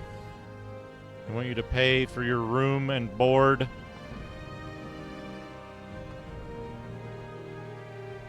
Mebestian Ents. What's this about?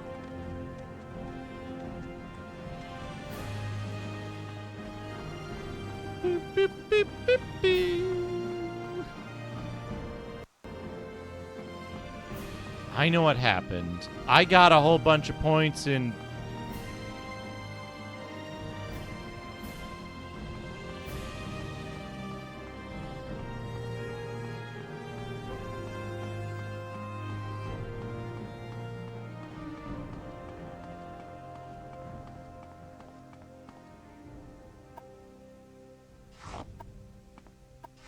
Is this stealing?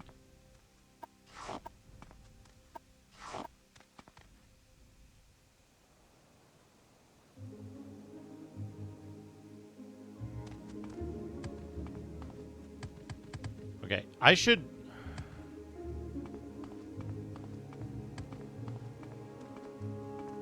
First, I should rest until morning.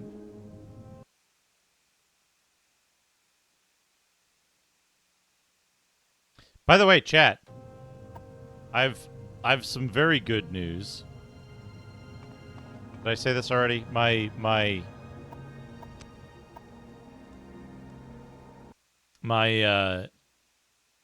new air conditioning unit has arrived, so I'll be able to install that in the coming couple of days. Okay, I think we're gonna go for strength this level.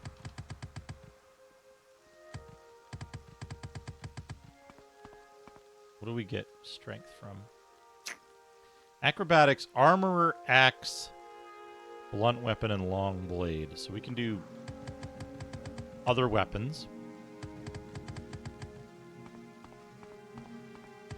It's real bad in here, Refraction, because it's a small room and it's like sealed for sound. So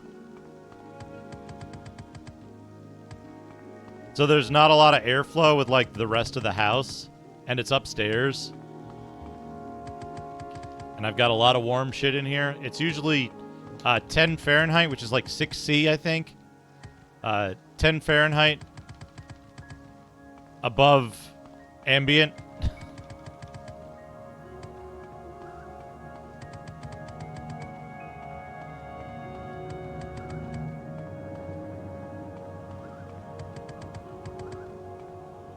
Yep. If it's 80 out, if it's 80F out, it's 90 in here. It does saturate at like, I don't know, 98 degrees or so. But that's still like... What's 98 Fahrenheit in Celsius?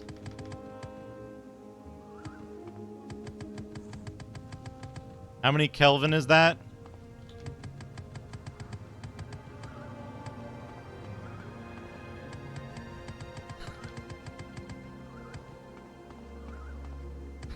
Marmot.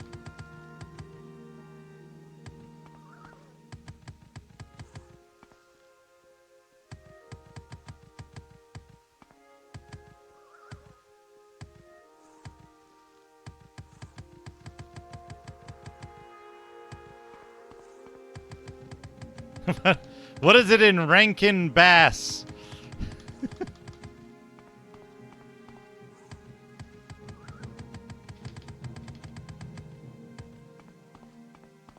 Chad, do you ever do this? To gain more strength?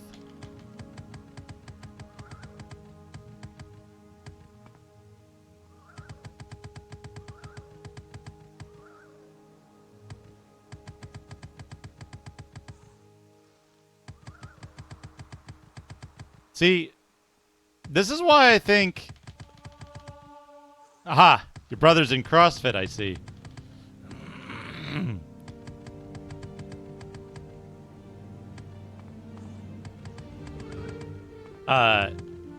This is why I think I should maybe put acrobatics. I'm thinking I put acrobatics on...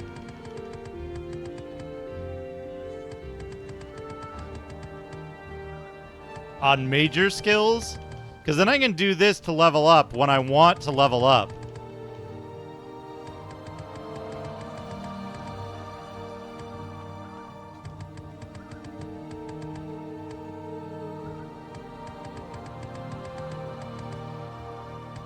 Can anyone... can anyone explain to me in very vague terms, like, how do you learn spells in this? Is it like from... Do you buy them from trainers like in Oblivion? Is that the, like, general method?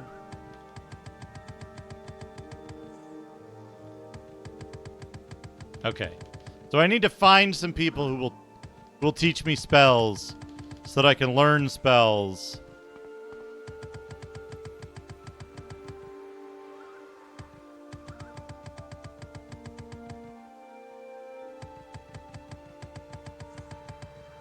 All over. Yeah, that's what I figured.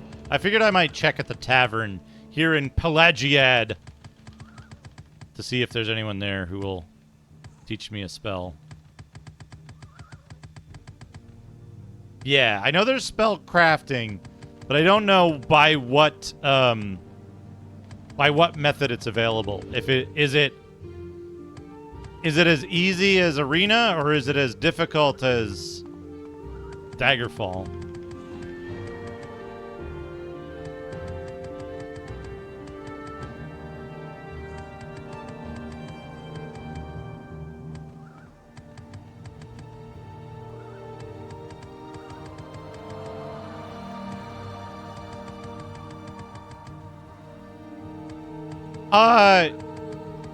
Think of it this way, right?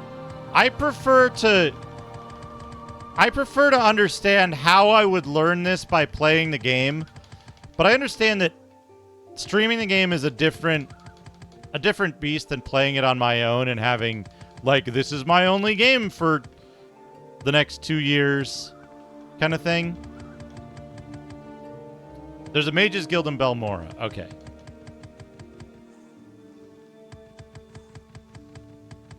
In Daggerfall, you have to, like, join the Mages Guild, do quests for the Mages Guild to rank up in order to get enough standing so that they'll allow you to use the Spellmaker. Like, anybody here try to buy potions in Daggerfall? I love Rexia. I'm investing in the leveling up system in advance so that I can enjoy the rest of the game with a tricked out character after a few levels. I didn't write down what I started on. I don't know how many points of this I need to do.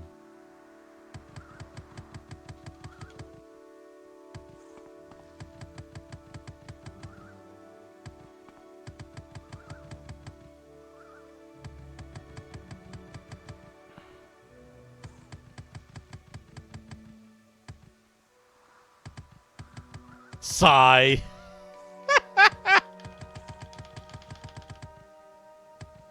The game sighed at me. Oh no, my athletics leveled up. Shit. My skill up was to 24.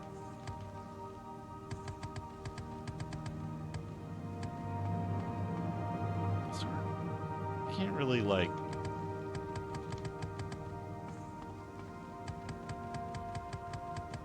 I'm so much slower with my left hand doing this.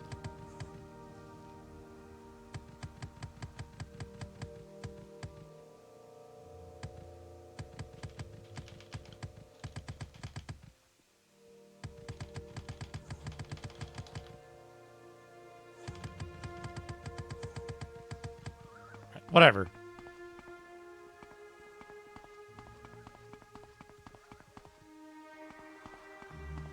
Whatever.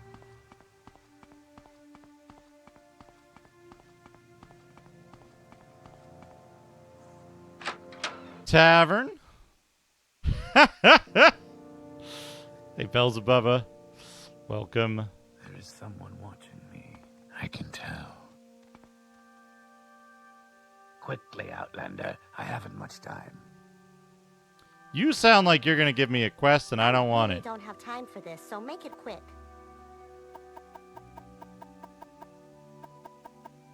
Services. Mebestian Ents, the Breton. He's a trader, deals in a bit of everything. Ulanernal is a high elf and fair smith. Shedback Grubbergbug is the smith of Fort Pelagiad. The Imperial Cult Shrine is at Fort Pelagiad. The healing altar. And Yigfa the healer sells cure potions. Ladia Flarugrius and Anasi are trainers. Ladia Flatulus. You can usually find them here at the Halfway Tavern. See, the Thieves Guild has some people in Pelagiad, but why would I know anything about that? Anasi and... Where's Lady Flatulus?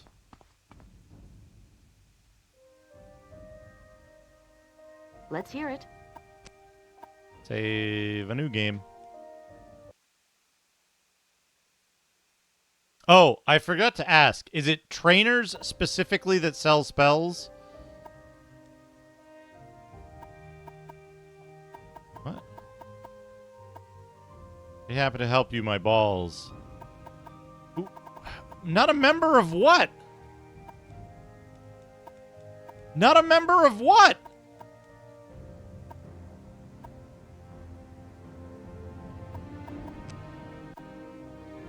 Did you say this when I started talking to you and I just missed it?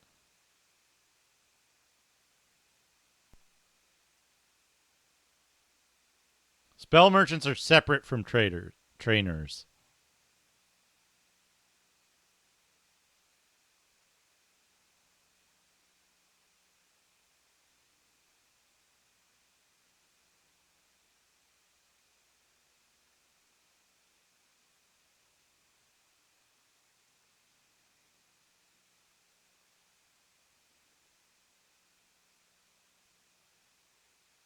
This game falls closer to Daggerfall's. Yes, friend. New around here, huh? I'm Lady of Flatulus. You looking for someone in particular? Or some specific place? Or are you looking for some services? Barter. Not a member? Member of what? Mebestianense, blah, blah, blah.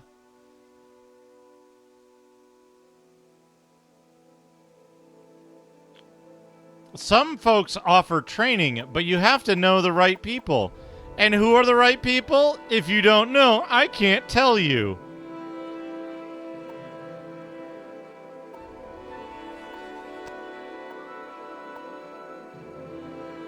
You're not even trying.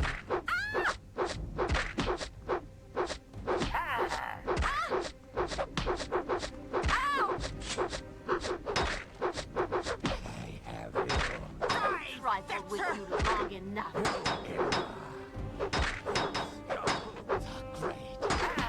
You will die! There is no escape. Now you die! I should rest.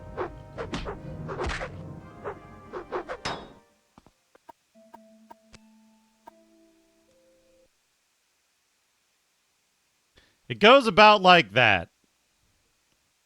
Goes about like that, esports. Everything about this game is obtuse, frustrating, and difficult to use. It's worse than Oblivion in every single way, except possibly the unusualness of its environment. It's really, really difficult to get into. I'm trying my best. But there's shit like this where they literally don't give you any information about what you need to do. You're given an option. What's this about? You talk to someone. They don't tell you anything. They give you a barter option, and they say you can't because you're not a member. A member of what? I don't fucking know, and they won't tell me. In fact, they insult me.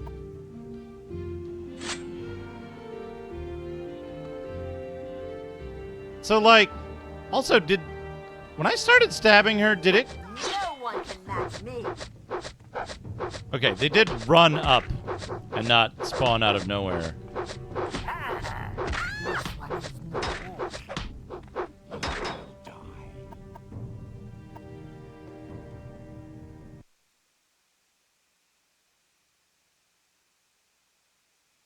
That's what you should do, Akabidi, honestly.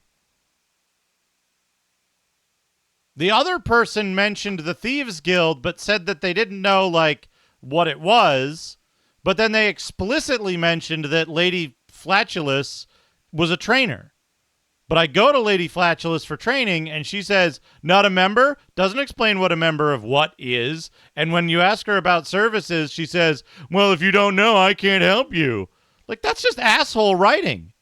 That's, like, the game directs you to a person, and then when you talk to them, they act like an asshole to you. And it's like, I don't want to play a game populated and written by assholes. Has no time for you. Oh, Anasi must not say what you do not belong to. Right? This game sucks. This sucks. This whole fucking thing sucks. You can't do shit. And I'm supposed to be some kind of fucking chosen one? I don't want to be. I want to leave. I want to get the fuck out. What guild? What fucking guild do I join? How do I know what fucking guild I'm supposed to join to get these asshole fuckheads to train me? How the fuck am I supposed to know? How the fuck am I supposed to know what to do in this game? Because nobody will fucking tell me in the game. Everybody here knows how to do it because they fucking looked it up online, or they played the game for 200 fucking hours and tried everything. Like, oh, does this work? Like, I don't have fucking time for that. I don't have time for a game to be intentionally obtuse and insult me about not being able to do the thing that everybody's been telling me to do. Oh, don't level up to just train. Train first. Fucking how? How do I train? You want me to train? How the fuck do I do it? How did you learn that you have to be some unknown condition to train at the only two trainers in this whole fucking town?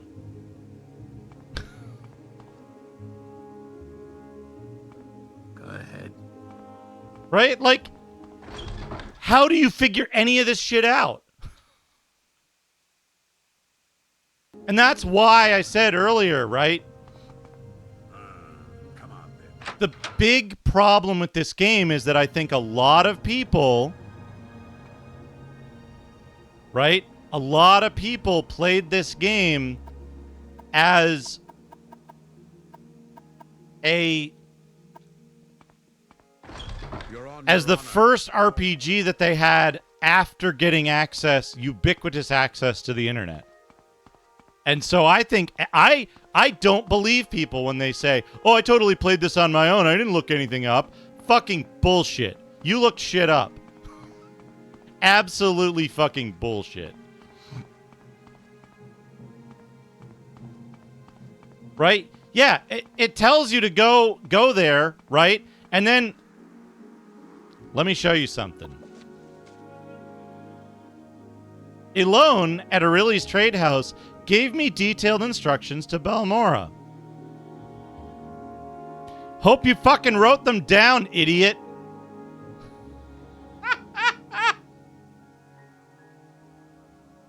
Hope you fucking wrote the directions down, dipshit.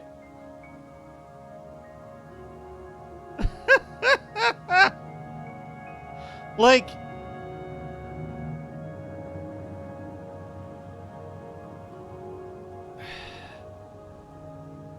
it was in her conversation. She's like, yeah, you go up here and you go past this thing and you go do this other thing. And I was like, oh, okay, cool. I'll look at that in my journal later because I don't feel like reading the whole fucking thing right now. Balmora's up here. I gotta go northwest.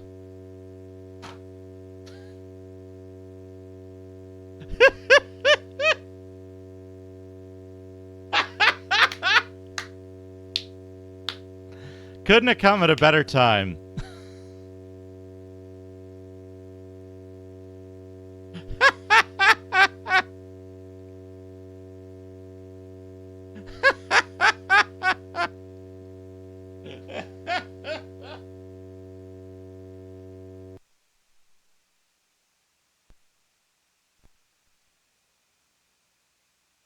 Anyway.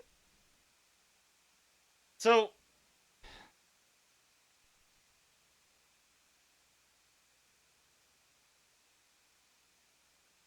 Hey, Lydia loud. Yeah, that's exactly it, right? There's no shame in that. It's just...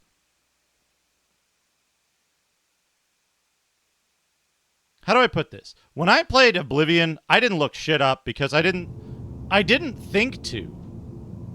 Right? I got in the game and I was like, hey, sick. I can just wander around and fucking kill shit. I can go in here and kill some goblins. Awesome. Oh, this one's locked. And it doesn't let me pick the lock. I guess I can't go in here yet. Right? And that was great for me because it was like it just let me explore and do shit, and I didn't have to worry about like doing certain shit in a certain order, you know. And that was really fun. That is very freeing to me. But this is so much frustration. I want to push through it. I want to get into the meat of the game. Because I've seen a lot of people have a lot of fun with this game. Ash said hi, Quebs. I know Esports is a huge fan of this game. Like, I want to get to the part where you're having fun. And I know that when people play this game now, people who like the game, they shortcut that. They shortcut all of the difficulty and the irritation of the early game. Because, oh, did you get gold ramrod yet? Did you steal the Uber armor yet? Did you do this thing yet? Did you use this exploit to get infinite stats? And I'm like, how the fuck would I know any of that? How the fuck would I know any of that shit? How do I learn that? Where does the game tell me to do that, right? Go ahead, stranger. Right, exactly. Exactly. Everybody's short-circuiting the... Yeah, I've been doing that for fucking 4 hours, Fake Pirate. Because I'm kind of stuck, right? I'm kind of stuck in that I don't want to level up more because I would like my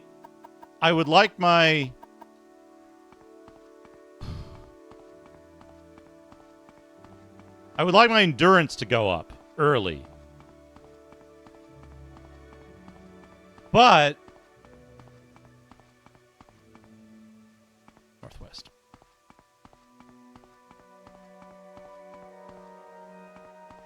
I thought the game froze for a second there.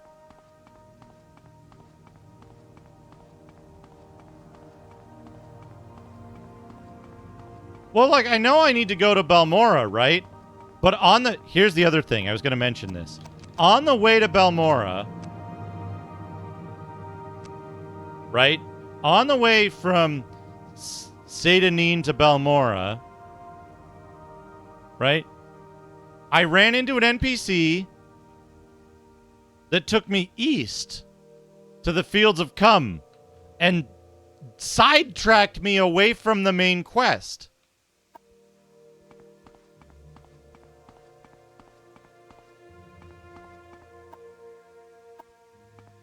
So the problem is that I tried to interact with the bug and nothing happened. There was no prompt to interact with it. The person said, a free ticket for you, and like, didn't have an option to use it. The bug itself didn't have an interaction prompt. I tried to jump on it and I bounced off. So like, I didn't know what to do and I left.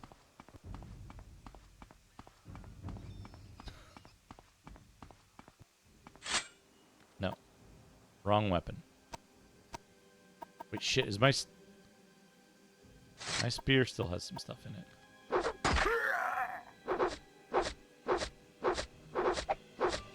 It didn't look like anything because...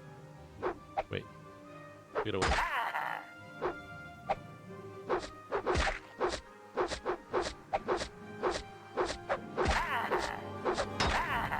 Oh no, we gotta... Alright. Fine.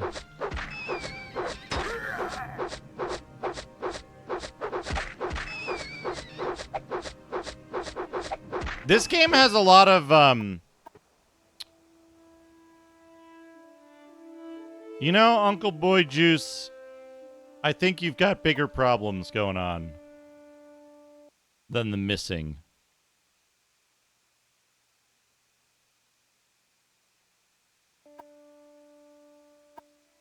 No.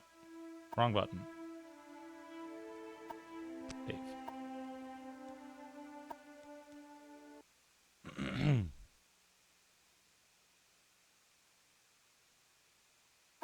So this game has a lot of compounding problematic mechanics, which they very much took out of Oblivion. For example, when you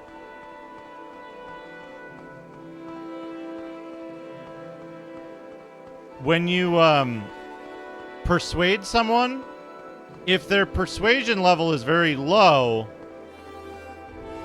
it's less likely to succeed than if their persuasion level is high. Fucking cliff racers.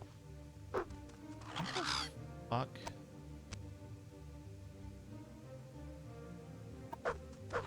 This way?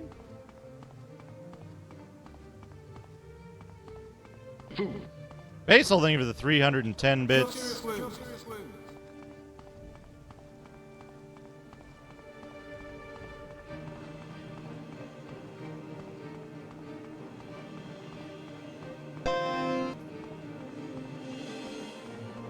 Esports are for losers, thank you for the 80 bits.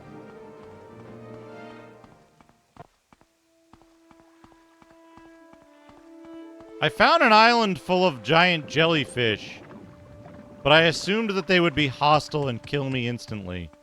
So I left.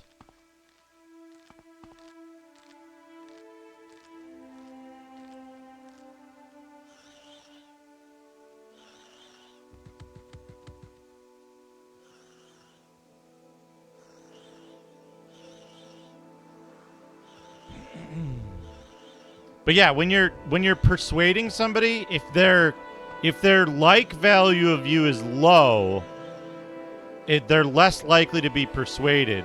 So it means if you want to persuade them from low, you have to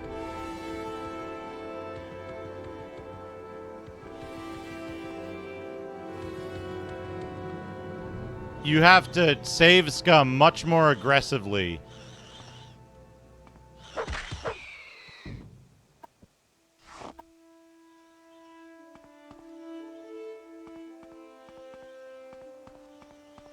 Than if their like of you is high. And that West Gash region. But that's the problem, is that bribing also makes the disposition go down. And it's more likely to make it go down if their disposition is low. Right? It doesn't equalize to a value that's like, yep, and you need money, which you don't have in early game.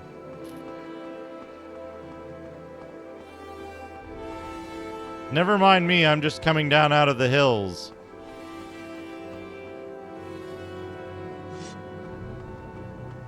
What's this? Pawnbroker.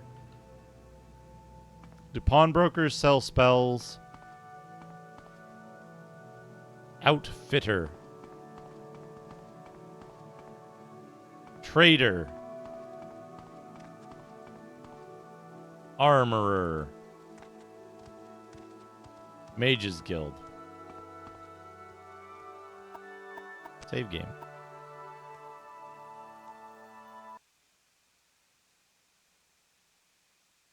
Oh, that's one of the things, right? That's one of the things that, like, Daggerfall, if you play Daggerfall naively, that game is fucked. So much more fucked than this. Like, Arena, Not very fucked. Daggerfall, maximum fucked. There's someone watching. This, less fucked, but closer to Daggerfall than Oblivion, which is like, you can fuck up at Oblivion, but it's pretty clear how to fix it if you start over. Skyrim, all good. Starfield, even better. Hello, Rhaenys Speak quickly, Athris. Outlander, or go away. Want to join the Mages Guild? Yes, I do. Yes, you look like the sort we could use in the Mages Guild. Will you take the Mage's Oath and join the Oath? What is the Mage's Oath? Perform any duties assigned to you by the Masters of the Guild. Learn from them and grow strong. Always share your knowledge freely with other guild members. Never strike or steal from another guild member. Does this appeal to you? Yes! I would love to join. You're now a member. Welcome, associate. When you are ready, you can ask for duties to perform, and once you are ready, you can ask about advancement in the guild. Spells. What's your rank, my balls? No, sorry, later, perhaps, when you're higher rank, but not now. This is fucking Daggerfall all over again. Advancement. You'll meet our requirements. My balls. You've not yet completed the duties expected. What duties do you want? I don't have any duties.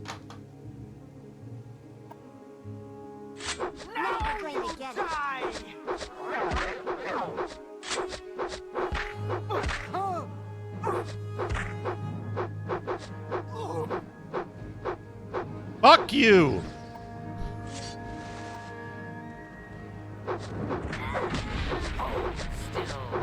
Bunch of assholes.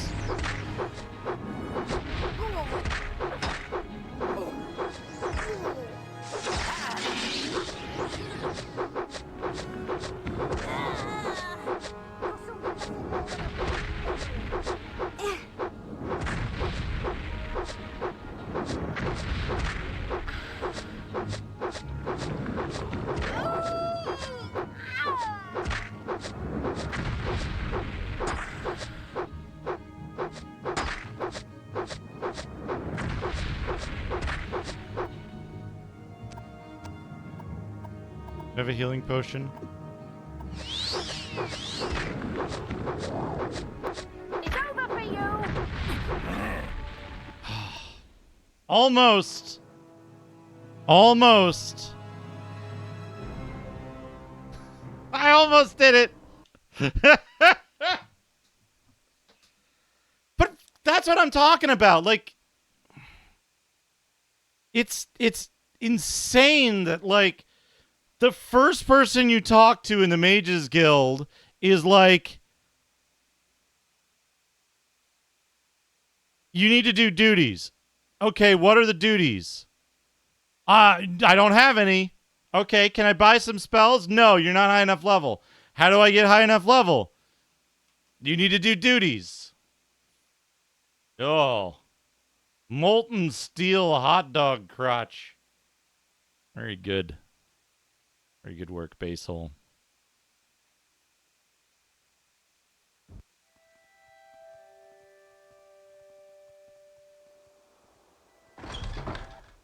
Yeah, but why didn't they put the fucking noob guy right at the entrance? Why is our anus the fucking greeter if they're not gonna give me the shit?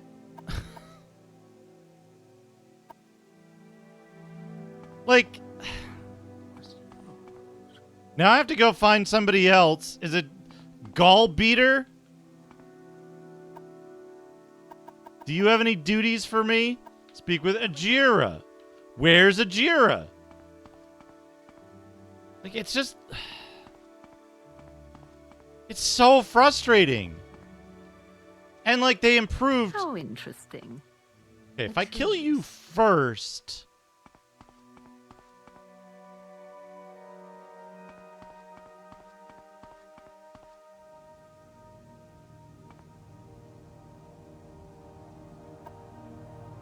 Duties. Mushrooms. Find Ajira's report. Ajira needs samples of luminous rusula, violet coprinus, bunghole bane, hyperphagia. You can find all these on the British coast.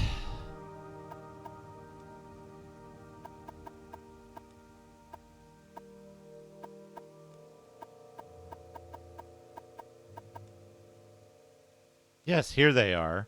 Yes, these are all good samples. Here's the problem too, right? Here's the other problem. By this point, I don't give half a shit if the writing in this game is good or not, because I'm going to be skipping all of it. Because the game is giving me jack shit to work with and zero reason to care if any of this is well written. I don't care. I don't fucking care. Go get me some mushrooms. Fuck you. I'm not gonna read any of this shit. Oh. These nachos. There's your peas nachos, esports.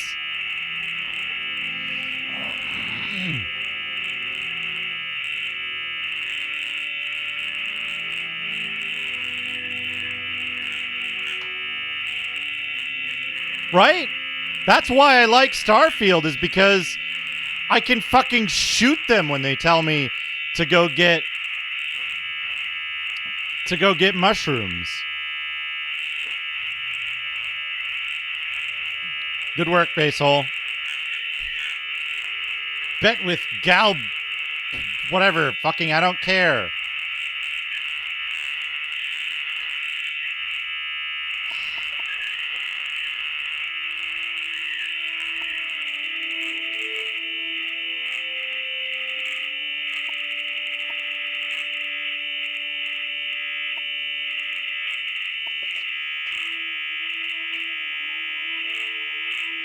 Okay.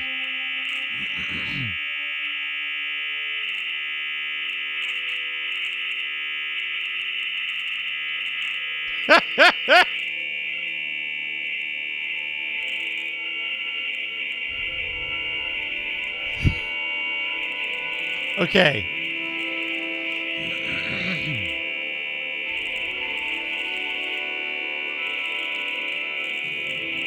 Fortunately, it's limited at 20 below. It's a -20. It's very saturated -20, but it's louder here than it is on stream. I keep...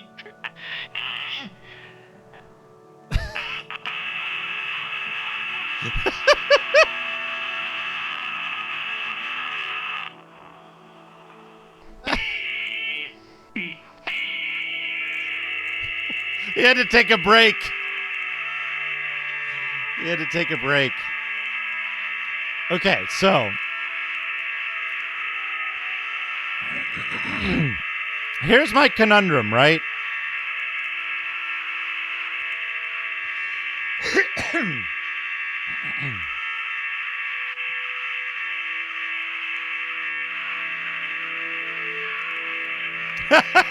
Malamute.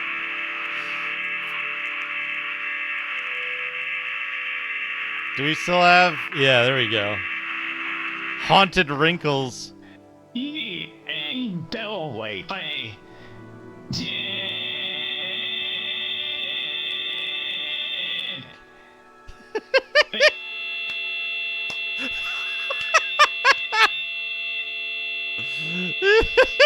Frexia. Okay, so here's my conundrum. I think Ajira is a piece of shit. And I don't want to help her sabotage her other thing, right? I want to go report her to her superior at the guild and get her fired, right? Because she's going against the guild orders. How do I do that? Right? She asked me to do something unethical. All right. And I want to report her. But my journal just says to do what she told me. Sarah? Right?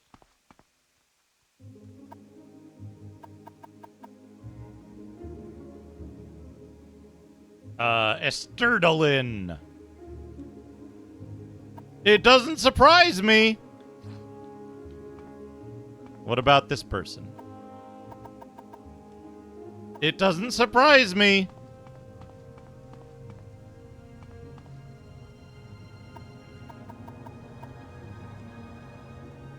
They've been at each other's throats since they got here over which one is a better mage and whether Khajiit are better thieves than Bosmer. What is this about?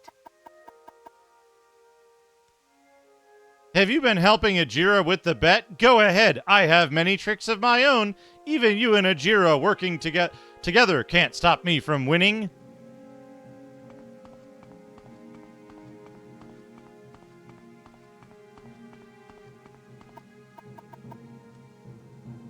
Yes, I know all about their bet. I did the same thing when I was an apprentice. You might as well do what Ajira asks. Ice cream curry. Oh no! Ice cream curry! Right? So, like, there is only one resolution to this quest. I suppose I could spare.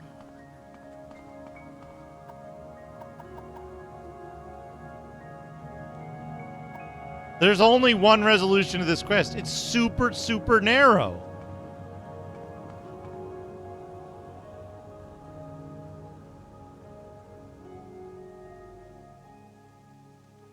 Hey, what the fuck was I supposed to do? Galbetter's desk. Fake soul gem. And like you can't even like, your wounds are great. What? Looking for something. Yes, I'm looking for Galbetter's desk. You have my Is this Galbetter's desk?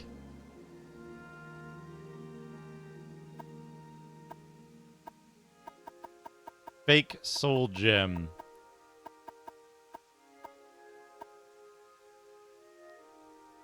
Drop. Move Sarah? Has my balls put the fake soul gem in Galbetter's desk?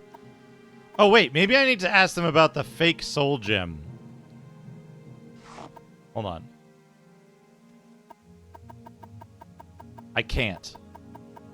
I'm not allowed to.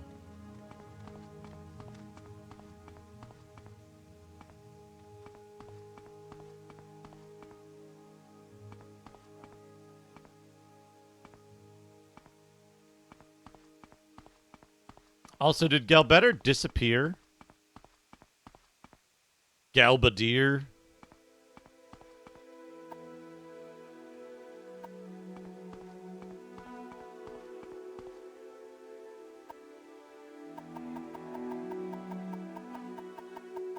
I cannot. All right, I'm listening. Okay, it is specifically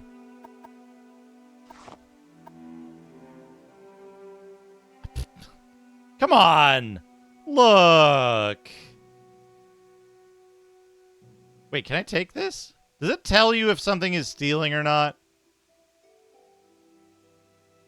Does it tell you whether you're stealing or not?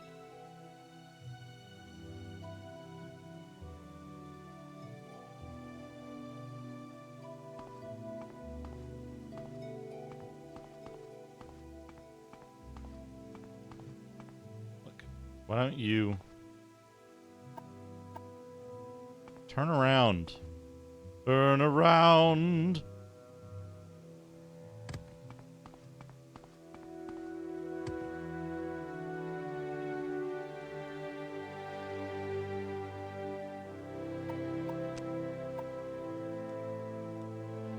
I'm gonna give him Basil, thank you for the 100 bits. Common railway car. Percent. Dizzy. Comma dizzy.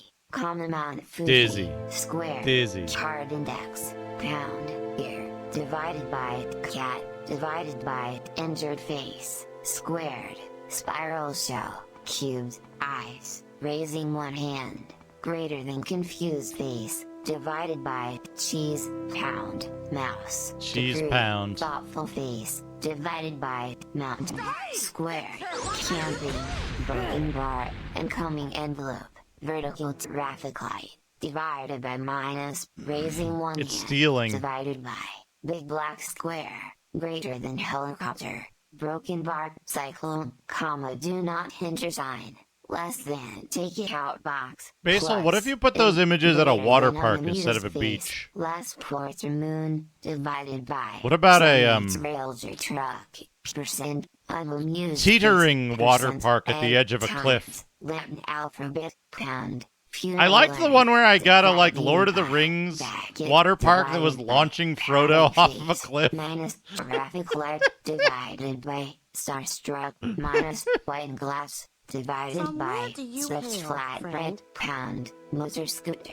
Kaba. Divided by popcorn. Minus confused face. Percent. Big black square. Plus fried shrimp. Less than ball player. Divided by salamander. Greater than M-ball lead player. book. Degree. European post office. Degree. Fallen leaf. Comedy Degreek. star. Times. Sparkler. Comma cool. Squared. I don't know Alarm if I can clock. help you, but Divided I'll by try. toke. No, don't face this Divided way. by footprints. Broken bar. Right arrow. Divided by woman with bunny ears. Plus or minus. Raised fist. Minus. Less than unicorn. Cubed. Sick face. Less than European post office. Broken bar. Post Rocket. office. Plus or minus. Martial arts uniform. Look, All Times. right, I'm listening. Gesturing okay. Common Okay, water yes, this closet. way. Okay, Pound. good. Satellite. Now I need to jump over here. Good work, Space Mister. Basil, that first one with the like weird chicken nugget explosion. Those are good. Those are real good. Wait. Are they? Yes! There's like hot dog themed, whatchamacallits.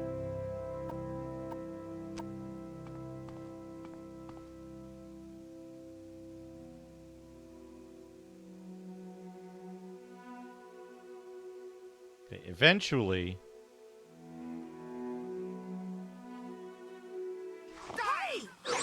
Hey, I was hidden! What the fuck? It said I was hidden.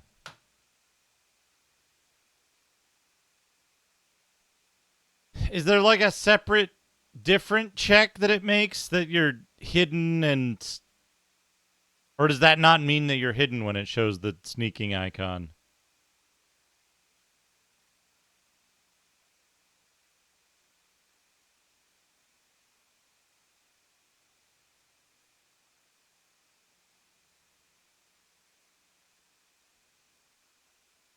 I picked it up after the sneak disappeared. Okay, we'll try again. All right, I'm listening. I'm pretty sure the sneak disappeared when I picked it up. Like when I pressed the button, the sneak disappeared. Yep. So what's the extra check? Is there some other, like, do you have to check against pickpocket if you're already also sneaking?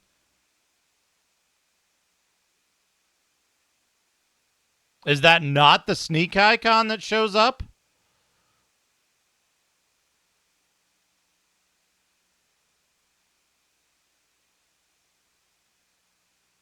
I don't have any spells because I can't buy spells from the fucking Mages Guild because I'm not a member of I'm not high enough rank of the Mages Guild yet.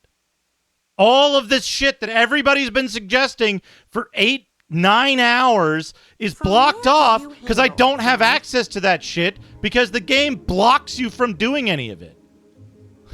I can't do any of the shit you're suggesting because the game doesn't fucking let you.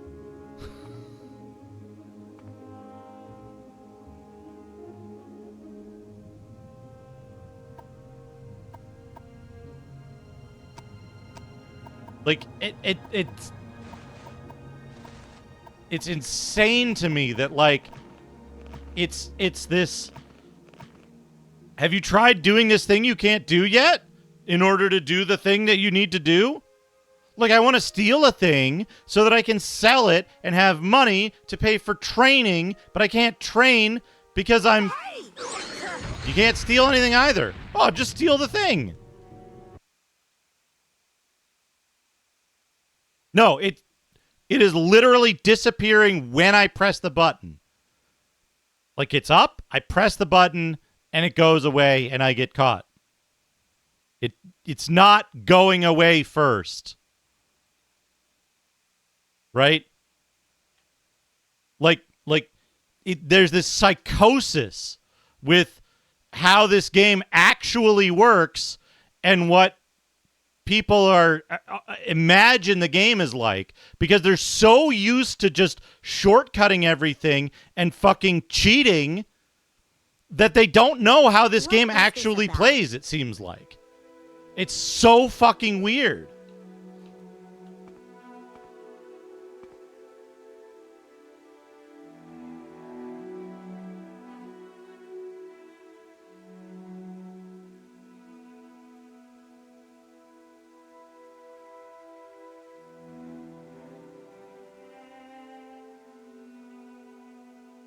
Did you turn? You turned, you fucker.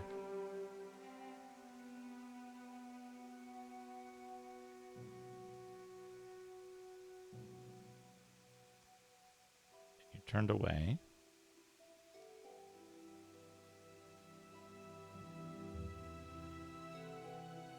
What are you doing? Yeah, no, it's instant. It's instant.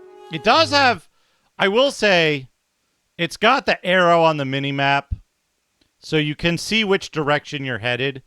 It is kind of irritating to have to look at that, but that's a very minor thing, right? But I can't steal. I can't steal stuff when I'm hidden, because it immediately makes me not hidden. Unless there's, like, some special calculation that nobody has mentioned. Let's see. Sneak. Morrowind sneak. Sneak mechanics. While sneaking, a sneak check is performed periodically, once every couple of seconds. Friend? Every few frames for targets that are actively looking at you. Chance that you successfully remain hidden is generalized as elusiveness. Direction multiplier.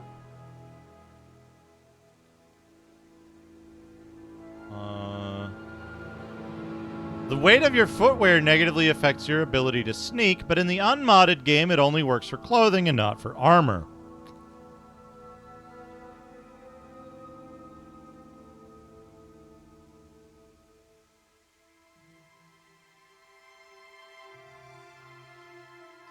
Without an optional patch from the Morrowind code patch, pickpocket chance is effectively capped at 56%. As it is rolled twice with a cap of 75%, both when taking an item and when closing the pickpocket window. Item weight is also not factored in without the patch.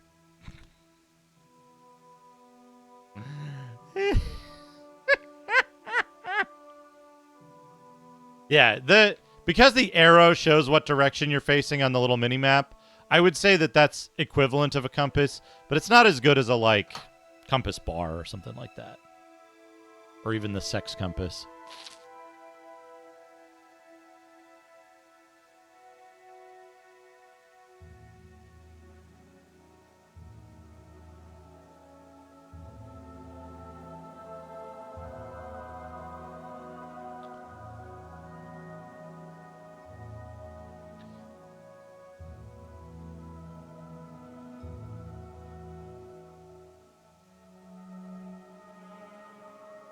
I want to point out the mentality of people who like and play this game. An exploit for auto-raising sneak skill, being undetected within observation of an NPC, will raise sneak continuously. If playing on PC, the Morrowind code patch project allows the sneak mode to be toggled. Otherwise, bind sneak to a convenient key and hold it down with a small and heavy object, such as a hammer. On the Xbox, you can simply double-click the joystick down to enter an always sneak mode to get the same effect. Leave the game alone for a while and the sneak skill will keep increasing. As long as one or more NPCs are within observation range and are not detecting you.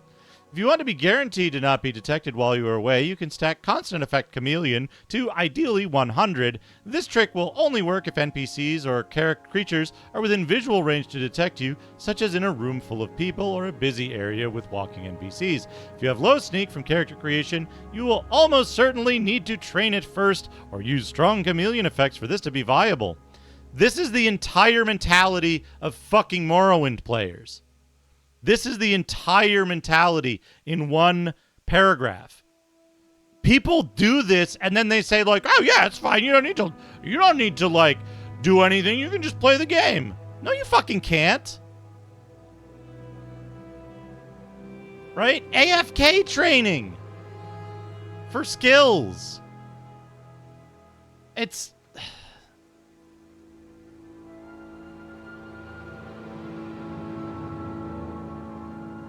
here we go. If you steal an item while sneaking and while in range of an NPC, a sneak check is performed to determine if you succeed in stealing the item unnoticed. This check appears to use the sneak detection formula and not the pickpocket formula, so it does not suffer from the issues pickpocketing chance does. The icon depicting the hand reaching into the bag does not mean you will not succeed in stealing items, as a sneak check happens the moment you steal something, and nobody fucking knew that. I had to go look it up and read it, and the game doesn't tell you. And everybody here was saying, "Oh, it's different on PC." No, it fucking isn't.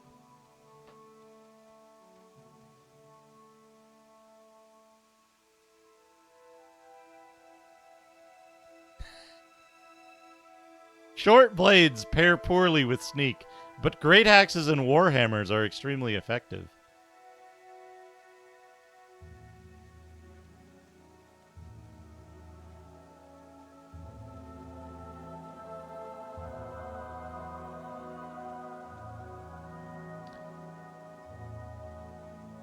Bugs. Pickpocketing doesn't take your stats into consideration properly. Chance caps at 75%, but is checked twice, making successful pickpocketing extremely difficult regardless of your sneak skill.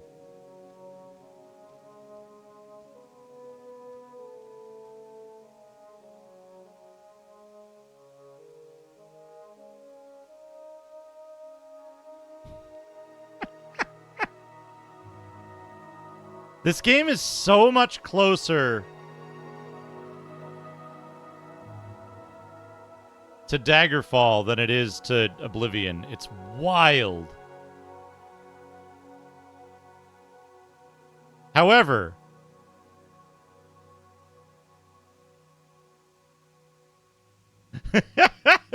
Dr. Tasty.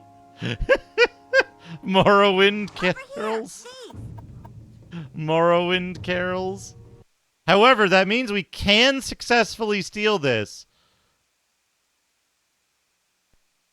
We can successfully steal this. It's going to take... We're going to be here for a while, chat. But it's going to be quicker than... Holy shit, Space Mister! That's good.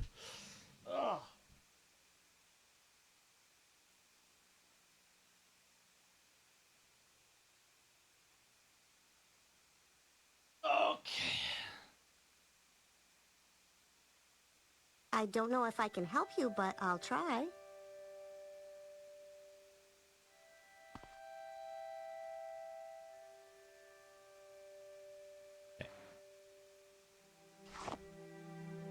Now, where did I put that? We did it. We did it, chat.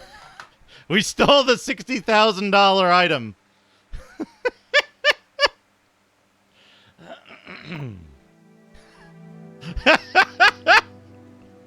That's how you're supposed to play this game. That's how this game is designed.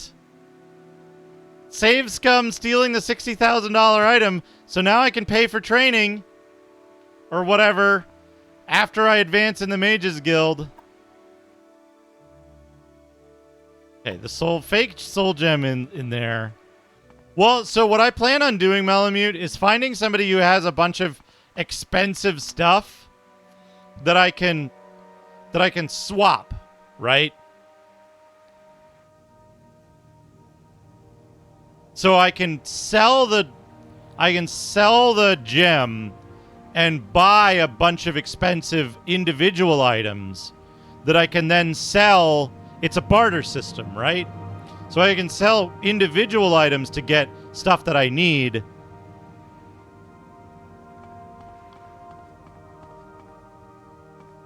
You have my attention. Can I have the fucking doorway, please? I need to level up.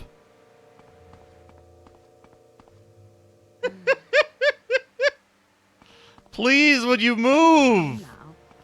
I want to point out, by the way, at some point when I was playing Fantasy, when I was discussing the merits of Phantasy Star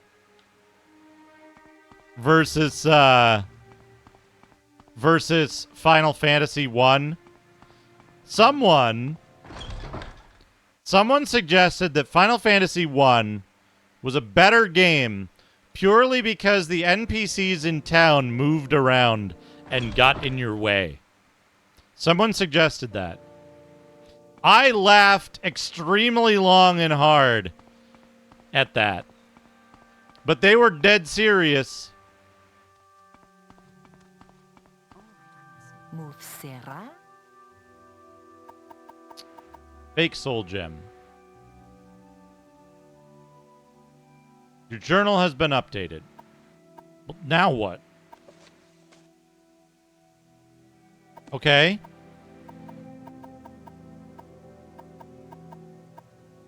Can I go advance now?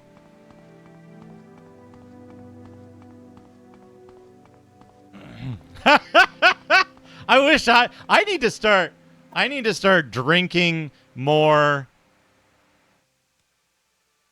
Congratulations, you're now a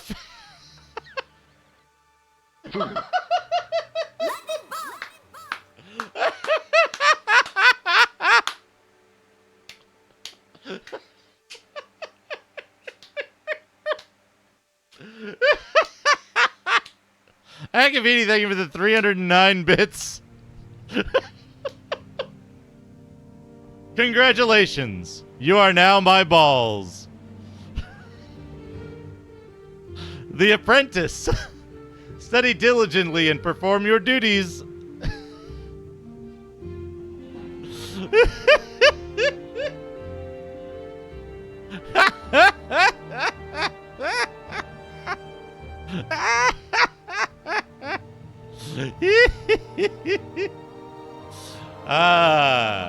Will you sell me spells now?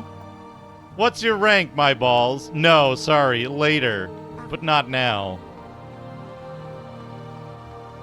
Will other people sell me spells, or is it like you simply cannot buy spells? Friend? Tell the prisoner we have 2 orbs. We can train. Get. Keep doing we. Now. We what can my life. My. They get me my food for me. Dirt. Me, food I way, food not it.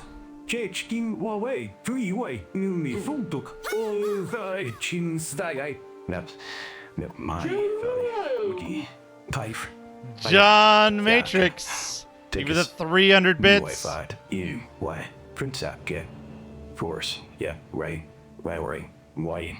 Fine citrus. Damn, my master. Fruken, yeah, some god. Yes, me my fruit, then stop. Hype train. Wait. We got a hype train. Wait, forwards.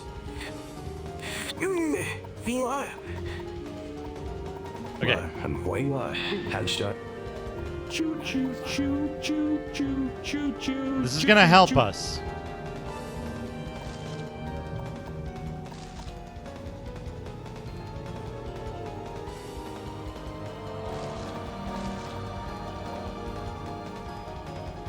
Okay. Now, I should be able to, if I'm not mistaken, right? I should be able to...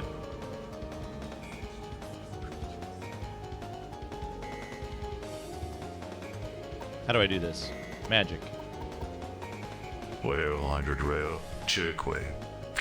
Salways, sui ways, paisu way, kisur, lire, kasan will, and in the land. Well, ain't my said, maybe this. Tai, me, the talking get la. Each trip to an exalted niche land. Hey, the adventure. The once used to a visit. Sometime I'll be your Super Ninja Death, thank you for the 100 bits. Taters Games, thank you for the 310 bits. Basil, thank you for the 300 bits.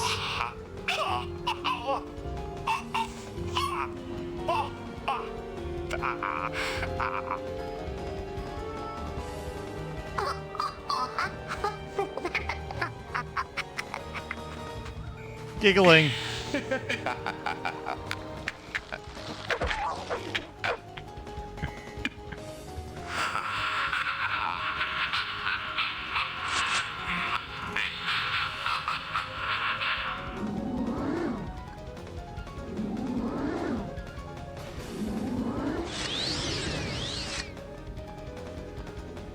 Okay, so I can constantly summon a spear to use.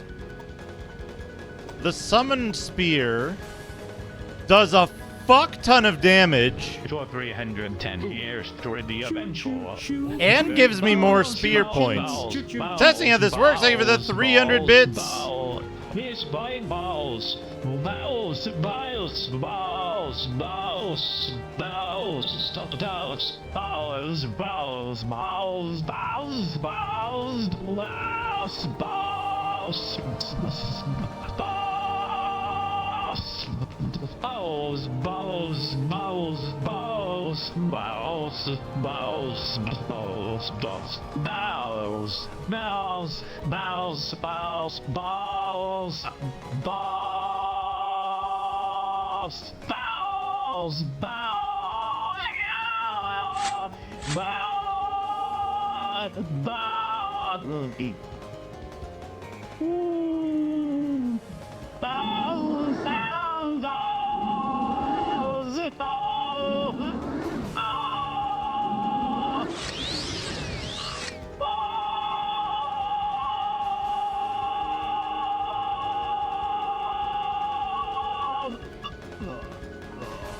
Wait, no, I'm going north. I want to go south. Balls, balls, balls, balls,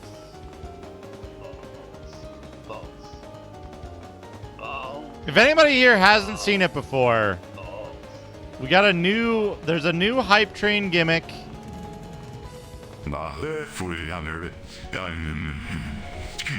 Which is whenever a hype train concludes, all value that's been fed into the hype train, all bits and subs, I sure am, all bits and subs and prime subs, all value that has gone into the hype train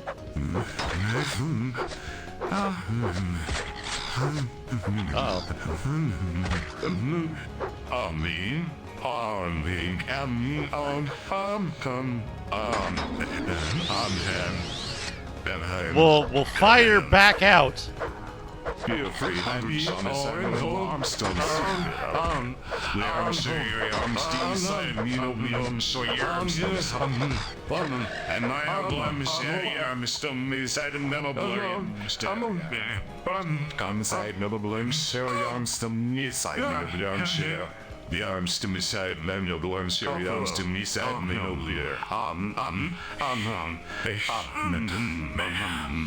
Fires the food cannon for every bit of value.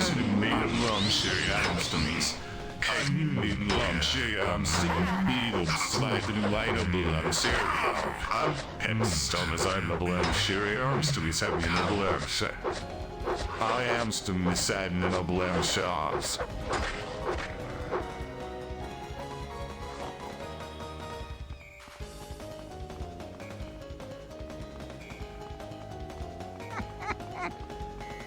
Excellent work, everybody. Where do I need to go? So the game just got, like, fucking wildly easier. Because now I can summon a spear to fight with. And because I can summon a spear to fight with, I always have a spear that doesn't run out of durability, that does a ton of damage and allows me to hit better with a spear. And because the spear is the item that...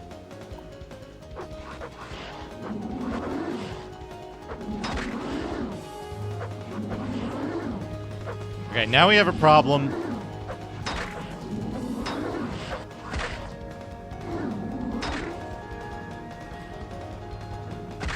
Now we have a problem, which is that I unintentionally leveled up.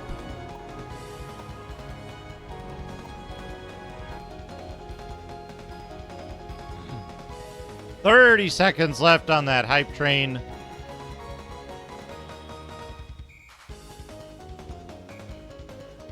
But I'll also be leveling up my intelligence, which is important,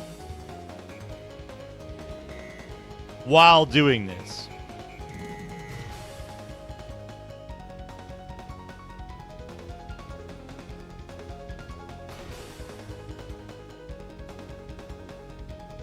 And I can go out in the wilderness and not deal with any of the fucked up NPCs or, like, jacked up writing in the game. Hype train success, 1,619 foods. Excellent work, everybody.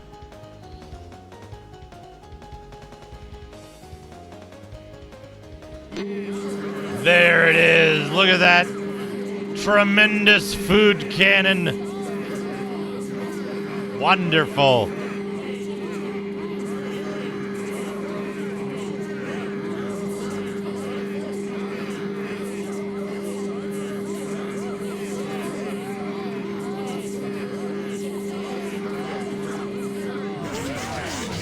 Yes.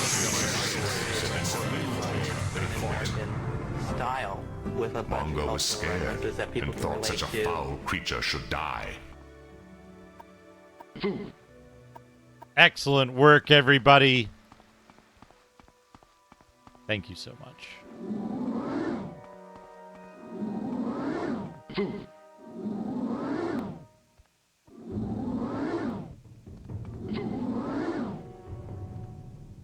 22% chance.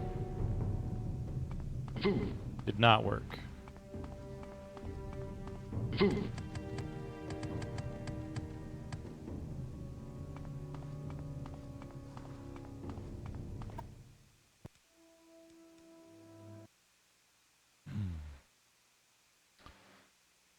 Shokumaku? Ah! My rest has been interrupted. Oh, I got my spear! I got my spear. I'm gonna fuck you up. Let's go. Let's go. Stab. Stab. Stab. Fuck! I thought that said kagoof. Like a sound effect.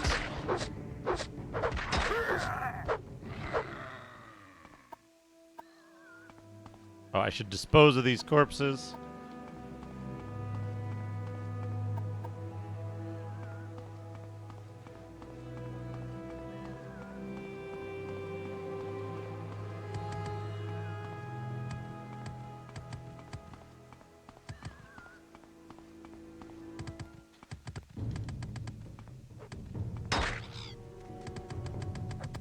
I hear a cliff racer.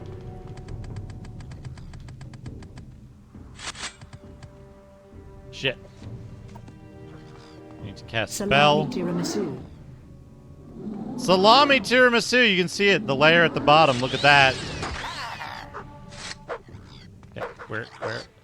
Cliff racer.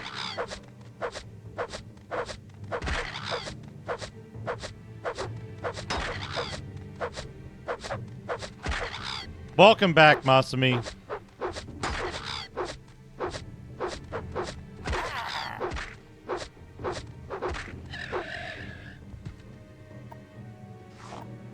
I'm in slightly better situation than I was before. I stole a $60,000 soul gem that I'm gonna have to find somebody to trade to for everything that they own. And I got a spear spell.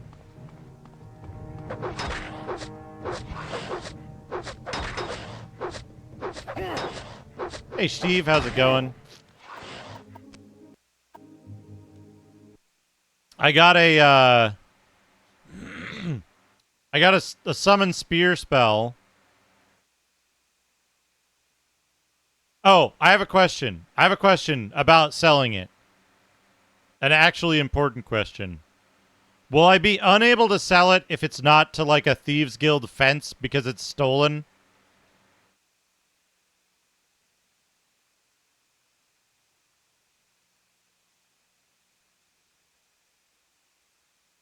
Or can I sell it to any merchant? Are merchants psychic about stolen goods? In this is what I want to know. Wait, stand still. Let him come to me so that I have green bar.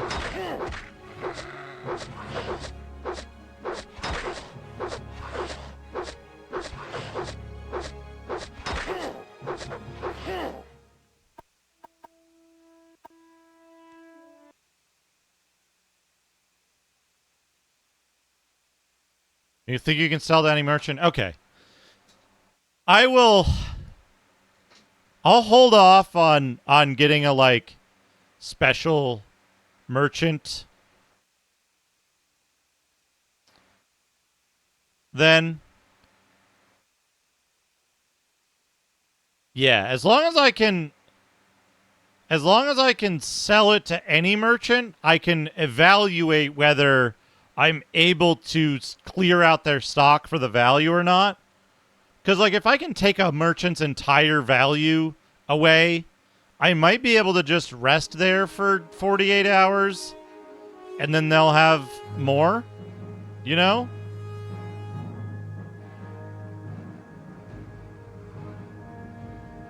They'll have more gold.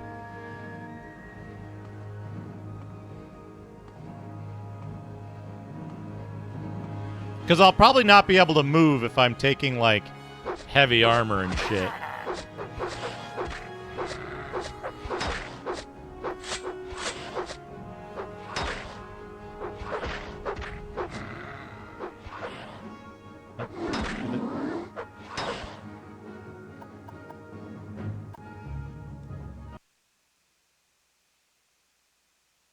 This is frustrating.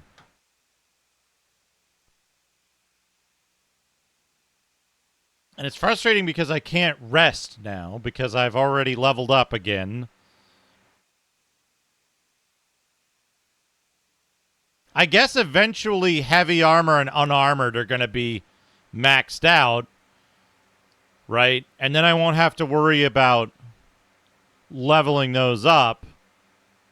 And it'll just be down to stuff that I can control or that goes up slowly. Like short blade, speechcraft, and thing. So I have to go over here quicker.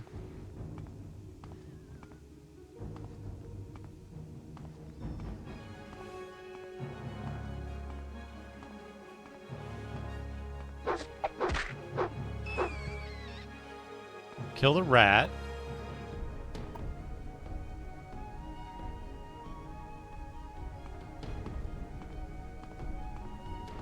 That guy is still down there.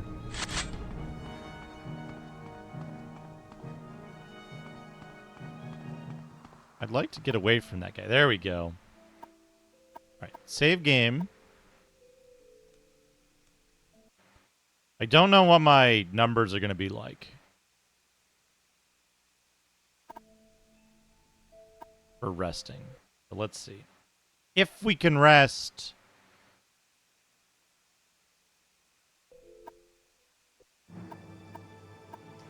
3 strength, 2 endurance.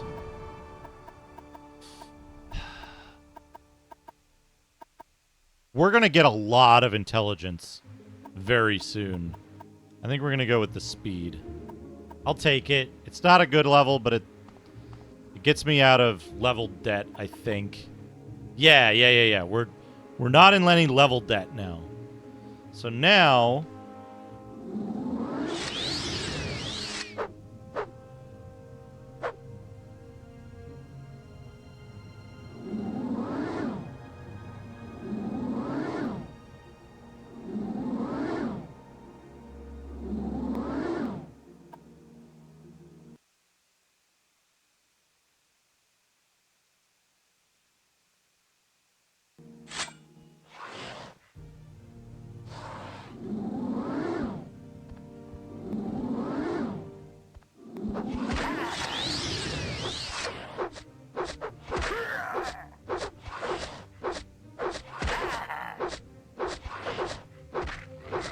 Where the fuck are these Kagooties coming from?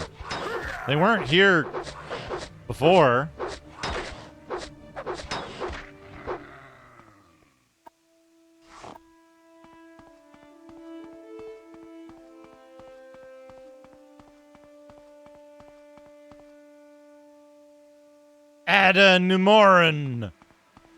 Numoron.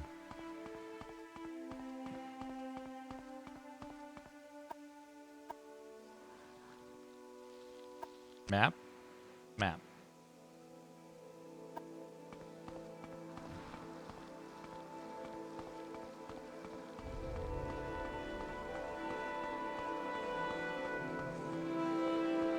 If it's what I think it is, it's far worse than a bomb buzz. Far worse.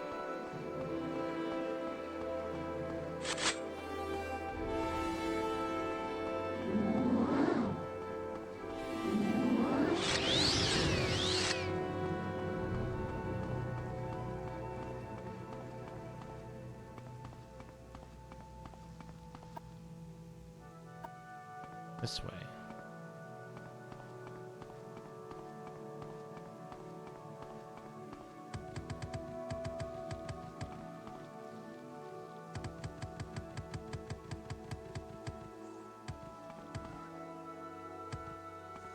Rat.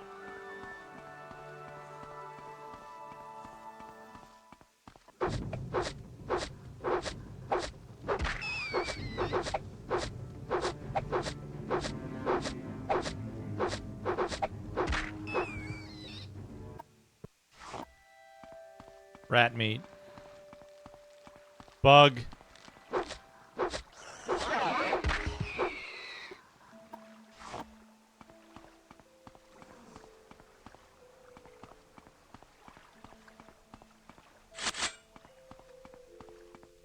Save.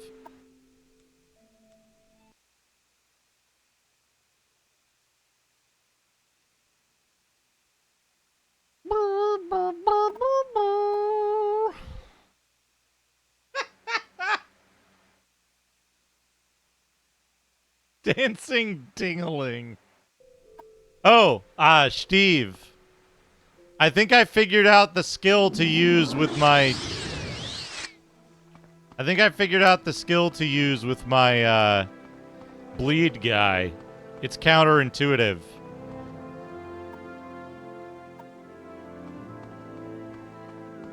Mashed with cheese. Mashed with cheese. Delicious. Viper Strike.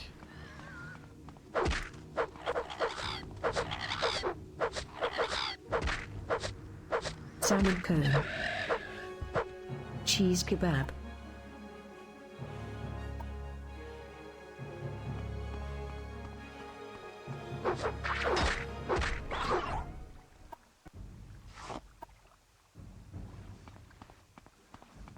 Ah, no. Viper Strike is the only skill in the game.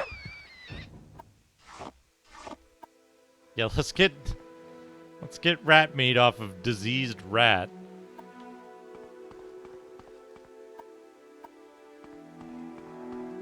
It is the only skill in the game that hits independently with both dual-wield weapons.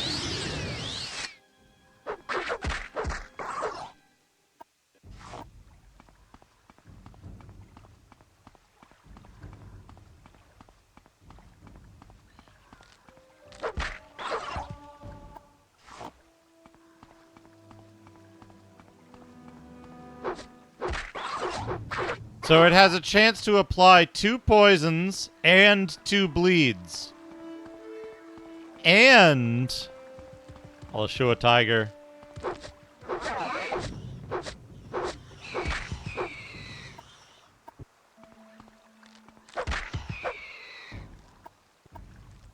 And it hits twice for life and mana gain on hit for the cost of 1 cast.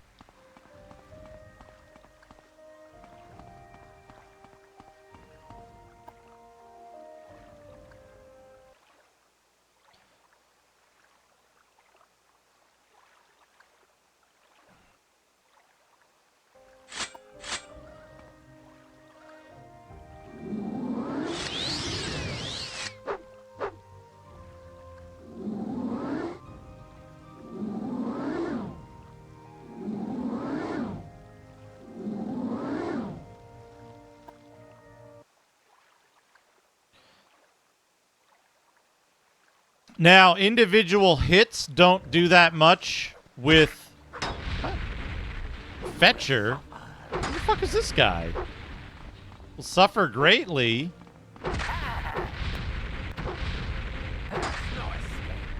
What the fuck is this?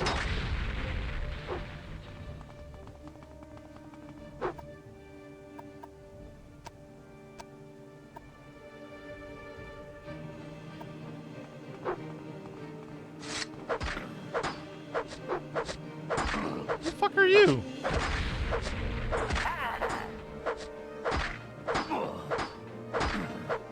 Eat shit, buddy.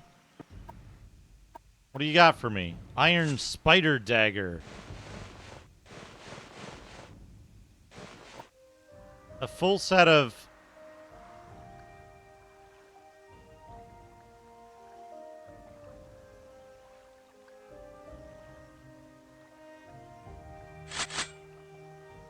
full set of Dark Brotherhood gear. Can I wear the full set of Dark Brotherhood gear? Will they get mad? Will people be mad at me if I wear this into town?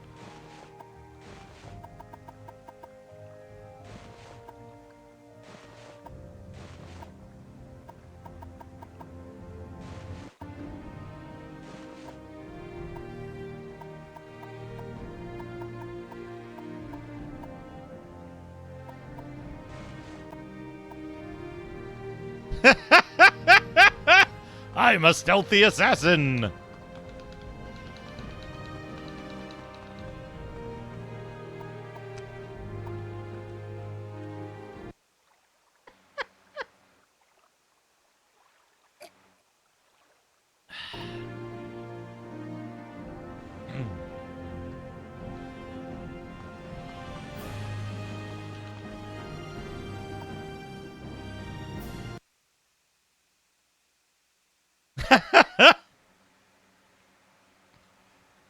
Can I get back to... There we go. Wait. If I If I stand here, will it show my face if I let it sit?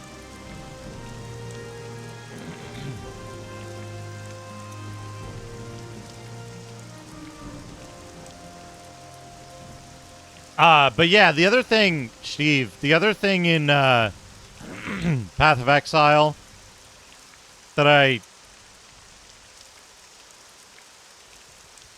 discovered that I figured out is there's a little cluster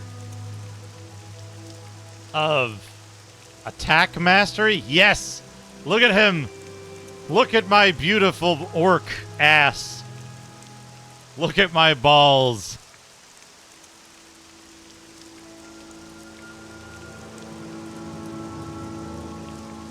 There's a cluster up by the corner of Duelist and Scion that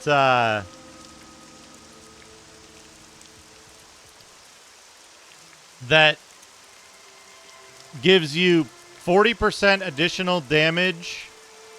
I have Crimson Dance. That gives 40% additional damage if you're leeching from an enemy. And then that loops me back around to that one ability that's like your dexterity bonus goes toward your spell suppression instead of evasion, because I already got iron reflexes. Alright, what am I doing? Mage Bane, yeah.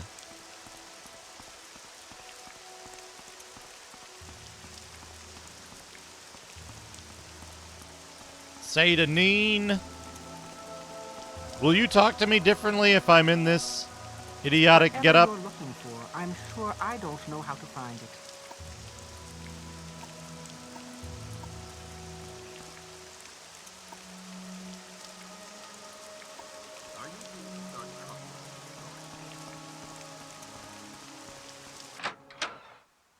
All right, Aureli's Trade House. Sweat.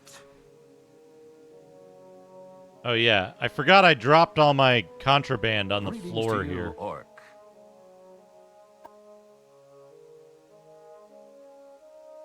Ha ha ha! Lot of stuff to do. All right, inventory.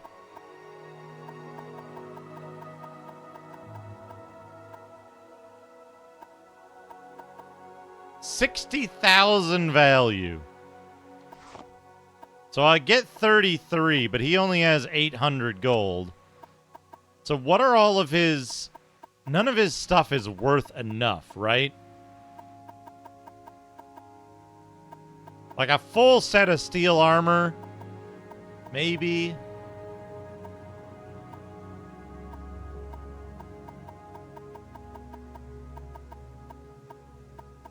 Magic scrolls.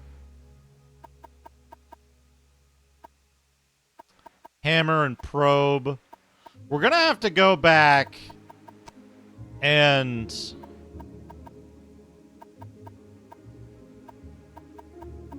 can I? Do I have to like go find it in his inventory and remove it now?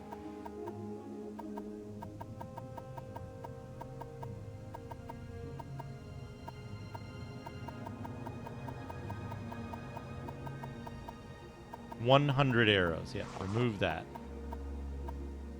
Okay.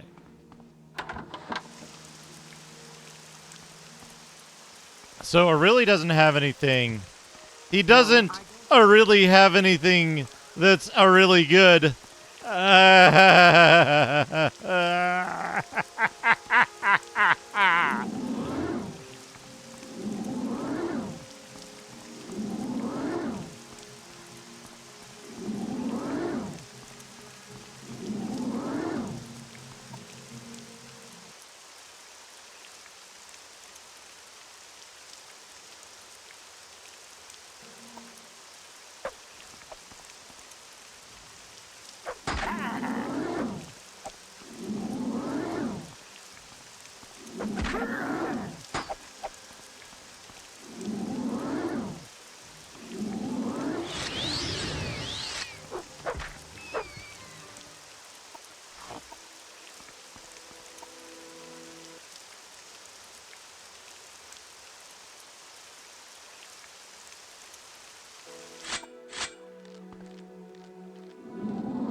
We're going north and slightly west. We're going to have to go over some mountains.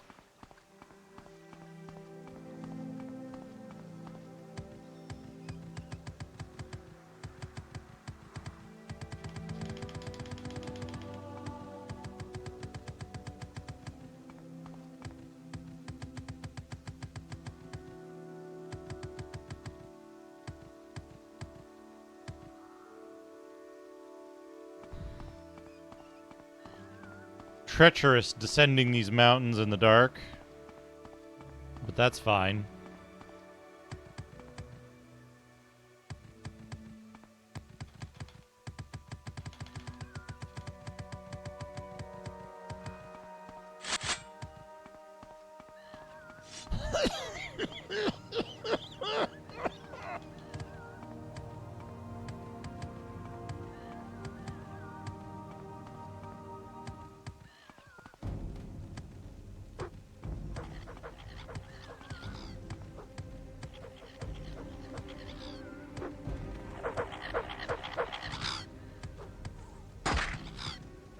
Cut it out.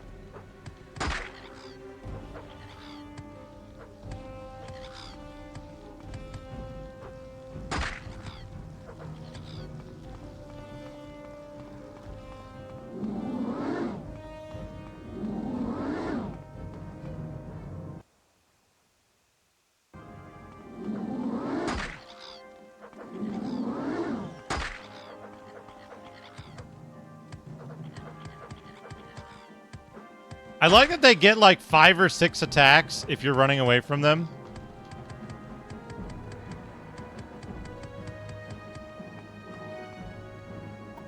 Where's the fucking city? Further left.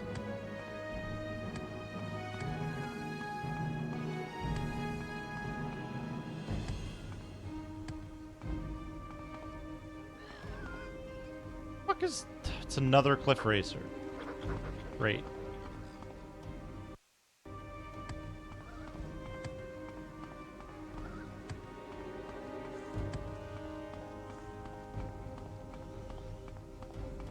Am I stuck? Am I stuck? Who can tell? Did you know that a popular visual mod for Oblivion is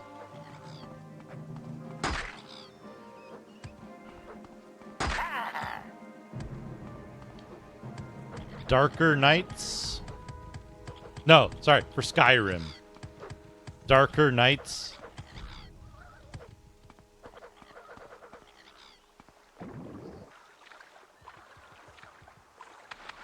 People missed this. They were like, I can see too much.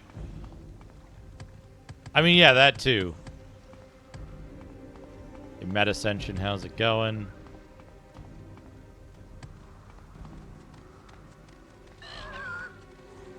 Goodbye, Hull.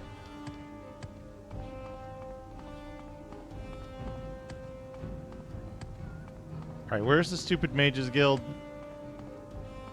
Not the regular Mages Guild, the stupid Mages Guild. That's the one I belong to.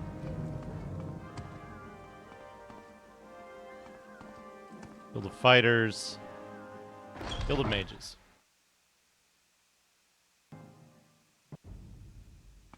Yeah, but it would be better. It would be better if the game didn't have a torch in it. I don't know if this game has a torch or not, because I've never seen one. And I don't have the money to buy one, even if I did find one. Can I sleep here?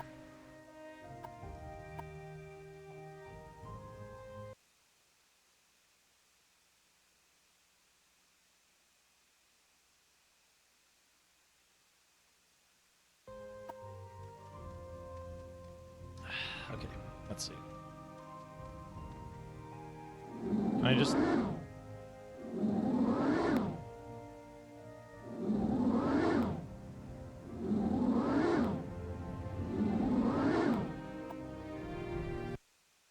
You know, I don't know if you can do it now, but the way the shaders in that game work, it is possible to to set it differently for accounting for weather.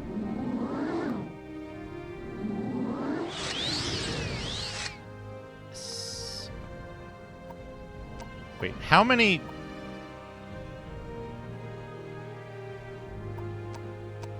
Where did I start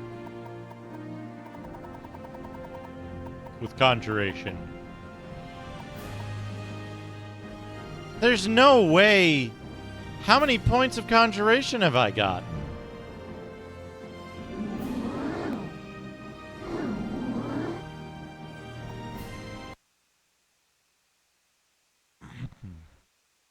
I started at 5, so I earned 2. Okay.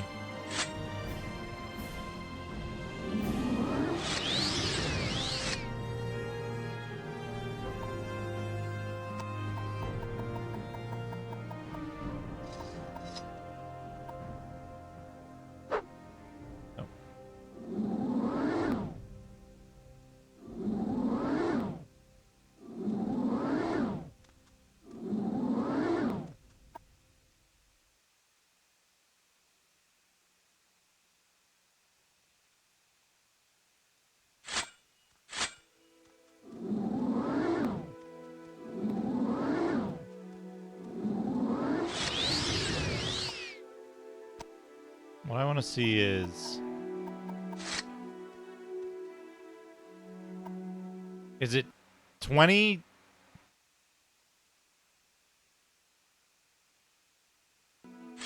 Is it 20% every successful cast? 10% every successful cast. That's not too bad.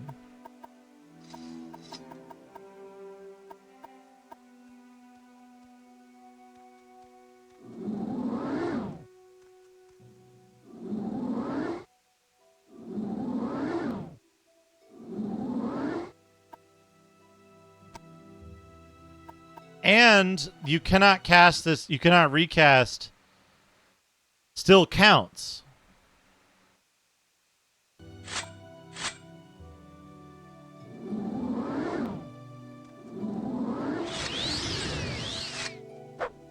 No.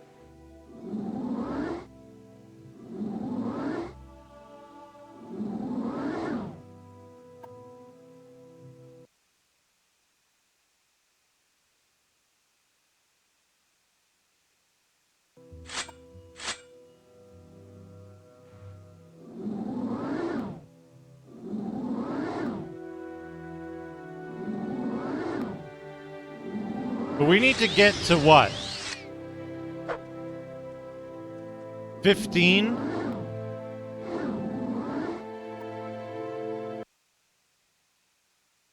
We need to get to 15 points.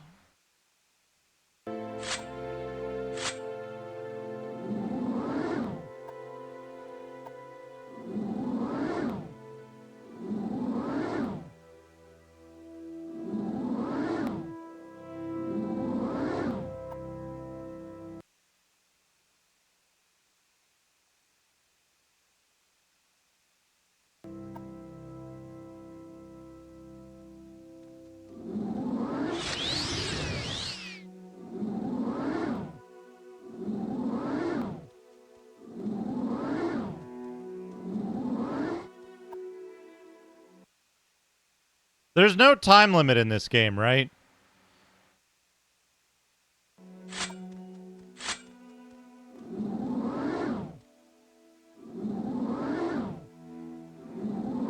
Hey, 40 can.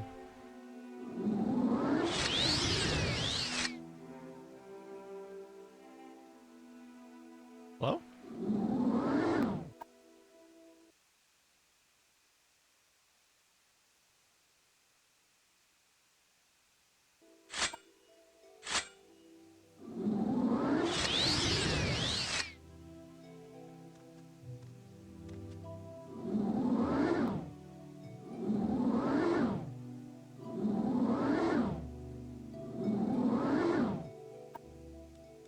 Can I rest 1 hour and get all my magicka back?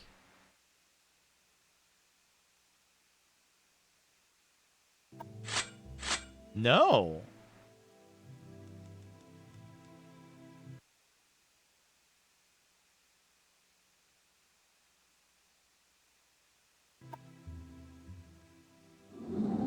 guess I do have to do the whole 8 hours.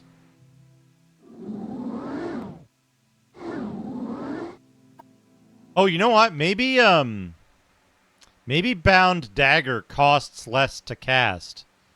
And I should use that instead. Let's see. Oh no, they all cost the same. They all cost the same, huh?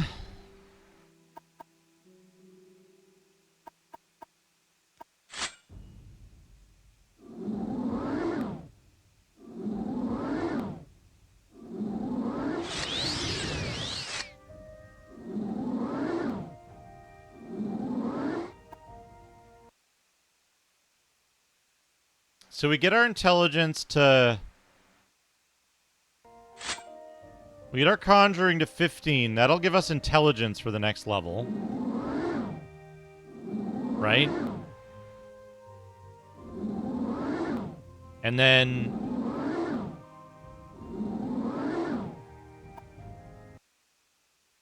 And then we can go jump around to get strength. And then maybe we do luck. No, I will have had a bunch of stuff from the... What?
I think we're probably getting 8. Yeah, we're getting 8 per cast now. So every level up, it goes down by 1.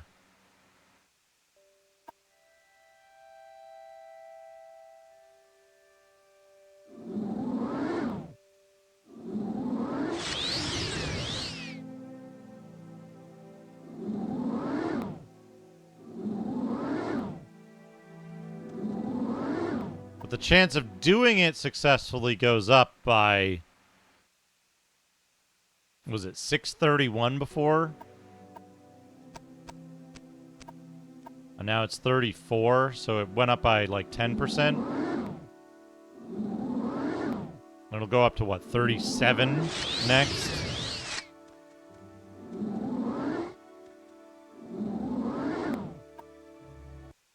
So it gets faster it gets more reliable. The amount of time that it takes might remain almost the same. I don't know.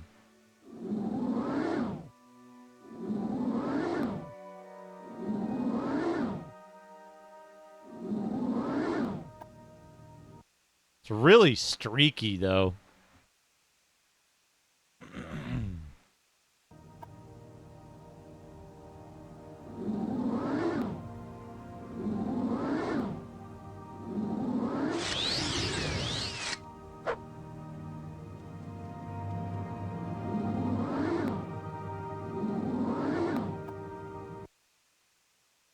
I should go steal some of the lesser valued soul gems as well.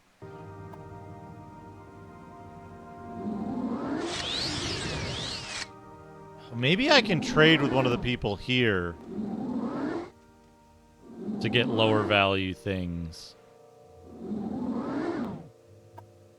I need to get an illusion spell as well. so that I can jack up personality.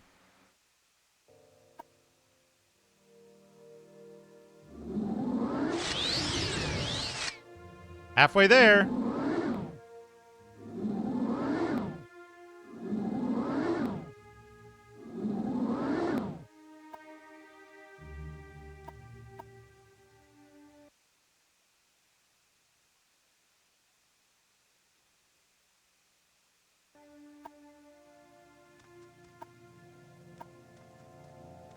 Oh, we only gained 2% that time.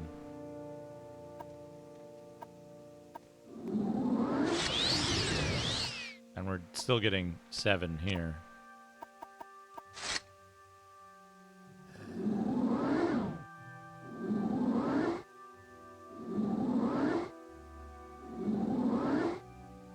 Yeah, look at those streaks. 3 in a row. And it was like 8 in a row of failing.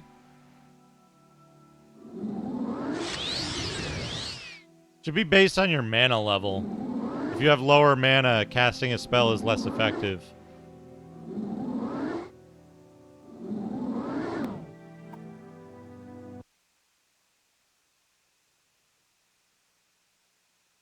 Playing Morrowind. Do. No, don't. Sure. Bound battle axe. Fried rice sculpture. Roast beef burrito. Salad sundae. Oh, the roast beef burrito. It's overcooked. It doesn't look so good.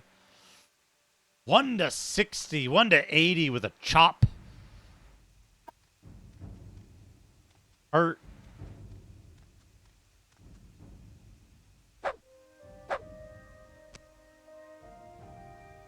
Cookies and onions. Cookies and onions. Hot dog nachos. Hot dog nachos. Burger. Nico Jazz, thank you.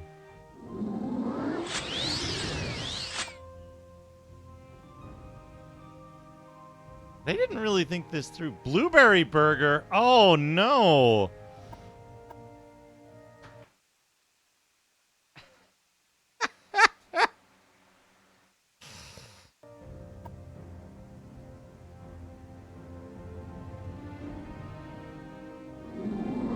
Pancakes omelette. Pizza kebab. Pineapple sausages. Okay, I want to see pizza kebab. Oh, it's just... There's a little there in the background. It's pizza and kebab. Pineapple sausages are just chunks of pineapple. Oblong chunks of pineapple.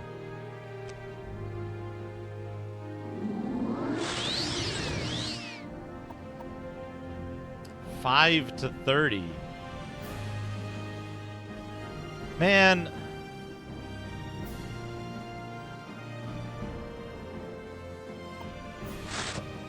I don't think they balanced these entirely. What do you think, chat? I feel like weapons might not have been balanced very well against one another.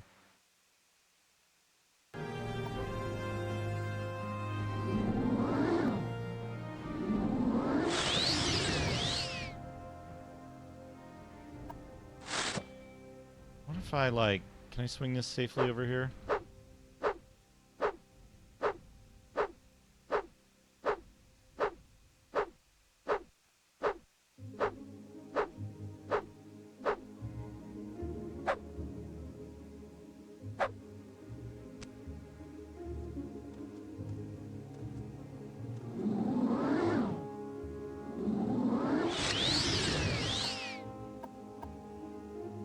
$6 to $40. And it swings faster.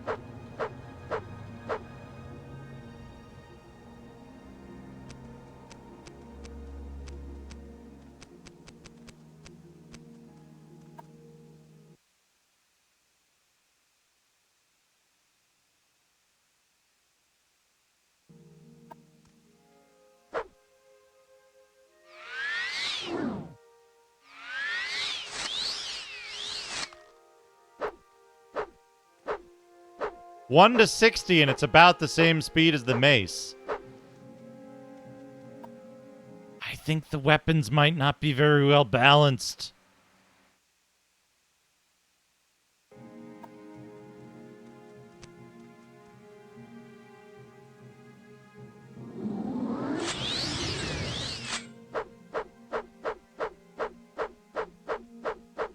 John Matrix, thank you for the 71 bits. Salmon Deluxe. Salmon Deluxe. That actually looks real good. Red peppers, green beans, lemon. 10 to 20, and this hits this fast? I think I made the right choice with short blades, honestly. 10 to 20.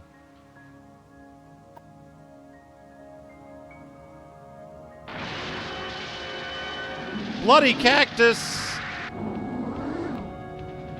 Give the raid. Welcome, raiders. We're training. We're a mage in training. What are you up to today? Gauntlet Legends. Nice. Nice. Good game. Good game. Hope you had a good time. We're a mage in training, so we wake up, cast spell, go to sleep.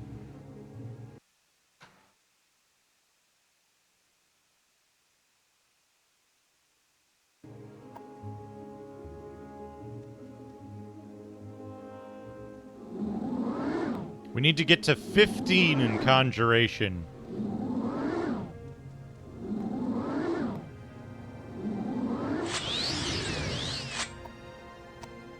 We're currently at 11.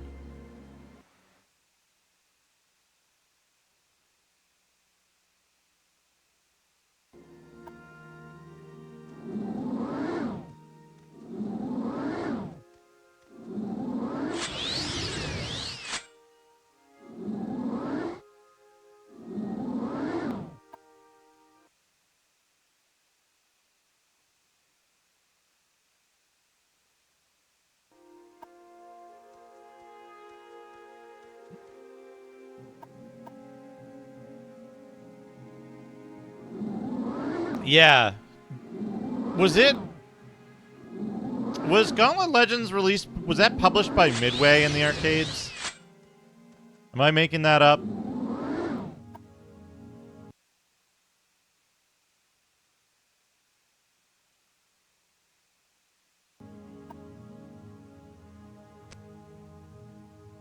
$255. It's the maximum number.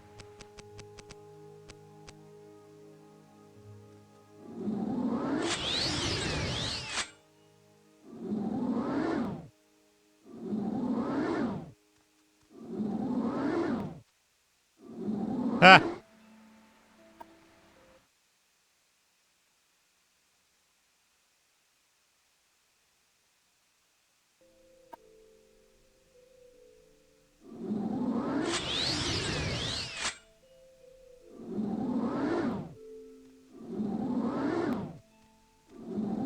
Interesting. Interesting.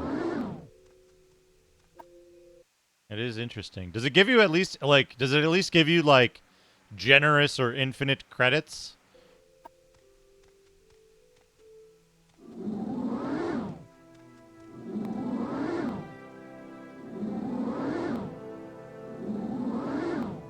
Or is it just like, figure it out, idiot?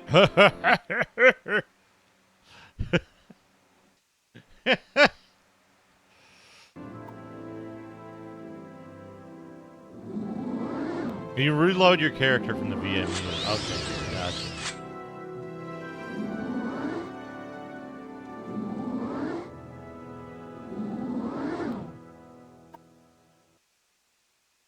gotcha. We should be down to 6, I think.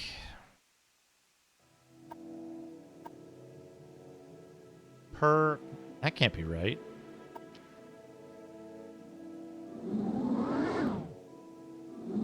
Oh, no, maybe we rolled over a point.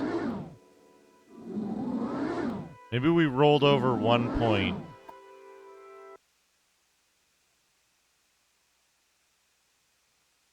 And that got us to this, and we've gotten 5 points since...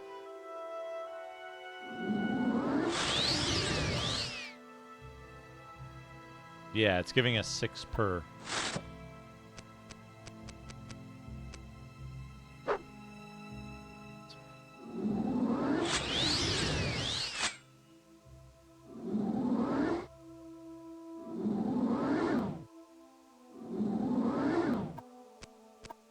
What's our... We can't see it while we have it active.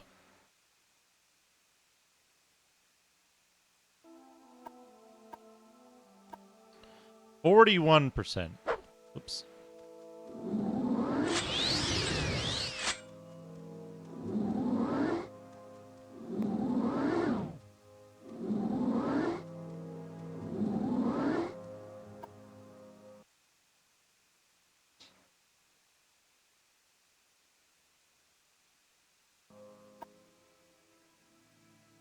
Now the other thing we could do is we could just go talk to people and persuade until we get our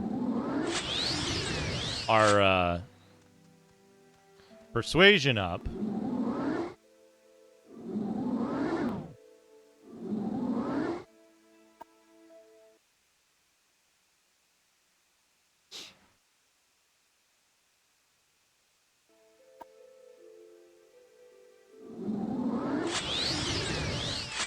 Once we hit 15 here, I'd love to get an illusion spell so that I can cast 5 points of illusion spell and then get 5 points of persuasion and be done with it for 5 points of personality. Because, like, there's no easy way to raise mercantile, right? You are dead. Can't stop eating.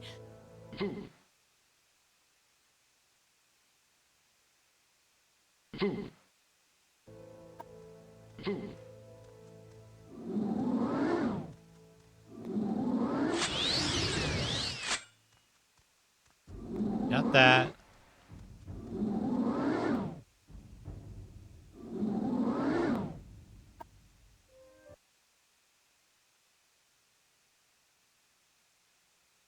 I want maximum speed.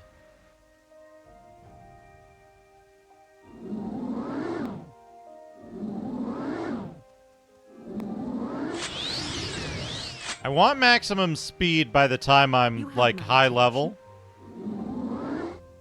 Short blade is a good weapon skill that I like because it lets me swing rapidly. I picked heavy armor because I was assuming that armor would go up slower than it has been going up. But I do want to wear heavy armor, use short blades, and move very quickly. However, I don't want to waste levels on 1 or 2 point multipliers, and I want to get all of my attributes up. So I want to jack up my intelligence and my personality separately, you know?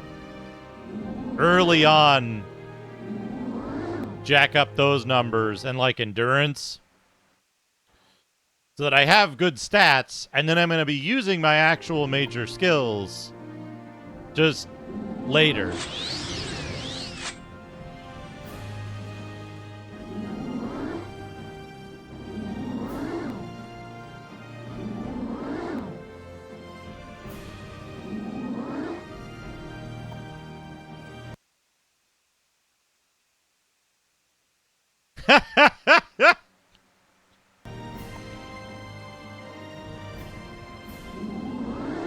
I haven't put anything into agility.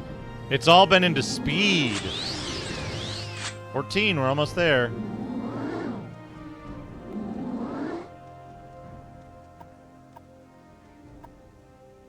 Yeah. I'll be getting a bunch of agility now because I have a full set of light armor that I can wear.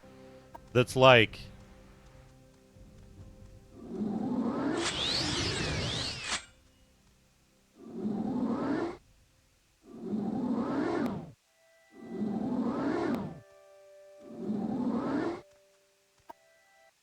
that's going to get me a lot of agility points when I fight in combat. And that'll keep me from getting...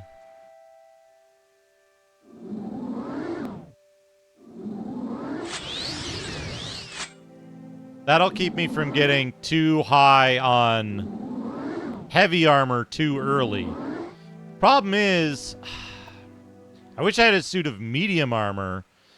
Maybe I need to take one of those soul gems up to the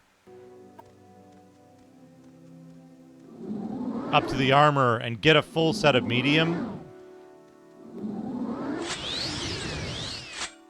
Because medium will give me valuable endurance points, which I want early on.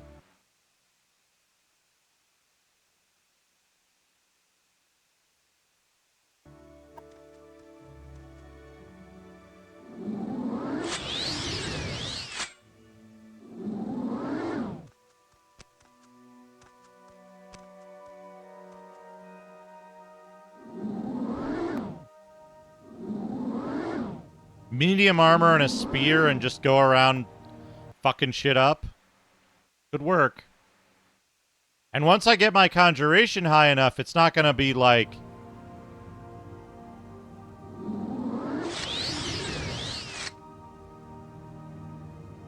I'm not gonna be getting intelligence points here and there.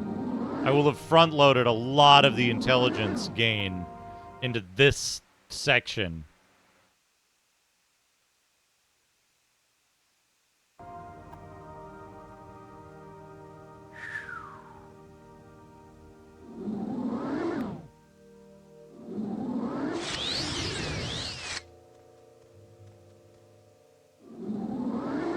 I haven't been tracking what's been leveling up, though.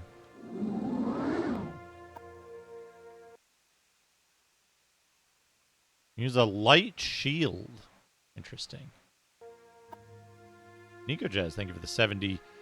Multiple Banana 71 pizza. bits. Banana pizza? Meat kebab. Oh, meat kebab Hot is going to dog be good. omelet. Hot dog omelet, not so sure about. Meat kebab looks good. Gonna be honest.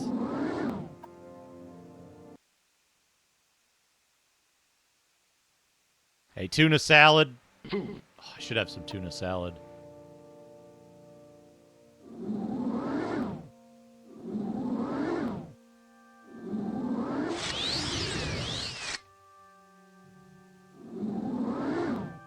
I have unarmored because it's...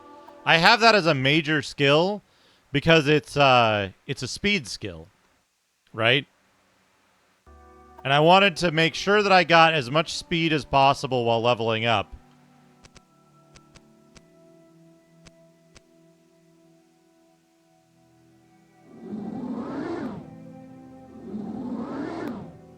Oh, man.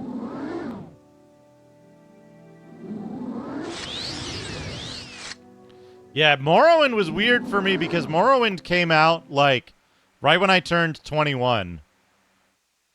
And I had a computer that was designed for, like, I didn't have Direct 3D support, basically.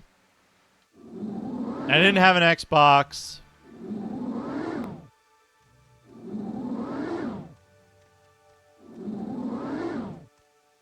So I didn't get a chance to play Morrowind back in the day. So I'm coming back to it, having played every other mainline Elder Scrolls game to completion. This will be the last one before 6.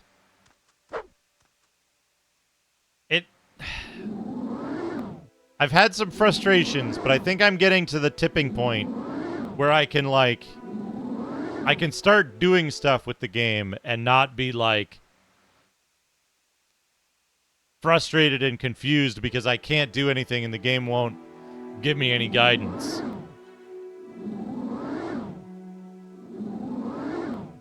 Also, I have like a 50% chance of succeeding at this skill. And it's failing like 5 times in a row.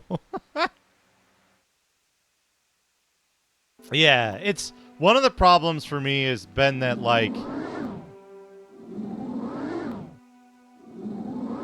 some of the like obtuseness of it puts me off to wanting to read the story because it's like you talk to someone in an inn and they're like, you have an option to train, and you say, oh, I want to train, and they say, oh, you're not a member, you can't train, and I'm like, member of what? Nothing they've said indicates anything about membership.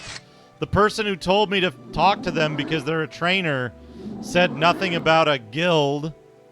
So, like, I'm just left there like, I don't care what this person has to say. I just want to literally kill them because they won't let me do the thing that I want to do here. But now that I've joined the Mages Guild, I found where I need to go first.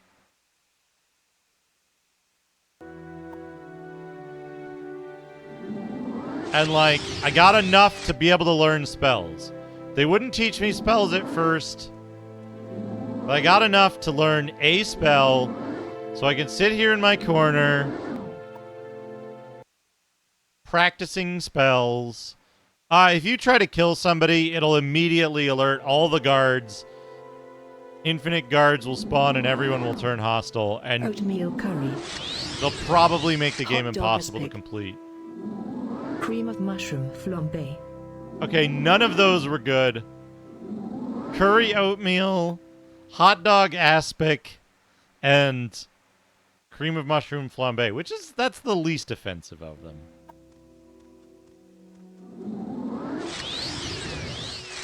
Thank you, Nico Jazz. Poutine curry. Poutine Hot fudge curry. tiramisu. Hot fudge tiramisu sounds like it'll be good. Burrito. That looks real good. Pizza burrito, surprisingly good looking. Yeah, I think the other thing that's interesting, tuna salad. Sandwich porridge. Sandwich Ham porridge. with cheese. And- Sausage potatoes. Okay. Oh, plum with cheese. Probably pretty good.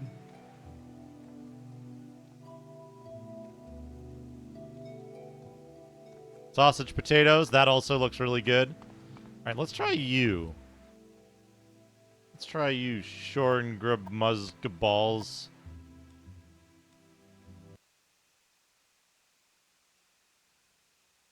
Cream of mushroom tacos. Oh, cream of mushroom Cheesy sundae. tacos. Cheesy Sunday. Salami cookies. Salami cookies. Oh, no!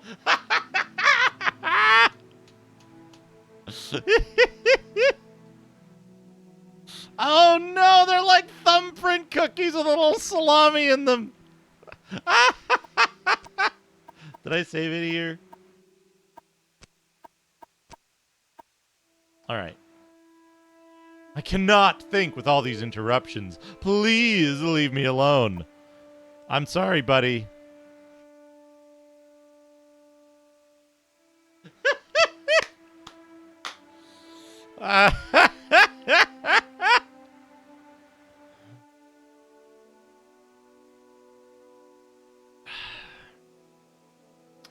That's very sweet, my balls. Thank you.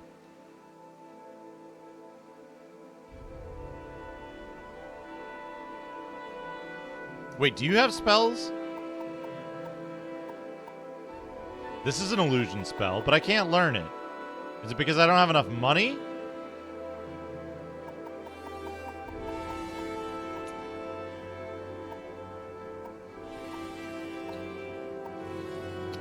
Is it because I don't have enough money?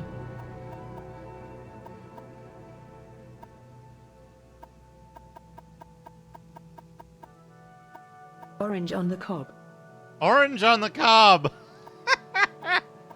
Oh. Oh, he's got the health potions. But they're not.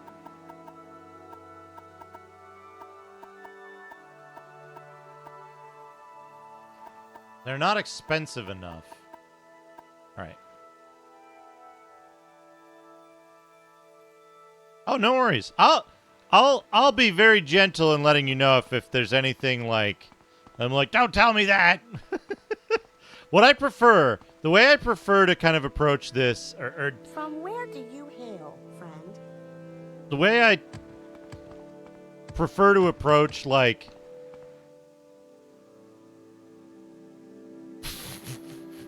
that looks like a dick.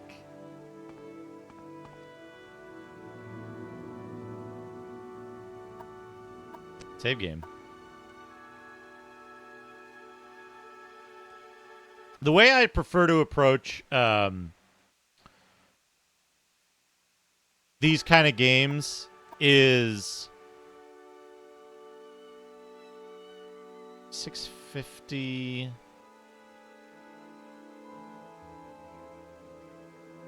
$300 seems good. Am I?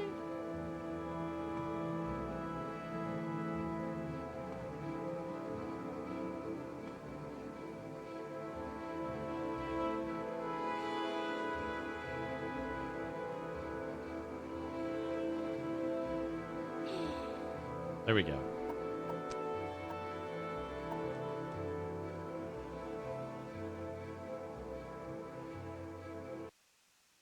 This is going to take a while. This is going to take a while.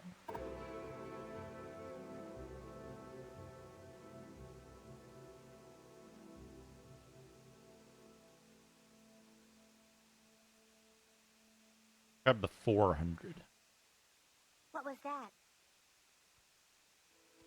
Stop turning around, you jerk.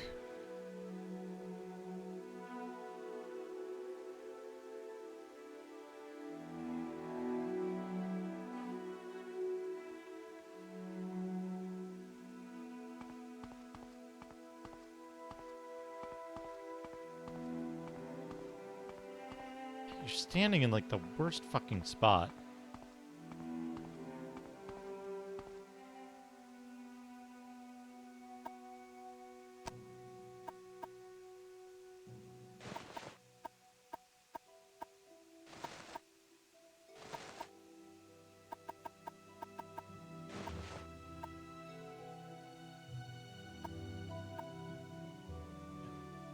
But yeah, what I like to do is I like to figure out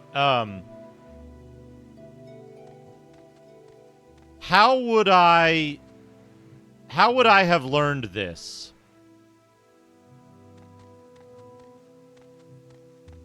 If I was playing the game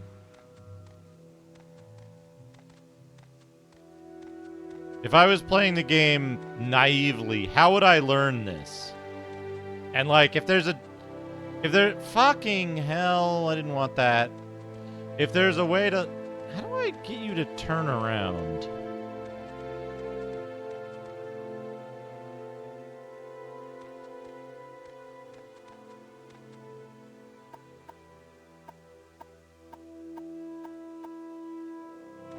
Scrolls my balls.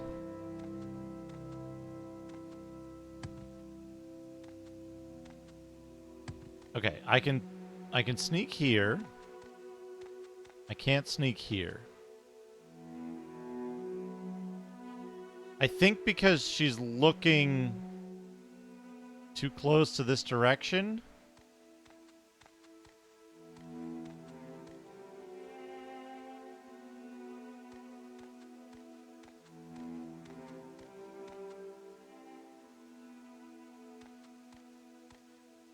But, like, now I can't sneak over here.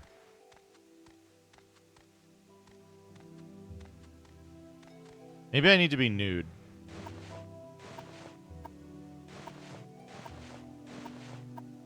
Maybe I want to be nude. Woke up in a hurry? You've forgotten your clothes. All right, all right. Good. I got her looking at me, at least.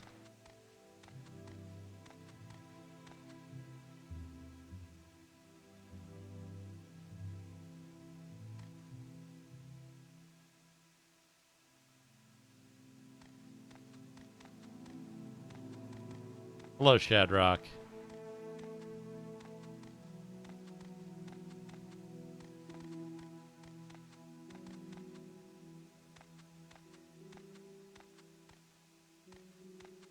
I need to steal your shit and you're facing the wrong direction, lady.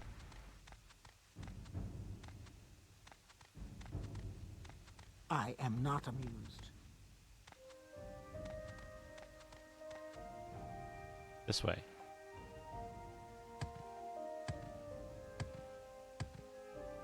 What was that?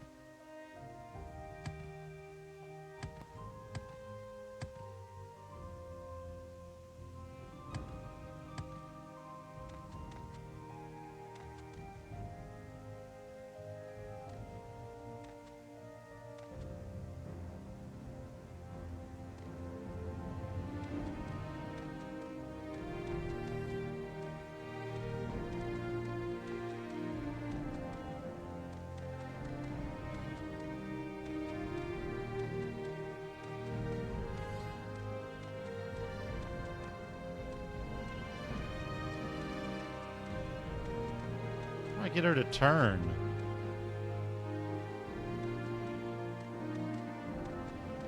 It's like the worst direction for you to be facing.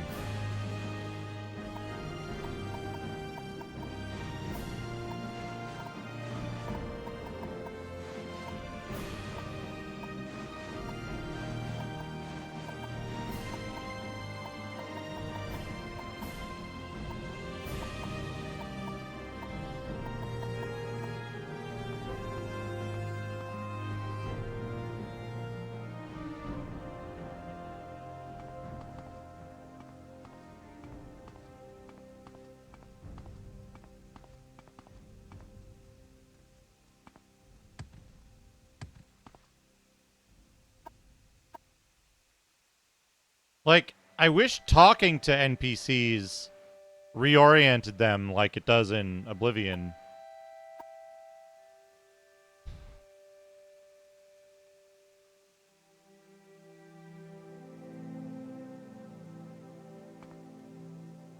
But, like, there's a random chance that they'll try to talk, that they'll notice you. Otherwise...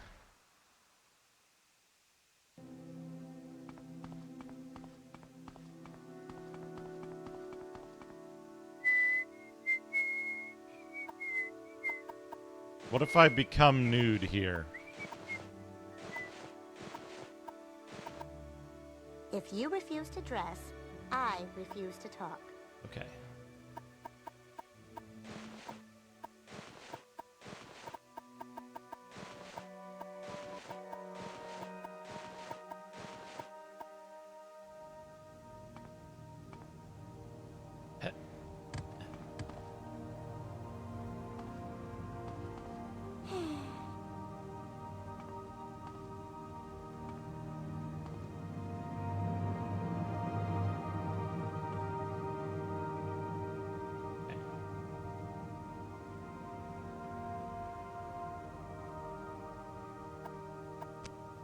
Good. I am in the correct spot. Now, we save scum. Hey, fixer! Blah, blah, blah, blah, blah. Oh, I already did the quest. Now I'm just stealing their shit.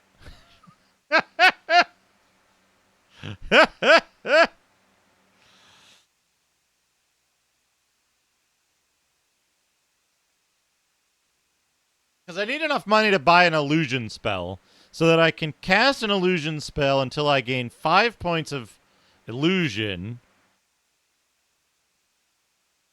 And then...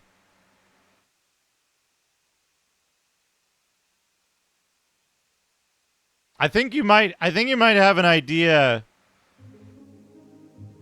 I think you might have a different idea of what the goal here is. Oh, I'm not sneaking.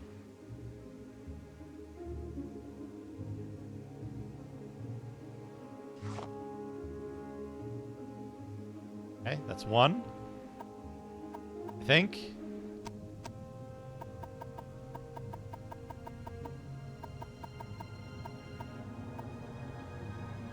Yes.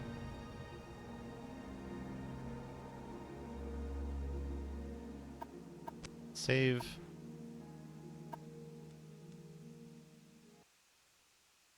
Because I did the quest. I put the fake soul gem in the desk. That's all done. What I'm doing now is stealing. And without doing stuff that I literally can't do yet, like, just get 100% chameleon, I gotta save scum because there is a sneak check every time you pick up an item, even if you're already sneaking.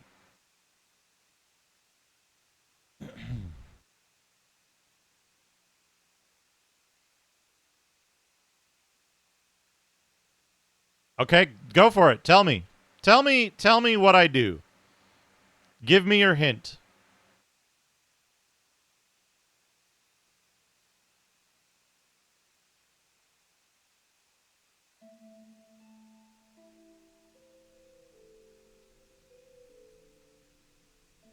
You'll get yours, You thief. die! Because I find the way that people... Yeah, but I already completed the quest. Right. And the steal, the sneak, the sneak check on stealing alerts the entire zone.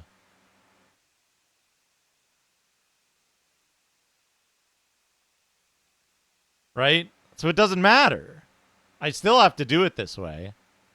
If I had known in advance before doing the quest, maybe that would be possible, but that would require knowing in advance. Die! That's her!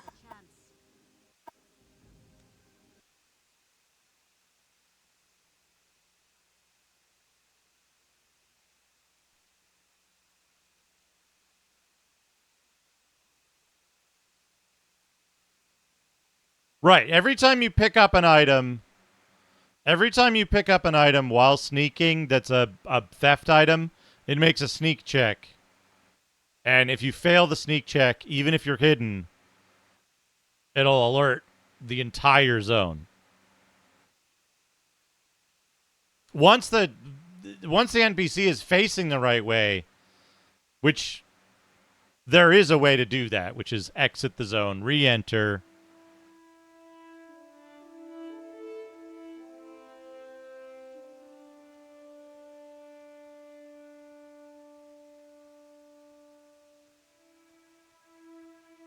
Over here, thief.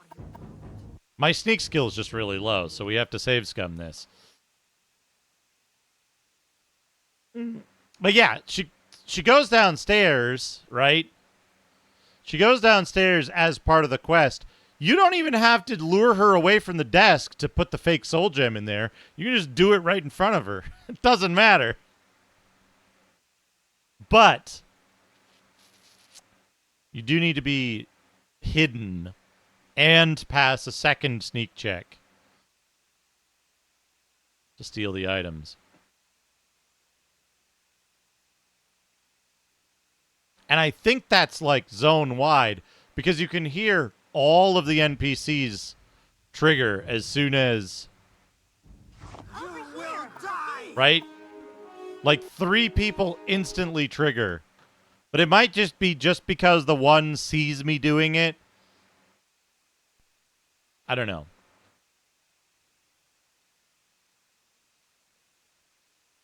Is it considered a hostile action to cast Paralyze on an NPC?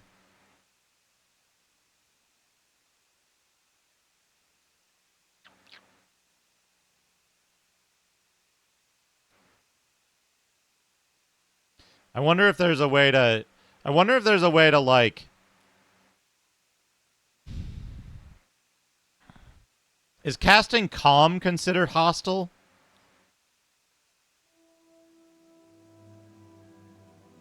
This is the end of you, Swit!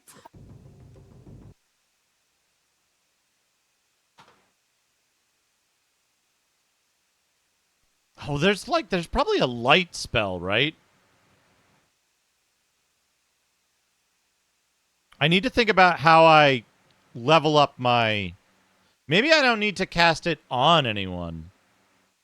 Yes, I've already done the quest. I already put the fake soul gem in. I already returned to Ajira because I needed to complete the duties to be able to buy spells from people in the Mage Guild. I needed to advance. And that's one of the things required to advance. It only occurred to me after doing that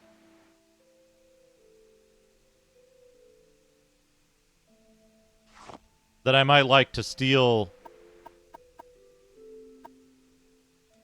Oops. That I might like to steal some of their stuff so that I have money to buy spells. That's the problem. Which reminds me...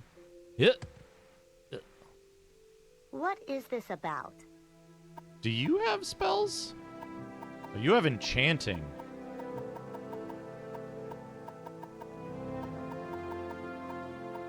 How did you get these fucking Dremora and fucking Titan soul gems anyway? Can I sell you your own soul gems?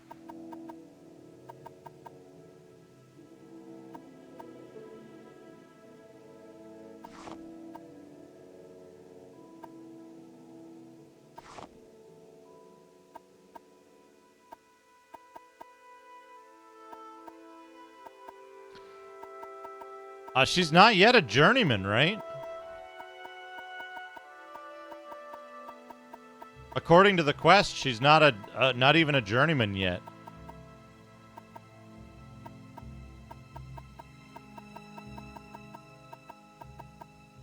Okay. An iron shield.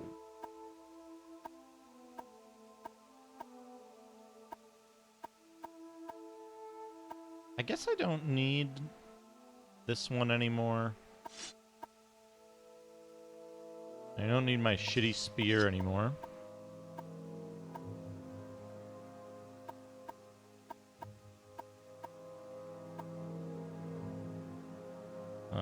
More.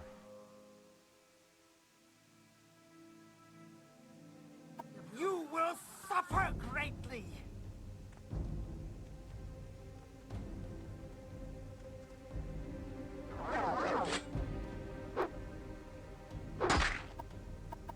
Excuse me?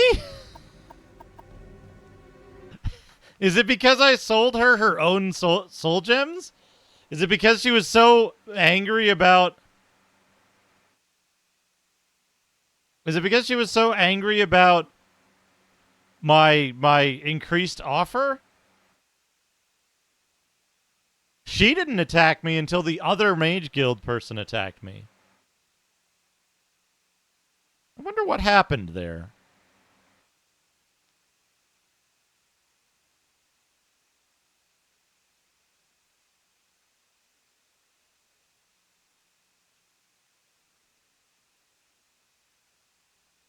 I'm pretty sure, like the other Elder Scrolls games, if you take something while not sneaking, while not hidden, I'm listening. Go ahead. it automatically alerts all NPCs, whether they're in sight or not. You have my attention. Can you? No. Can I spell making with you? Ooh. Yes, but I need to know the effects first. Okay. Speak freely. How much gold do you have? 800? And a bunch of mushrooms? Ooh, a master's mortar and pestle. Yes. A retort? A calcinator? An alembic? Still not enough. I'd need that 6,000.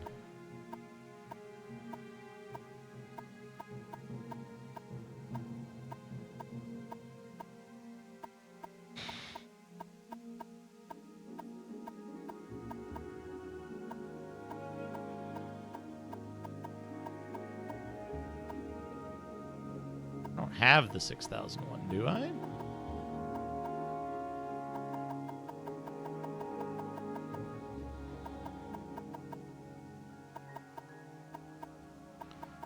Only have the 300 and the 400.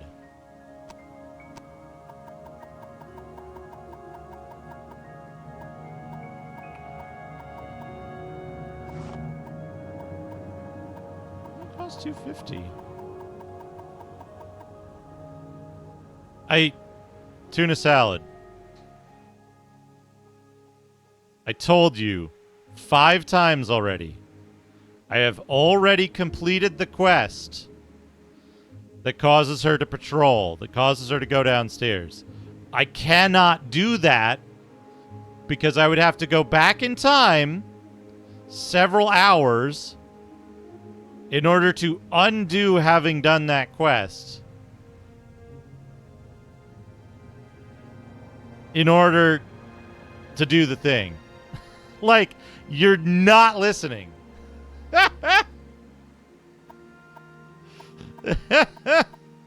So, thank you, mods. Thank you, mods, for the timeout.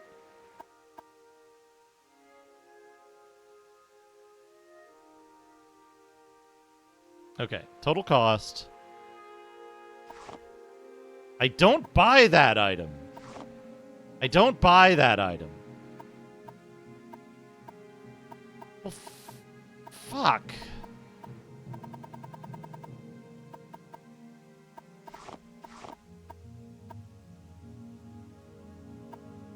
Do you buy items? You can speak freely, friend to friend. Do you buy items? Where did the gold that I gave you for the spells go, lady? I don't buy that item. Fucking. How interesting. Who does?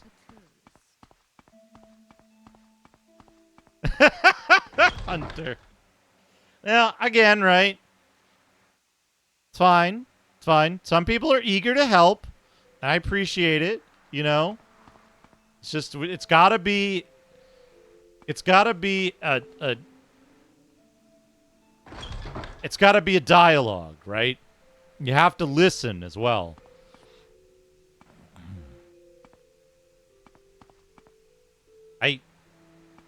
Trader.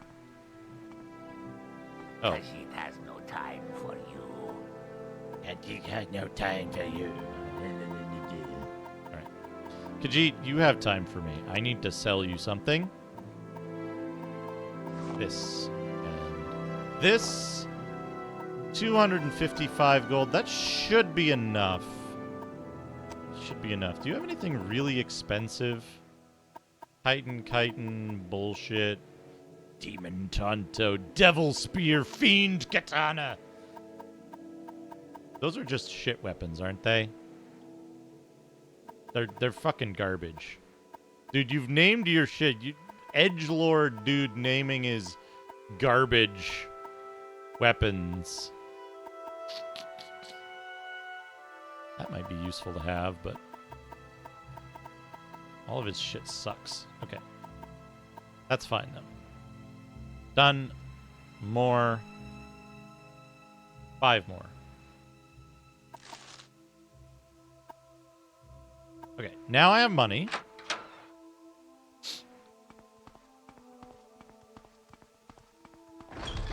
I need to find which of these mages will What is this about?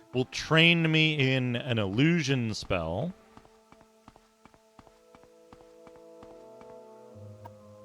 What spells do you have?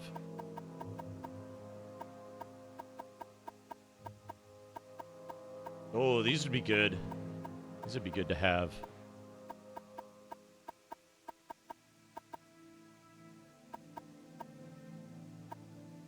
Yes, How about you? Oops. You've got... Calm creature costs more than paralyze?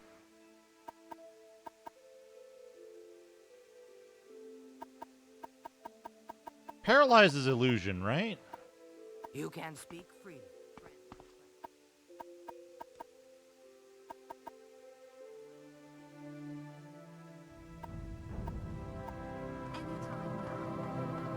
Hot fudge covered in mayonnaise. Super gratin. Salmon potatoes. Nico Jazz. Oh, look at that soup au gratin with the chunks of cheese in it. Okay, salmon. Salmon looks good.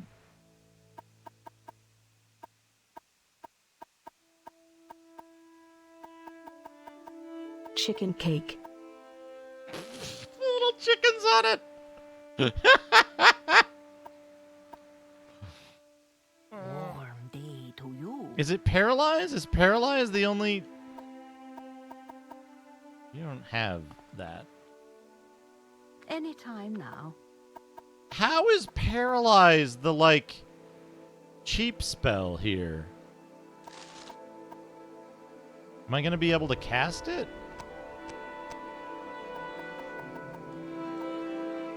Zero chance of working.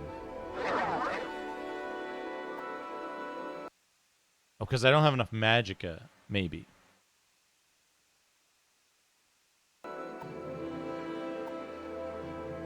$19 chance of working.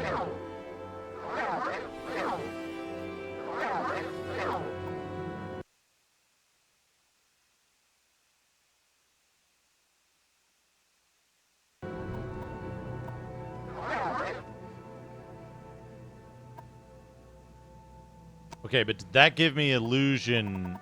Not hitting a target with it. Did that give me illusion? 13-point illusion? We only get 3 casts before we have to rest.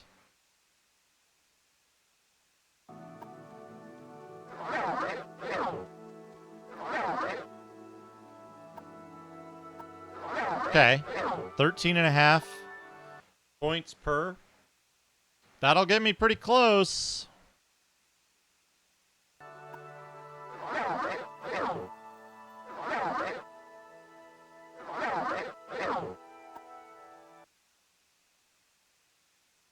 I'm gonna have to take a break in a minute.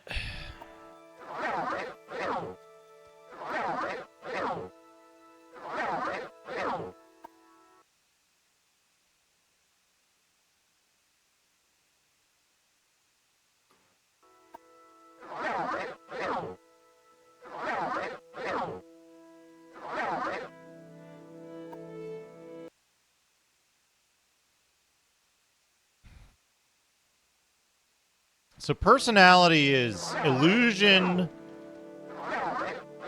mercantile, and speechcraft, right? So this is really the only option I have for, because I put speechcraft as a major skill, this is the only option I have for increasing personality.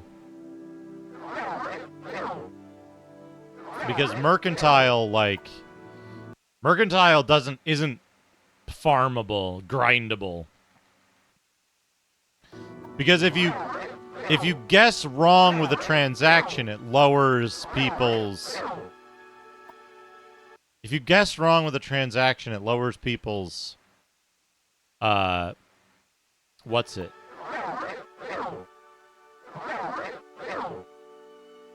Their, opinion of you. And so, in order to get that back, you would have to use speechcraft... Disposition, yeah, thank you. In order to get that back, you would have to use speechcraft, which would make me level up, which I don't want. Speaking of which, what is my 1 out of 10? So I need...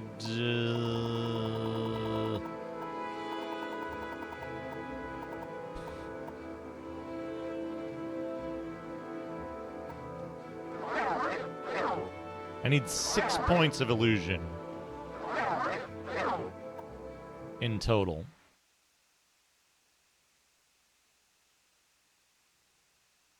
I need to take a quick break. I'll be right back.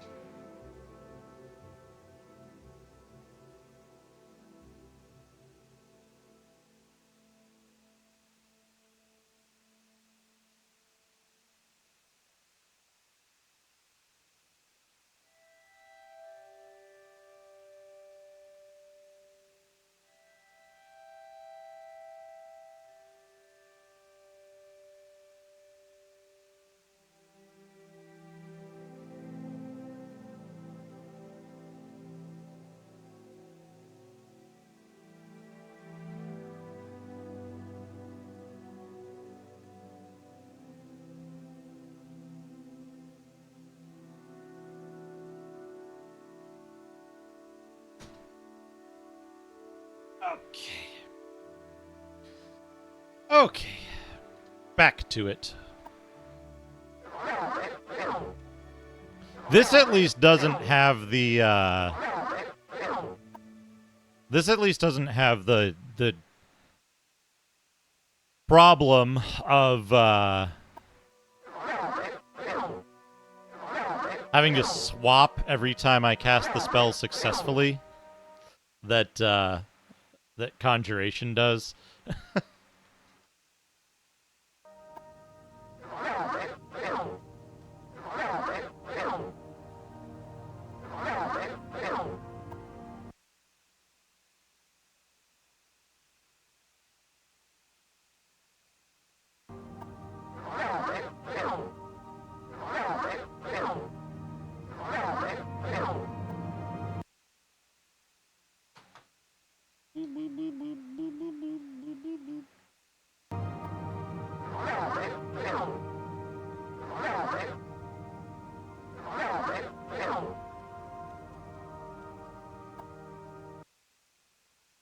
What do you think my guildmates think of me here?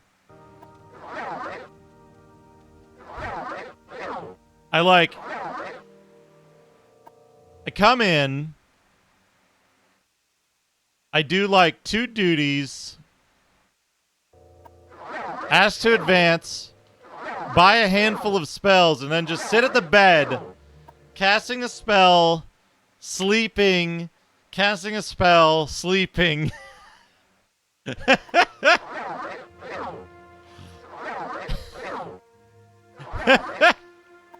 just practicing and practicing and practicing and failing most of the time.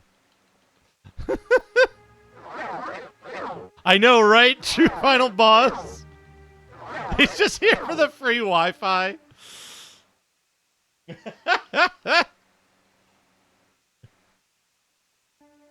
We have a problem with my balls taking up the beds in the dormitory too frequently. Will you please ask my balls to leave the dormitory? He's paralyzing the bed.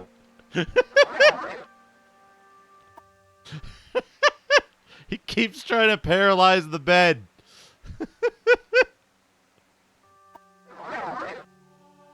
Oh, 7. So we need 11. Our goal is 11.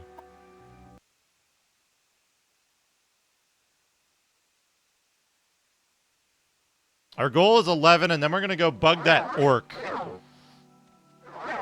by persuading them over and over and over again. We'll be able to get 5 personality out of this level. All right, have a good night, Bloody Cactus. Thank you again for the raid earlier. Man, getting a good string there of successes.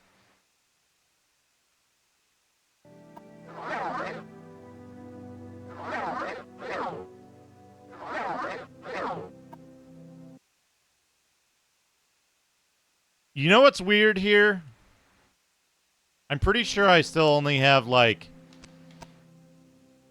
a 24% chance to cast this spell, and it feels like I'm casting it successfully as frequently as I was the bound stuff that I had a 50% chance to cast.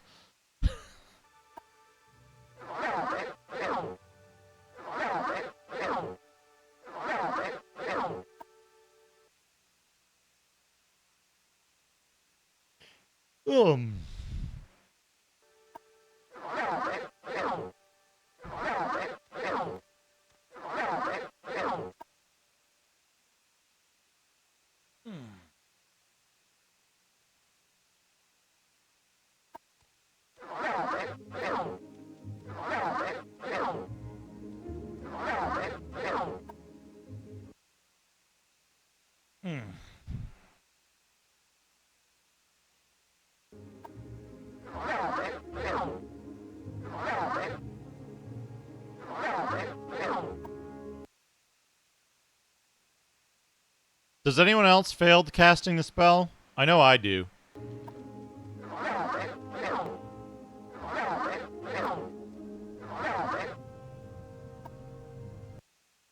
You know what? One thing I was playing Scald the other day, right, on Thursday. You know what? One thing I very much appreciate about Scald is it tells you up front that it has an option for RNG smoothing and for like mischance reduction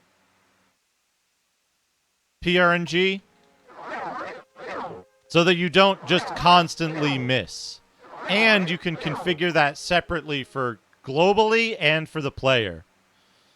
I'd love those options. That's such a cool, like, modern convenience for a classic game. Like, number one,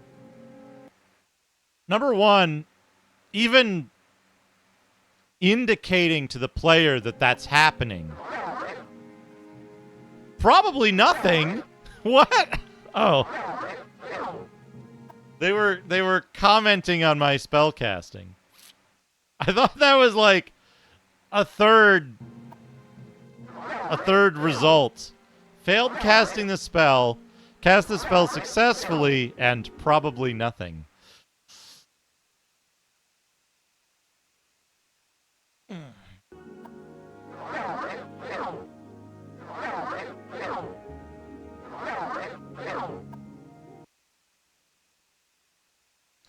But yeah, having the option to like make it so that RNG feels more fair and being able to make it feel more fair specifically for the player separately, that's such a cool feature.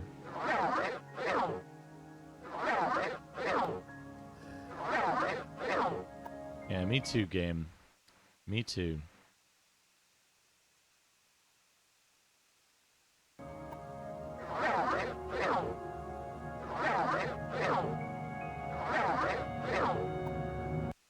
Nico Jazz, thank you for the 71 bits.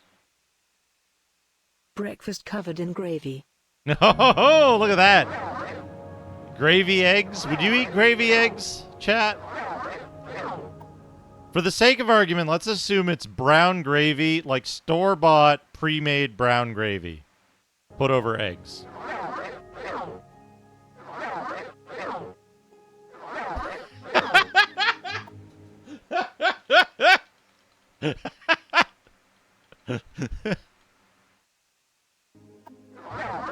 Because I know for a fact that, like... I know for a fact that putting, like, delicious sausage gravy over eggs is good, right? I've had that before. I know that's good. But what was pictured down there, that was store-bought brown gravy from a jar or a can. This guy are sick. Thank you for 10 months with Prime. Holy crap. Very much appreciated. For fun. You only get to spend your Prime in one place. And I am honored that it's here. Thank you so much. I thought Eggs Benedict was Hollandaise. Is that... Am I confusing that with something else? And Hollandaise is like a tangy mayonnaise, right? That might be oversimplifying it, but...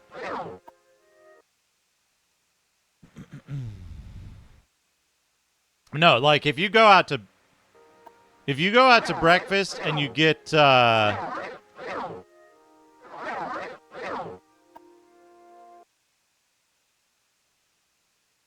if you go out to breakfast and you get biscuits and gravy and eggs and they happen to fall into the same place together, delicious.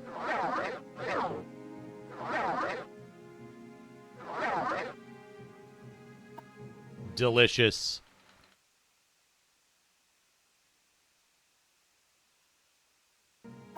Yeah, the Eggs Benedict I know is like, what is the base? Is it a biscuit or is it something else? Is it like some other kind of bready substance? Egg and English muffin. Okay, yeah. English muffin, egg, and hollandaise, which is fantastic. But then eggs, I don't have a name specifically for Taylor ham. That's right. It's got the ham in there. Oh, making me hungry. Tonight, I've got more meatloaf, a yam, and maybe some pasta for dinner. Leftovers. I'm gonna throw the meatloaf in the cast iron, covered. Fry that on low heat while I heat the pasta up in the microwave, and then shred some cheese on top of that with the fine side of the shredder.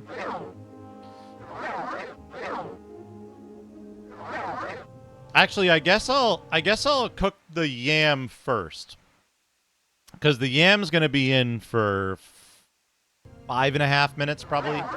It's a small one. Maybe I'll just do pasta and meatloaf, because I use the microwave for both the yam and heating up the pasta, so.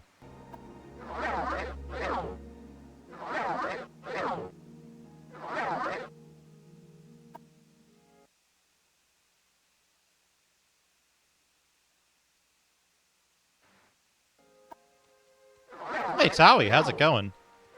Good to see you. Hope you're doing well. I'm trying to paralyze this bed. Haha, something, just like real life, my bed is paralyzed.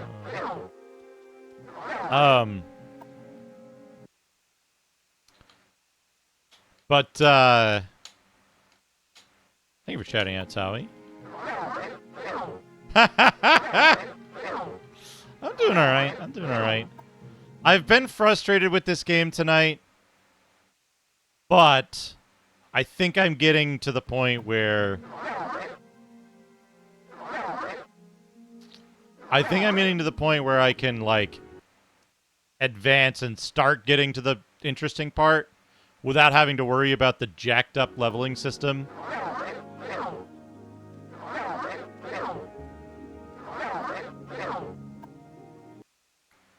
Which is good, right? It's got a big hump right at the beginning. But maybe it gets better afterwards. And I am determined to find out.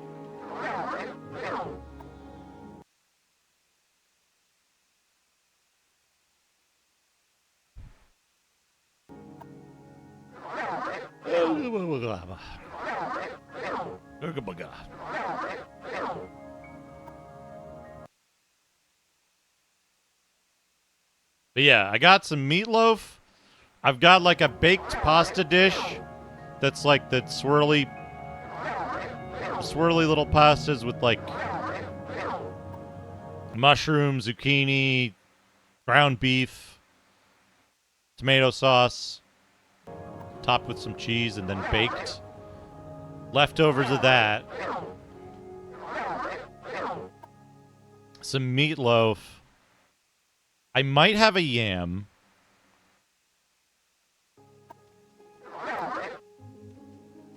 And then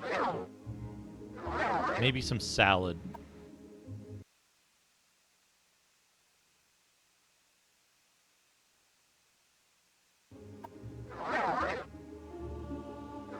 $10.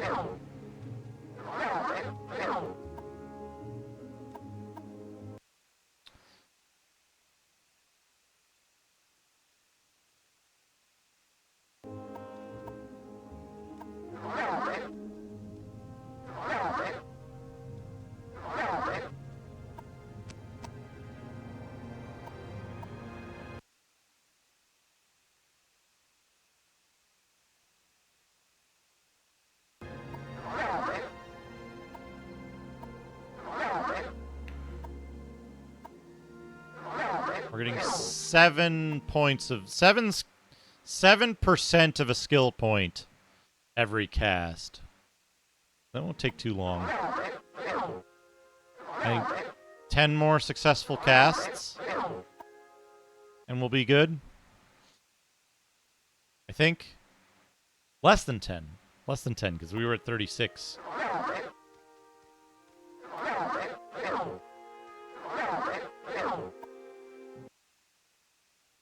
But we're just sitting here casting Paralyze at a bed. Make our number go up.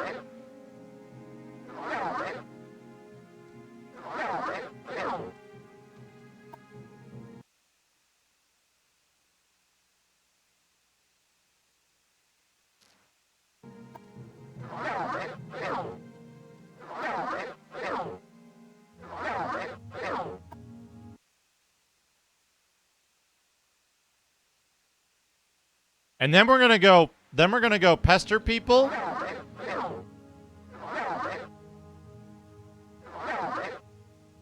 Then we're gonna go pester people by admiring them over and over and over again.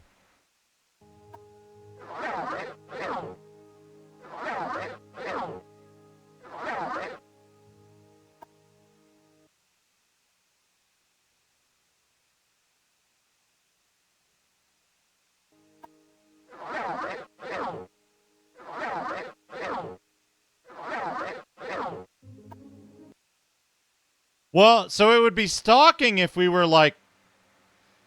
It's more like just being the, like, really obnoxious... Donut what? I don't like the look of that donut. Alright, so we've gained 6 points in illusion, which means we can gain 5 points. We can gain 5 points in speechcraft. We can gain 5 points in speechcraft, and then we'll be...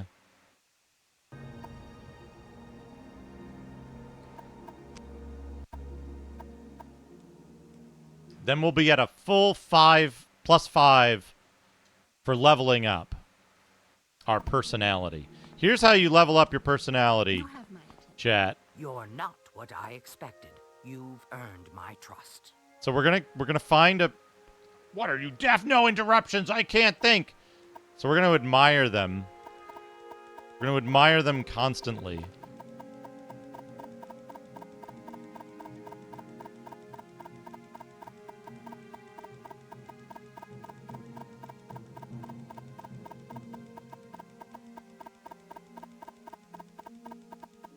Wait, what did the number start at? 54. Pizza fried rice.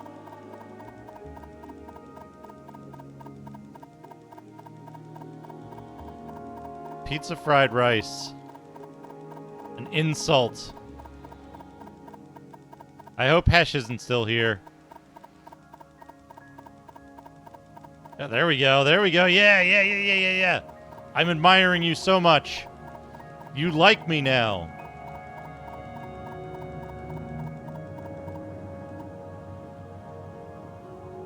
Pizza fried rice, Hesh.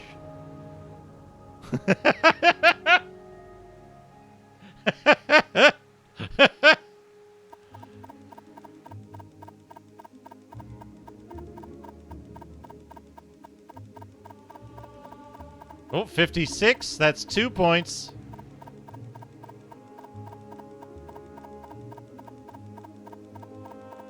Yeah, this is how you flirt. Admire, admire, admire, admire, admire, admire, admire. You just say admire.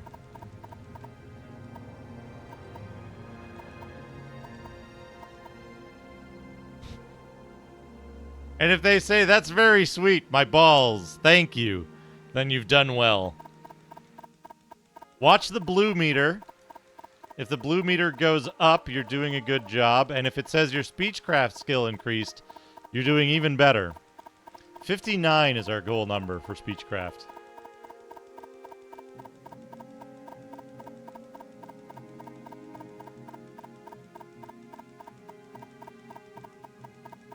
How gamers think dating works. Hey!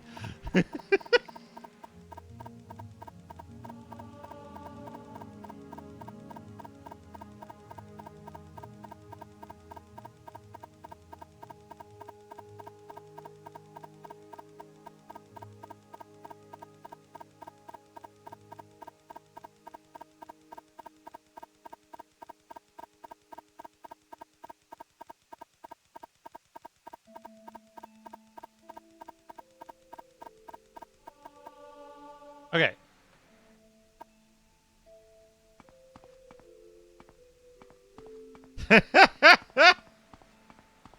Yeah, just do the turnip trick. This is how exercise works, too, by the way.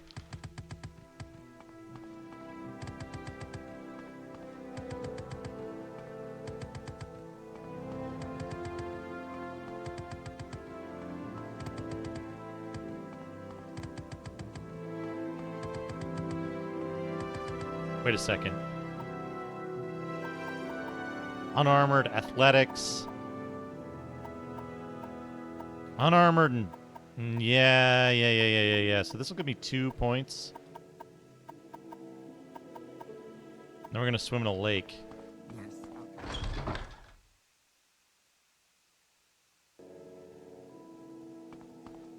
Citizen Outlander. Citizen Outlander. I'm stuck.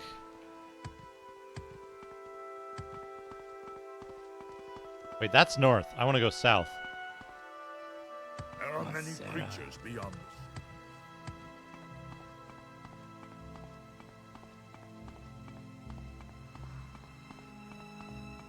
this. Okay. Now we need...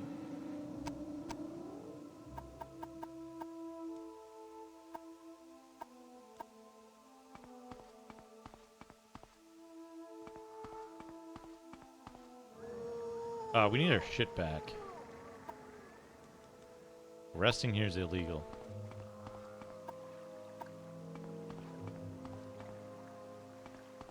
I can't rest, there's enemies nearby. It's a dog.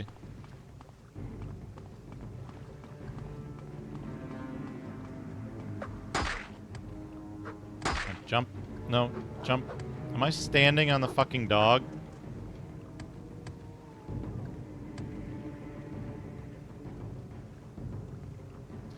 You can pick a class or you can define your own class. I picked one of the predefined classes, as you can see here.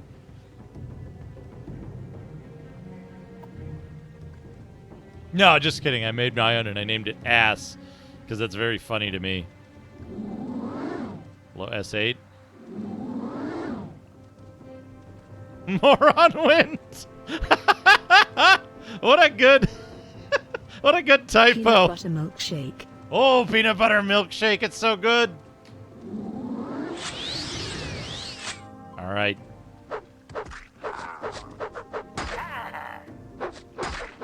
Eat shit, dog. Can you stab the dog? Resting here is illegal. Resting here is illegal. We spent 2 months in the Mages Guild basement. We spent 2 months in the Mages Guild basement casting Paralyze on our bed.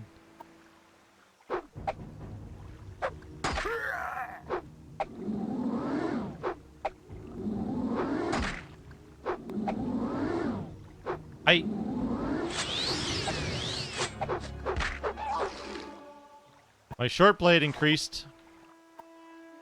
Okay, now I need to go to,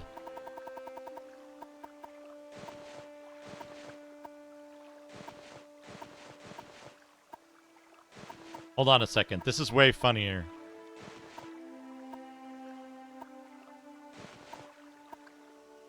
It's way funnier if I just have pauldrons on.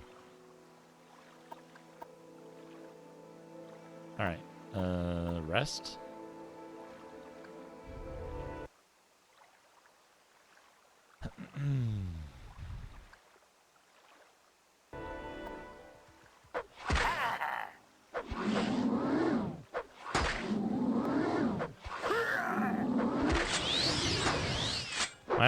My unarmored skill went up.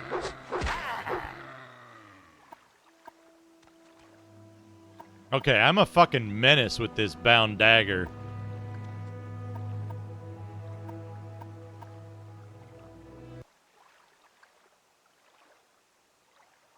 How does the melee compare to Daggerfall? I like Dagger Falls better, I think.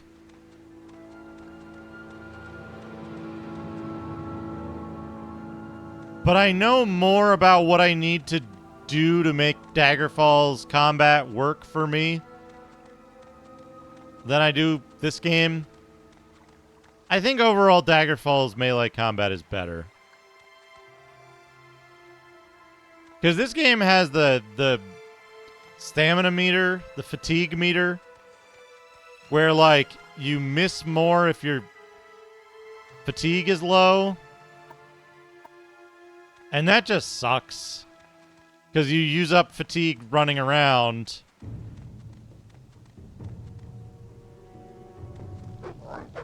And so when you have to fight something...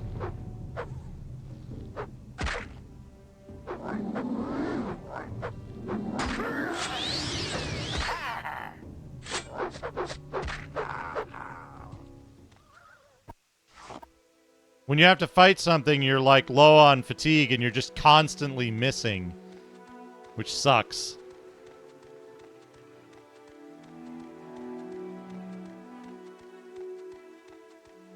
So even though you miss relatively similarly in Daggerfall,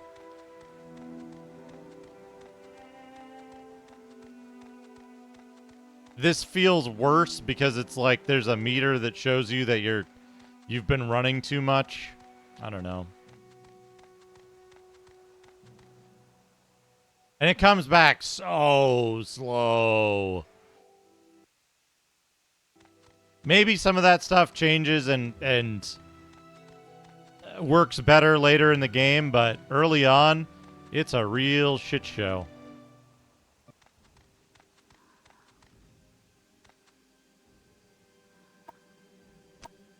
Okay, let's rest. There's enemies nearby. Is that big fucking thing an enemy? Can I not rest near that guy?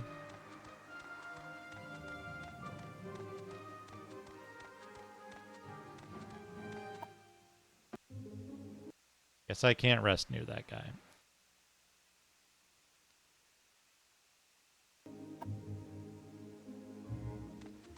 Okay, now, question is...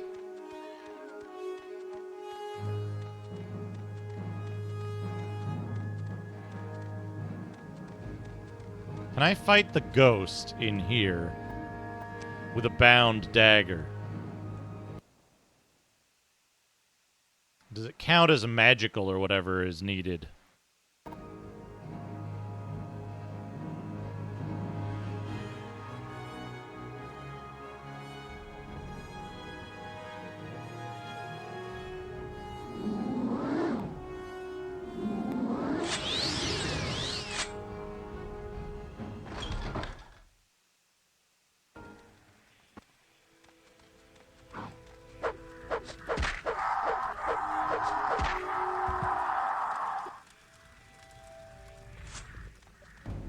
Oh, there's different enemies in here.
Enemies nearby?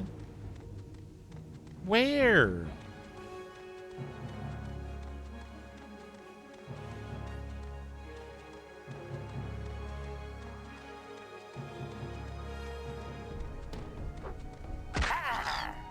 Oh, it's a fucking cliff racer. Fuck off.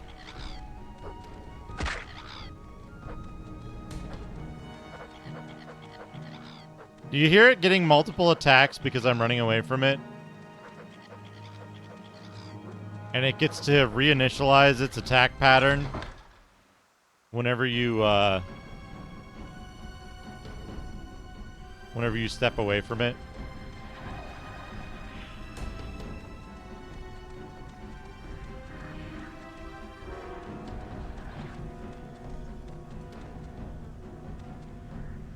Hey, what the fuck? You're the wrong skeleton.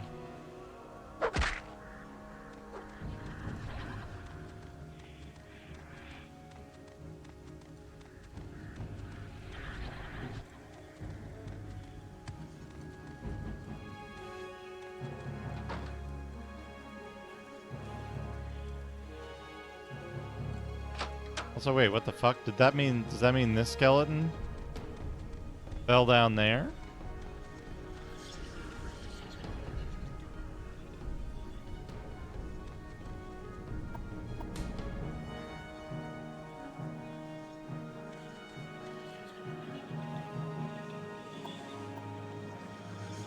Okay, so I can't rest anywhere. Nico Jazz, thank you for the 71 bits. Pizza lasagna. Pizza lasagna.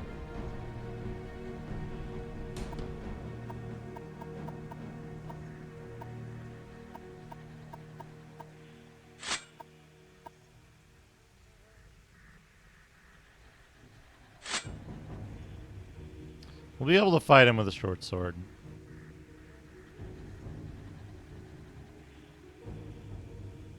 Wait for our health to come back first, or our green bar to come back first.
Hard. Yeah, eat shit, skeleton. I'm over encumbered. Rest for 8 hours.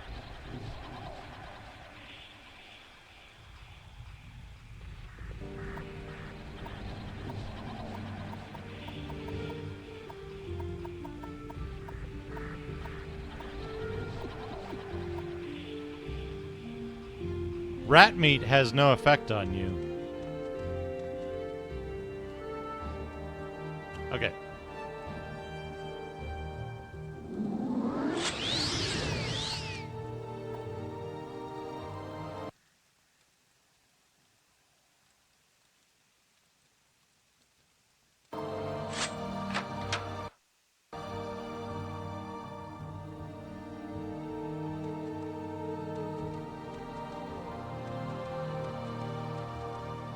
Cliff Racer has left. There's a Nyx Hound, though.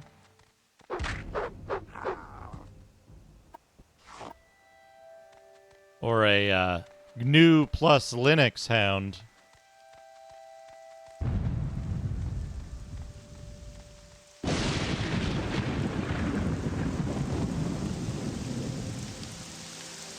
Nico Jazz, thank you for the 71 bits. Curry in a bucket. Curry in a bucket. There it is. Okay, what I need now... I need to find the area where that, like, set respawn was.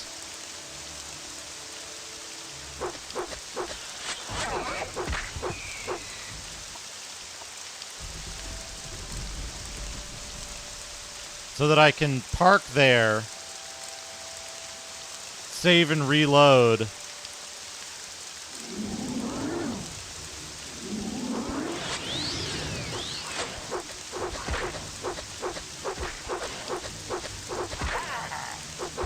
Harg.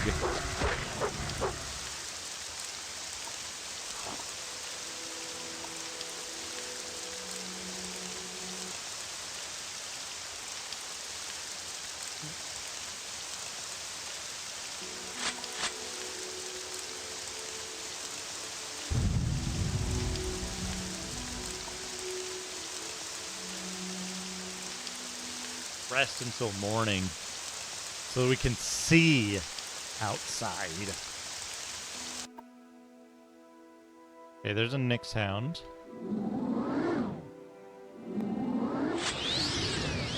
This. And a cliff racer. It's fine.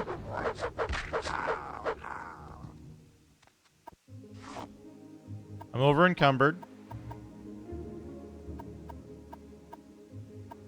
Let's eat some hound meat. Eat several pounds of hound meat.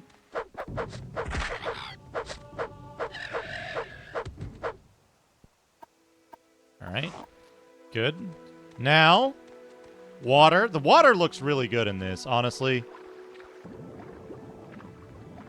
I think the water looks good.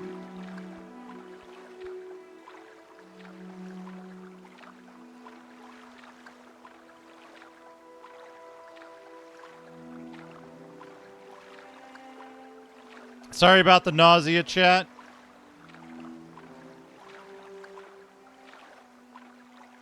Wait, with this? No, I can't do that, right? Because, oh, I could maybe do this.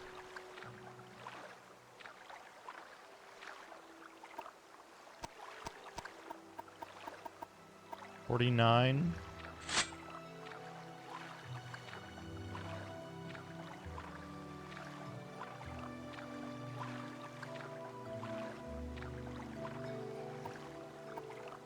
$51, there we go.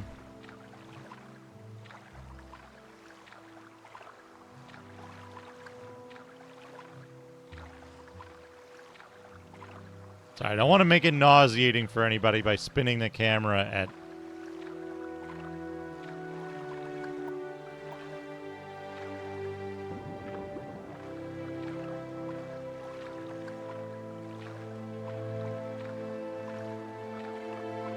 This is better. This is maybe okay.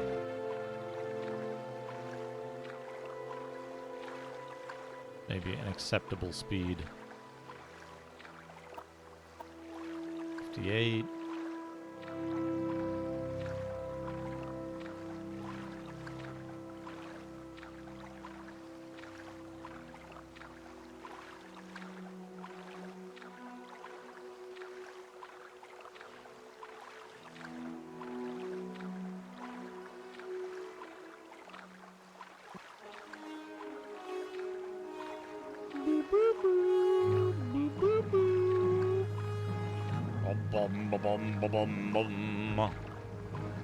How close am I?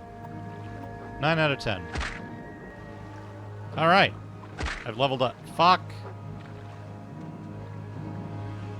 I've leveled up. Where's that fish? There it is.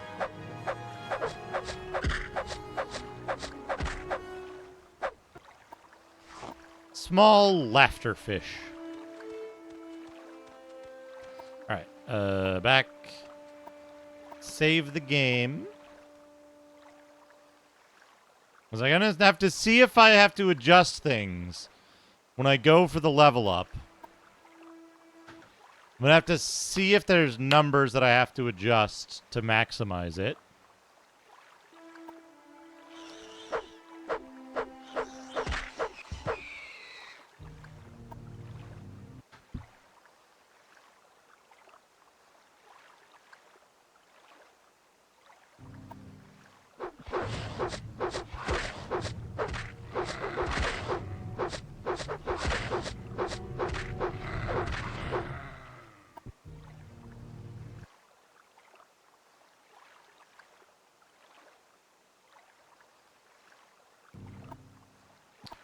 Okay, we got 5 intelligence,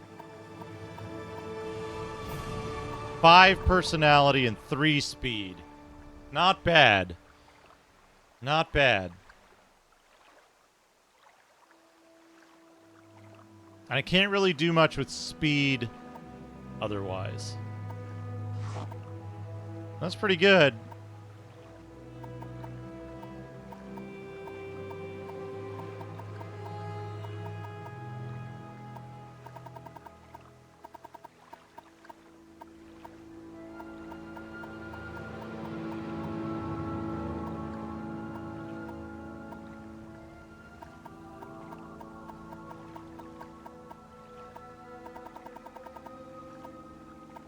Hand to hand. I could do hand to hand to try to get more speed.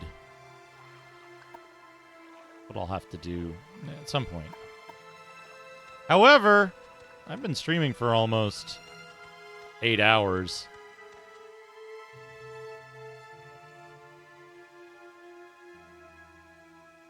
So I'm going to save the game. We're going to call it Stream... Pepperoni loaf. Pepperoni loaf.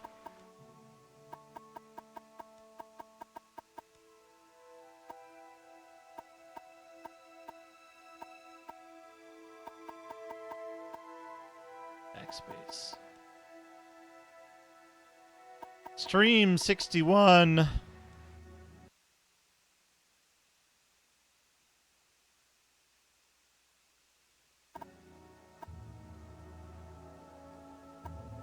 I think that's going to do it for me.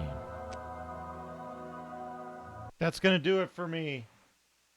I will be back with Tomorrowwind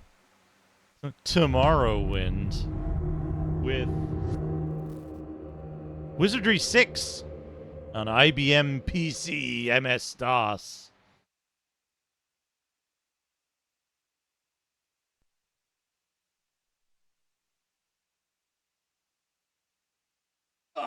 I'm starting to see the light. I'm starting to see the light on Morrowind.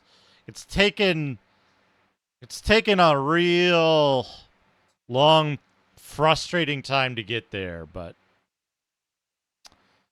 I'm seeing the light with Morrowind. I think it's gonna get good. I think it's gonna get good. I look forward to next week's stream. We'll be playing Morrowind again on next Saturday. I look forward to that stream because I think that that's when we're going to hit that tipping point of like, okay, you can actually play the game now. Which, being locked out of like, oh, you can't learn spells, you're not a member, that kind of stuff, and the like, you can't hit anything, you can't do anything because a lot of the stuff is, you start off as a dipshit, and the game isn't built around you being a dipshit. The game is built around you exploiting everything. So, anyway, let's find somebody to raid. I have some ideas. I'm going to go have dinner. I'm going to have some meatloaf. Oh, perfect. Perfect, perfect. We're going to... Whoa, whoa.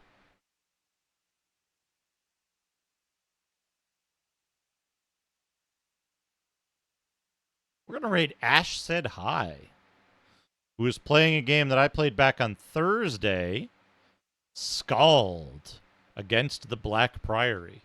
Very cool little actual retro RPG, meaning it is made in a in an older style, but it is new production. So let's go raid Ash. Ash is a big Morrowind fan. I'm going to tell her that I'm getting close to it. I'm getting close to understanding Morrowind. So go say hi to Ash. Give Ash a follow if you don't follow her already. Ash is wonderful. Very, very cool person. Very nice and kind. And also a very talented streamer, content creator. Anyway, take care, everybody. Come back tomorrow for Wizardry 6, Bane of the Cosmic Forge. Meantime, take care. Have a good dinner. Play some good games. And I'll see you all again very soon. Good night, everybody.